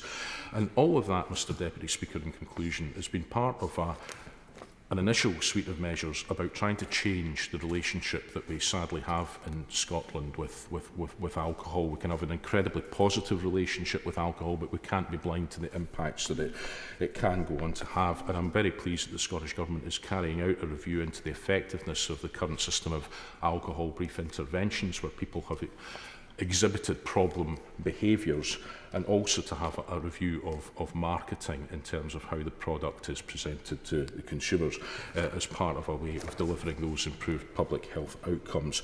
I believe that a review of where we are with duties is a ripe opportunity to do that, and I certainly would be failing in my duty as an SNP spokesperson to say that wouldn't it all be better if this was also devolved. Thank you. Point of order, Mr Mike Wood. Thank you, Mr Deputy Speaker, for allowing me to raise a point of order. I should have drawn the House's attention to my entry in the Register of Members' Interests relating to hospitality I've received from appropriately the hospitality sector. Can you advise as to how I may put that on the record? To thank Mr Wood for his point of order and his forward notice of it. He's just done that, and thank him for correcting the record at the earliest possible opportunity. Bina upon Azari. Thank you, Mr Deputy Speaker. Can I begin by congratulating the Honourable Member for Vale Glamorgan for securing this backbench debate. I believe he has covered all the points very well. Despite this very strange situation we find ourselves in this afternoon, I welcome the opportunity to debate the principles behind the taxation of alcohol and the details of the government's alcohol duty review. I'm very glad that the government has managed to find a minister to respond to this debate, and I do welcome her in her place. We will see if the review survives the government change of government that's taken place. Over recent months, I have been engaging with representatives across the alcohol sector about these significant changes. The alcohol duty review represents the biggest change to alcohol duty in decades, and so it's therefore welcome that this House has had the opportunity to consider the changes in advance of the legislation coming forward, and I'd like to thank the Honourable Member for bringing that forward. Can I also thank all the other Honourable Members who have also contributed, many of them who have spoke on behalf of alcohol producers and retailers in their constituencies. It is clear that there are a great many breweries, cider makers, distilleries, wine shops and other alcohol-related businesses playing important roles in supporting local jobs and economies. And of course, we all know the importance of pubs to our local communities. It is good that honourable members have been able to champion these businesses today. Before turning to address some of the specific issues, I would like to set out principles Labour believes should guide these changes. We agree that the alcohol duty system should be simplified and be more consistent.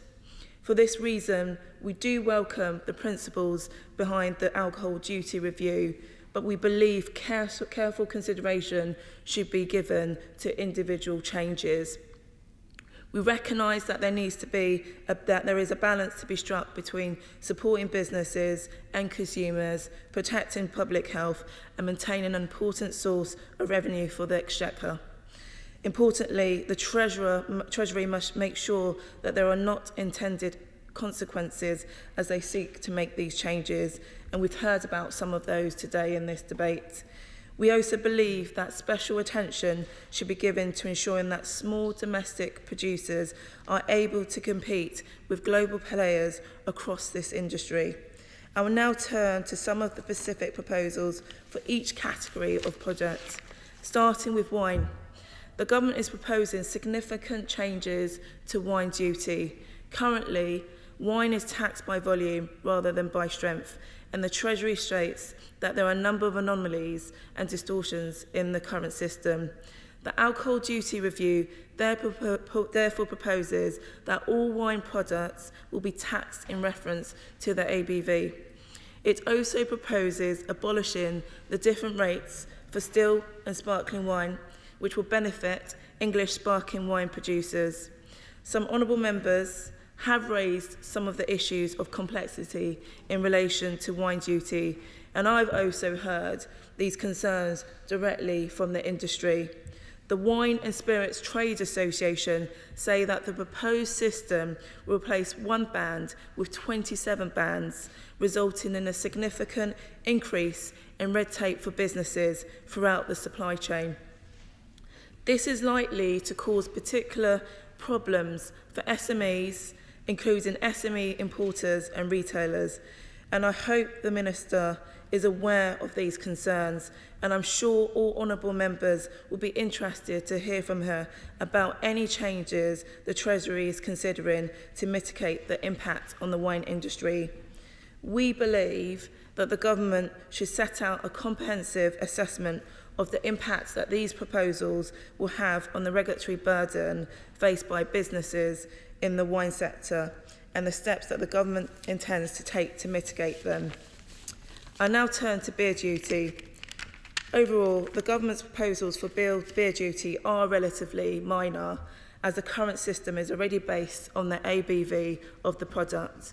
The reduced rate for products below 2.8% is being widened and will now include products of up to 3.5%. And I note that this has been welcomed by the Campaign for Real Ale, who say that this will be an incentive, will incentivise the production of lower strength beers.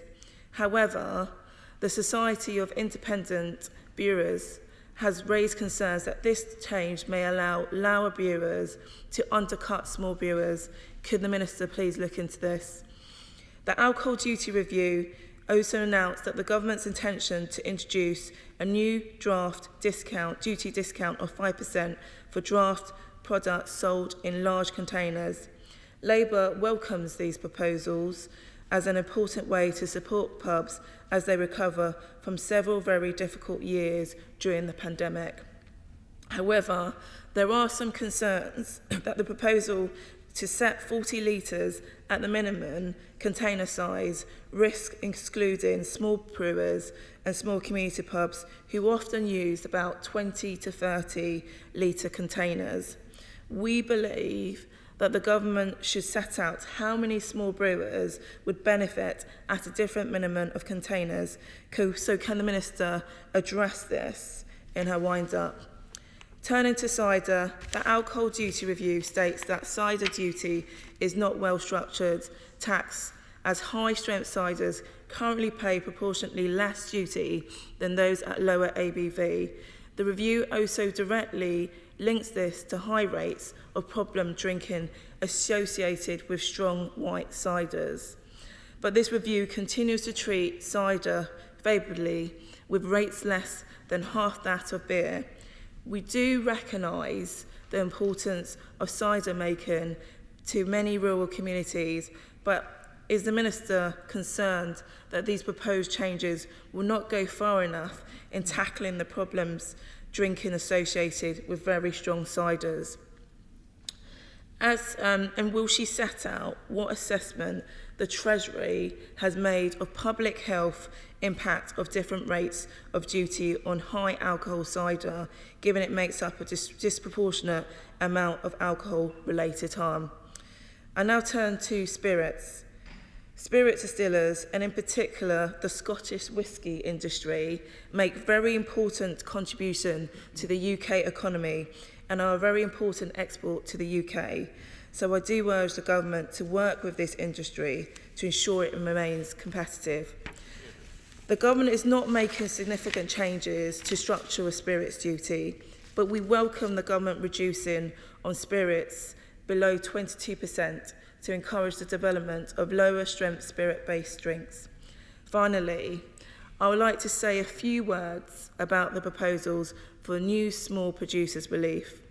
Labour introduced the small brewers relief in 2002 and is proud of the effect it has in supporting small brewers and creating the vibrant UK beer scene that we know exists. We therefore support proposals to extend the scheme to other product producers, but believe the Treasury should work closely with representatives of small brewers and cider makers to make sure it continues to work effectively. As you know, the devil is always in the detail. I've also had concerns from wine and spirits industry that proposed small producer relief would not apply to products above 8.5% ABV. The government therefore needs to explain why it is excluding small distillers and small English and Welsh winemakers from this relief, and what assessment it made of the merits of including them. I will end my remarks here, and I look forward to hearing from the Minister on all of the important points that I've raised. There are major changes which will affect businesses and consumers, and they deserve careful consideration. We will be scrutinising the forthcoming legislation closely, and I look forward to debating these issues again in the future. Thank you, Mr. Deputy Speaker. Thank you very much. Minister. Thank you very much, Mr. Deputy Speaker, and it's a pleasure to respond to this debate brought by the Honourable Member for the Vale of Glamorgan, and I congratulate him on securing this debate. And it's been good to hear Honourable Members across the House and, of course, the chairs and members of very important APPGs on this subject. It's very clear that my honourable friend, the honourable member for the Vale of Glamorgan, is an ardent advocate for producers and traders in his constituency. And indeed, Wales has a historic association with alcohol production going back 4,000 years, and today produces many ciders, beers and wine. The honourable member for Meon Valley has also talked about the producers in her constituency. As many people have mentioned today, Mr. Deputy Speaker, we are making changes to outdated, arbitrary and inconsistent alcohol tax laws. And the reforms that we are proposing will make the system fairer, simpler and more aligned to public health goals than the system that we inherited from the EU. As the Honourable Member for Erith and Thamesmead said, these are significant reforms that we are making. But before addressing the excellent points that have been raised today, I want to remind members of the major changes we are making to improve the duty system. Reform of our alcohol tax laws is long overdue. These laws have barely changed since the 1990s. This is largely because incoherent and prohibitive EU rules have been in the past hindered by much needed change. In the current system, a high-strength white cider will pay less duty per unit than a low-strength beer. Sparkling wine, a product which the UK has world-leading examples of, pays much more duty than still wine, even when it's substantially less strong. Fortified wines are made with the addition of spirits, and yet they pay less duty than a liqueur made with spirits, even if they're the same strength. We have inherited 15 rates from the EU across 5 different products and with 3 different methods of taxation. This current system is complex, is archaic, and the Institute for Economic Affairs said that it defies common sense. Producers, importers, and exporters in this country have called it distorted, perversely incentivised to produce stronger drinks, and welcomed the opportunity for reform. We agree. And now we have left the EU, we have an opportunity to create alcohol laws that are more rational and support the many and varied producers and traders in this country that we have heard about today. So I'd like to take this opportunity to remind everyone of the significant benefits which have been introduced with our reforms. A radically simplified system, slashing the number of bans from 15 to 6, and taxing all products in proportion to their alcohol content. Taxing all products in the same rational way, a policy which was banned by EU law. Ending the premium rates on sparkling wine and equalising them with still wine, and substantially reducing duty on rosé.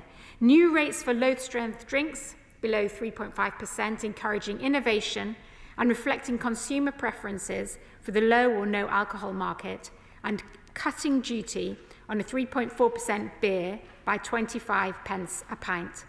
Modernising the taxation of cider, targeting unhealthy and problematic white ciders, while cutting the duty for lower ABV craft and sparkling ciders. Introducing small producers relief, supporting the many small artisan alcohol producers who continue to create world-leading products in this country. These are benefits that would not have been available to us before we left the EU. I'm very happy to give way to that. I'm grateful to the Minister for giving way. Could you clarify which specific EU regulation was preventing us from duty reform? There are many laws in the EU, as the honourable member will know, that have dictated our laws for many years, and those are the regulations and directives that we're changing, not just in this area, but in many others. But coming back to the system that we are producing, we ran a consultation after the autumn budget until January of this year, and Treasury officials have met with many stakeholders from across industries and public health groups. The honourable member for St Albans said we need to consult more, but I can assure her that Treasury ministers, largely the former XST who's responsible for this area, has met with colleagues from across the parties. We've spoken to and visited businesses from the smallest to the largest. We've welcomed representations from many of the most important trade bodies, and we've sat down with the Australian High Commissioner, all to ensure that at the Treasury we have heard all points of views on these reforms. And I can assure the Honourable Lady and others that we are listening. And I'm going to come on to the points that many honourable members have made. We've heard from those industries, businesses and colleagues where they have some concerns, and we have and we will continue to listen to the feedback, and the comments that have been made in this debate will form part of that listening.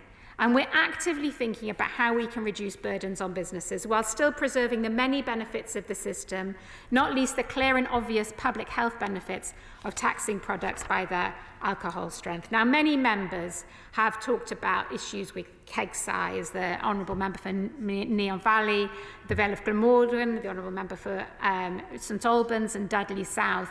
And I want to assure those members that while I can't give any announcements today, that we are absolutely listening to that point. My honourable friends from the Vale of Glamorgan and Dudley South and others talked about how small producer relief is too complicated, and I want to reassure honourable members and friends that we are determined to get rid of the cliff edge to support growth of small brewers. Other honourable members have talked about the duty charges on wine, and I know, because I have spoken to the former XST, and she has told me how she has been engaging with the sector on this very issue. The Honourable Member for St Albans mentioned that she had visited the Wine Society and heard their views, and I know that the Treasury is looking at ways to reduce the administrative burdens. The Honourable Member for St Albans talked about fortified wines, she will know we are reforming duty on fortified wines to ensure that these products pay a consistent rate of duty per unit with still sparkling wines and high-strength beers. We're increasing the duty on fortified wines to equalise the duty on spirit-based liqueurs such as Baileys, because both drinks are made using spirits, and we think it's right in those circumstances that they pay the same rates. The Honourable Member for Weston-super-Mare and others, Meon Valley and others, talked about cider, and I hear what those members are saying. They will know that ciders will benefit from new reduced rates for lower ABV ciders below 3.5% ABV, and as part of our new draft relief, we will cut duty rates on draft fruit ciders by 20% to equalise them with beer, cutting 13 pence off a pint. In addition, nobody has mentioned today, but I would just like to reiterate that we announced in the autumn budget of 2021 that we froze cider duty for the 4th consecutive year. Now, the Honourable Member for Gordon talked about Scotch and other spirits. I'd just like to remind him that at the budget, the government froze spirits duty, saving 52 pence off a bottle of Scotch, compared to if duty had risen with inflation. And spirits duty, because of the decisions that we've made, our spirits duty rates are at their lowest level since at least 1918. It is a really important industry for our environment for Scotch to succeed. Domestic whisky volumes have in fact expanded year on year throughout the pandemic to reach their highest levels since 2013, growing 11% over the last 2 years. I want to reflect. I'm very happy to give way to the honourable member.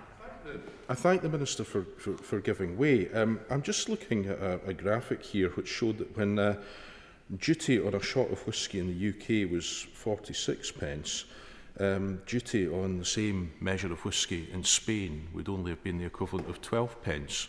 I'm wondering what Brexit benefit it might be that's resulted in that differential staying there, even with whisky duties being frozen.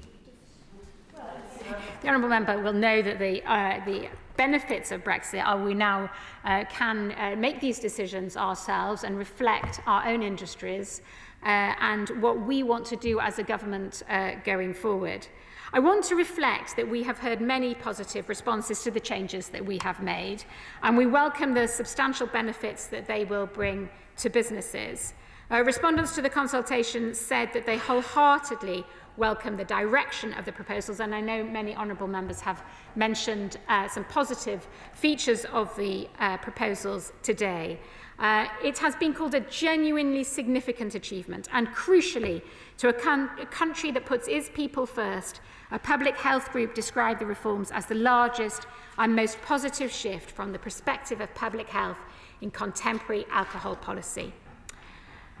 Madam Deputy Speaker, in closing, I'd like to thank all my colleagues who've contributed to this important and insightful debate. We will soon confirm details of the reforms and publish the draft legislation for consultation alongside the Government's response to the consultation. We have before us a once-in-a-generation opportunity to reform and improve an outdated system, with new incentives for producers to diversify and innovate, and introducing a direct boost for pubs. The reforms are more rational, they are fair, they are better aligned to public health goals, they are better aligned to consumer preferences, they support the Great British Pub and support small producers producing fantastic world-leading products. Our reforms spell exciting times for alcohol businesses in this country and will protect our brilliant heritage in alcohol production and trade in this country. Alan Cairns. Thank you, Madam Deputy Speaker, and it's been a privilege to consider this debate, and I'm grateful to all of the members that have contributed. I think it's quite obvious to see that right across the House there is strong support for the need for change, and there is also strong support for the direction of travel that the government have introduced. But there is also a recognition for needs for further change.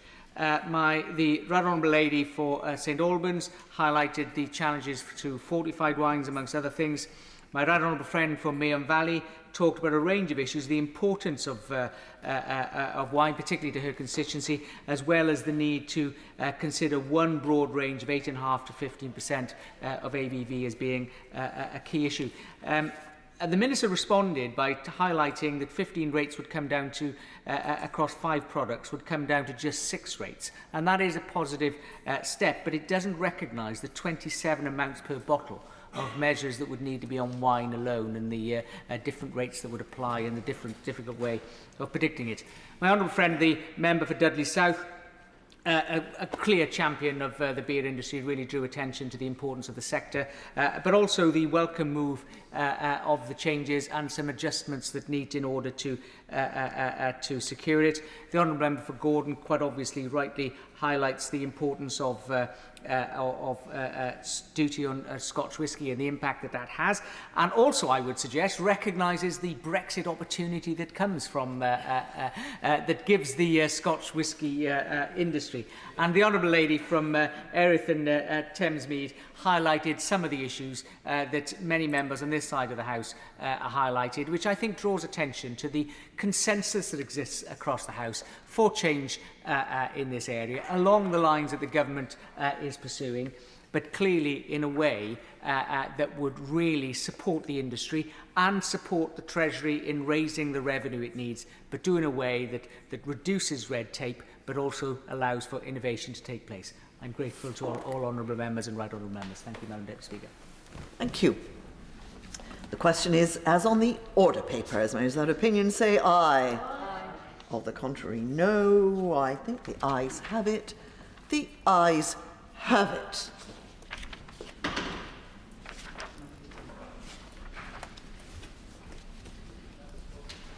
like to move that the House do now adjourn. The question is that this House do now adjourn. Wayne David. Thank you, Madam Deputy Speaker. Last November, a 10-year-old boy, Jack Lees, from Penbryn, Penrowell, in my Caerphilly constituency, was killed by a vicious dog. The dog attacked and killed Jack in a neighbour's home. The dog was an American XL bully. In the trial which concluded last month, one of the defendants in whose home Jack died was sentenced to 3 years. The other defendant, the owner of the dog, received a sentence of 4.5 years in a youth offender institution. The dog, called Beast, had been bought on the internet only a few days earlier. There can be no doubt that the dog had huge behavioural problems and was not going to be kept as a normal pet. Indeed, the previous owner of the dog stated that he was selling the dog because he couldn't cope with it anymore, and the dog was described as aggressive in its for sale advert. Moreover, CCTV recording showed how the dog threatened and tried to attack people on the street. It is worth noting that during the course of the trial, the man who owned the dog breached his bail conditions in a blatant way. It is a view of Jack's mother, Emma, who has been incredibly brave, that the sentences given to the two defendants were far too lenient. This is also a view of the local community in Caerphilly, and it is my view as well. An e-petition has been launched by Jack's mother, and it clearly expresses the view of so many people about the leniency of the sentences that have been handed down. In response to the representations which Emma has made to the Attorney General's office, she has been told that it is not possible to refer these sentences to the Court of Appeal. Although the law officers do have the power to ask the Court of Appeal to review certain sentences which appear to them to be unduly lenient, this power does not apply to sentences under the piece of legislation which is applicable here. I understand, however, that the Secretary of State for Justice does have the power to add to this scheme where a review can take place. I would therefore like to ask the Minister to speak to her colleagues in the Ministry of Justice so that they can give active consideration of the Dangerous Dogs Act 1991 being included in the scheme.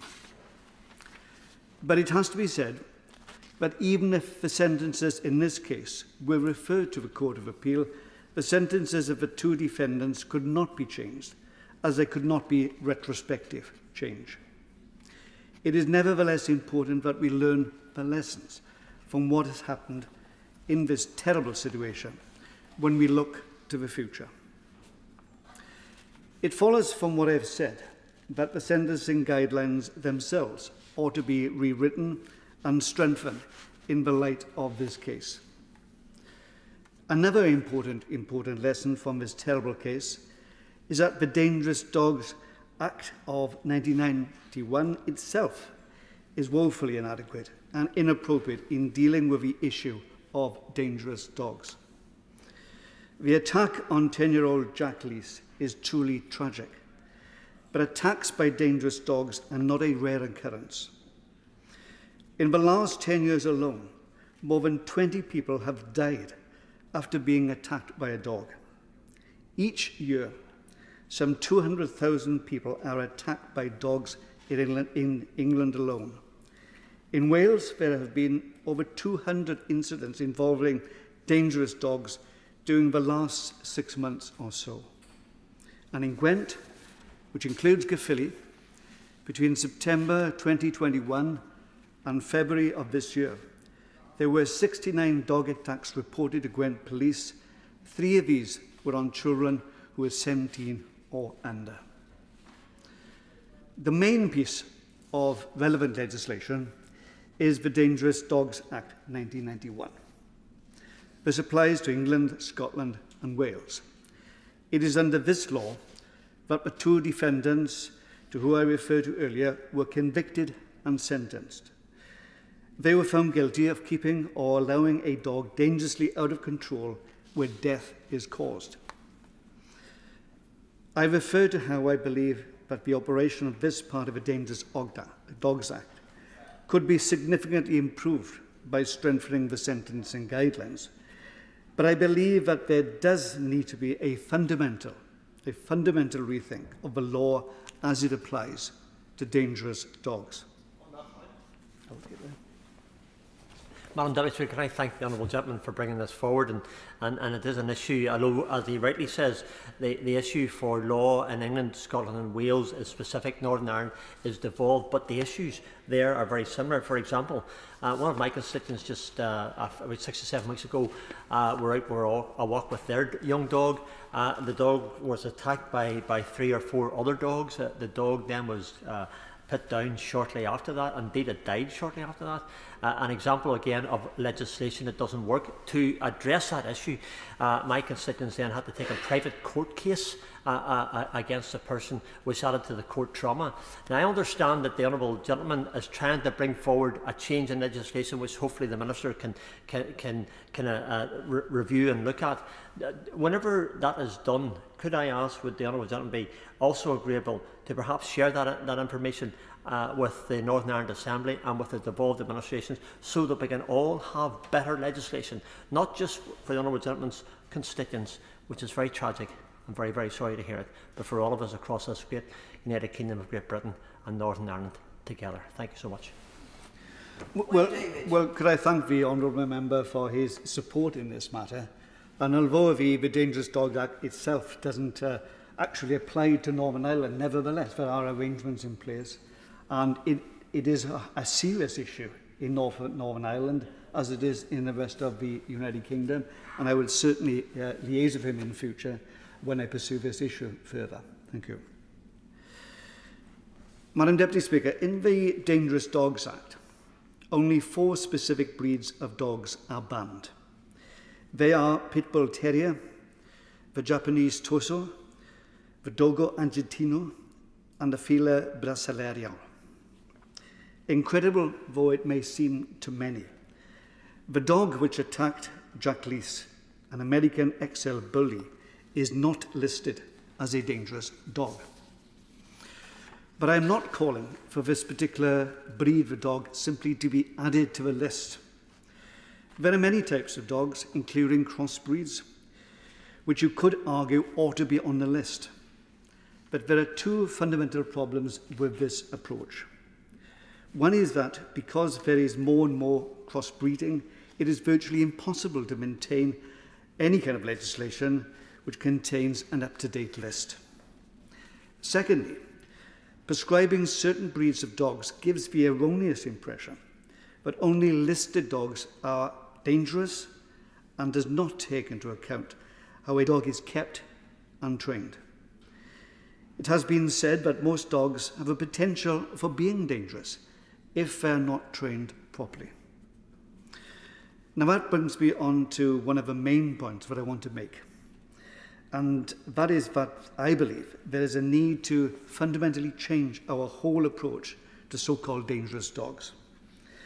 Rather than relying on breed-specific legislation, which is clearly inappropriate, the government ought to bring forward legislation which is based on a totally different approach to this issue.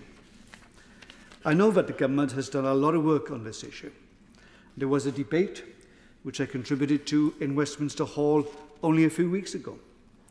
In response to that debate, I thought the former minister's comments were encouraging, and I would hope today that the minister is able to take us forward a little bit further. The government's starting point has to be an acceptance that there is a lack of any real evidence to support a breed-specific approach to protecting the public. I believe that there is a large amount of independent research funded by DEFRA which lays the basis for a quite different approach. It shows that simply looking at a dog's breed is not an appropriate criteria to assess that dog's risk to people. I know that the government is fully aware of the conclusions of the House of Commons Select Committee inquiry, which states, "But the current dangerous dogs legislation fails to protect the public and also harms animal welfare." This is the view too of a whole range of organisations which have come together under the Dog Control Coalition. These organisations include the RSPCA, the Dogs Trust and the Kennel Club. Madam Deputy Speaker, it has now been over 30 years since the Dangerous Dogs Act was passed. And going beyond this act, it has to be said that the legal framework for dealing with dog bite incidents is very complex, with a number of different laws applicable depending on the circumstances surrounding the incident. But breed-specific legislation has another fundamental weakness, and that is the fact that it is to a large extent reactive in character. I believe that it is better to approach this issue of public safety before there is harm caused, rather than responding to the consequences. Prevention has to be the watchword. That is why I want to see a comprehensive and fundamentally different approach to this issue. A number of years ago, there were dog licenses. The government really ought to examine the possibility of reintroducing dog licenses, but this time we shouldn't simply see them as an easy way of government having an additional source of revenue. The money received should be used for a whole range of initiatives, including tackling the behavioural problems of certain kinds of dogs, which leads to dog bite incidents. Resources could also be provided for dealing with stray dogs and for helping to fund dog training. Let's not forget that at the moment dogs have to have microchips by the time they're 8 weeks old.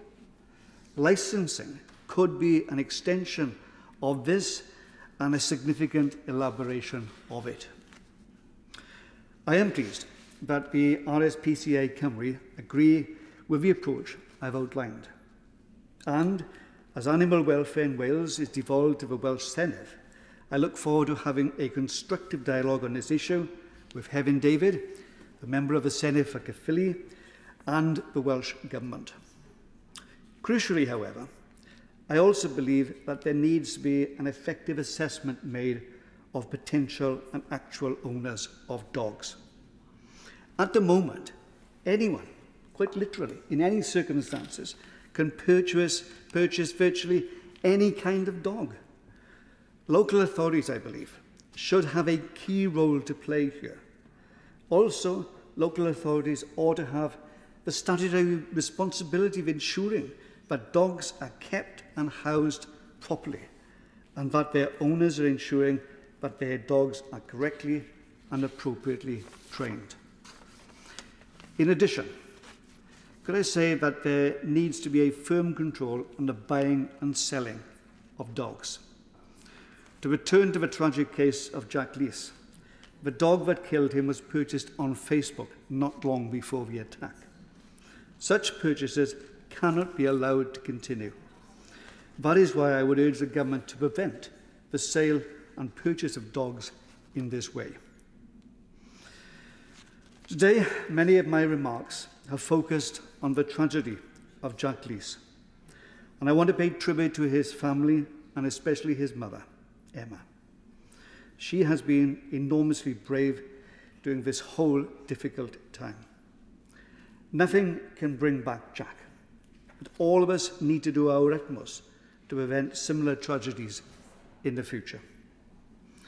Could I say that I look forward to the new Minister's reply, and I encourage her to be as positive as she possibly can. Thank you. Thank you. Minister. Thank you very much, Madam Deputy Speaker. First of all, I'd like to congratulate the Honourable Member for Caerphilly for securing this debate on such an important issue. our usual friend from Strangford for joining in too.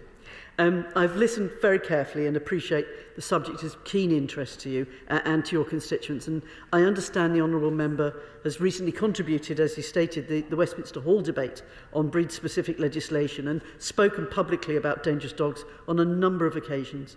I appreciate the strength of feeling he has on this topic and commend him for his diligent campaigning. We have sadly seen a number of tragic fatalities from dog attacks in recent months, many involving children. This, of course, includes that tragic death of the honourable member's constituent, Jack Leese, in November last year. I note that the owner and the keeper of the dog were both sentenced last month under the Dangerous Dogs Act to 4.5 years and 3 years in prison, respectively, and have been banned, obviously, from owning dogs indefinitely. Sadly, on individual sentences, they are for the courts to decide based on all the evidence presented at trial, so I cannot comment further on that specific point. Again, I pass on my condolences to the Leese family, to Emma, who's bearing up so well. This government is determined to crack down on irresponsible dog ownership and promote safe interactions with dogs. We're already taking action on this, and I want to take the opportunity today to set this out in more detail. As colleagues may know, Middlesex University was commissioned by DEFRA to examine measures to reduce dog attacks and promote responsible dog ownership across all breeds of dog. We published that report in its recommendations in December last year, and in response to the report, we've established the Responsible Dog Ownership Project, working with police, local authorities, animal welfare stakeholders to consider the recommendations in detail and provide advice to government. The project's steering group is overseeing a series of specialist subgroups that are considering the recommendations and gathering further evidence and expertise from relevant stakeholders, academics and experts, and this will inform the project's final advice regarding the report's recommendations. And please be assured that the Honourable Gentleman's speech today, I will make sure, forms part of those consultations as well. The Responsible Dog Ownership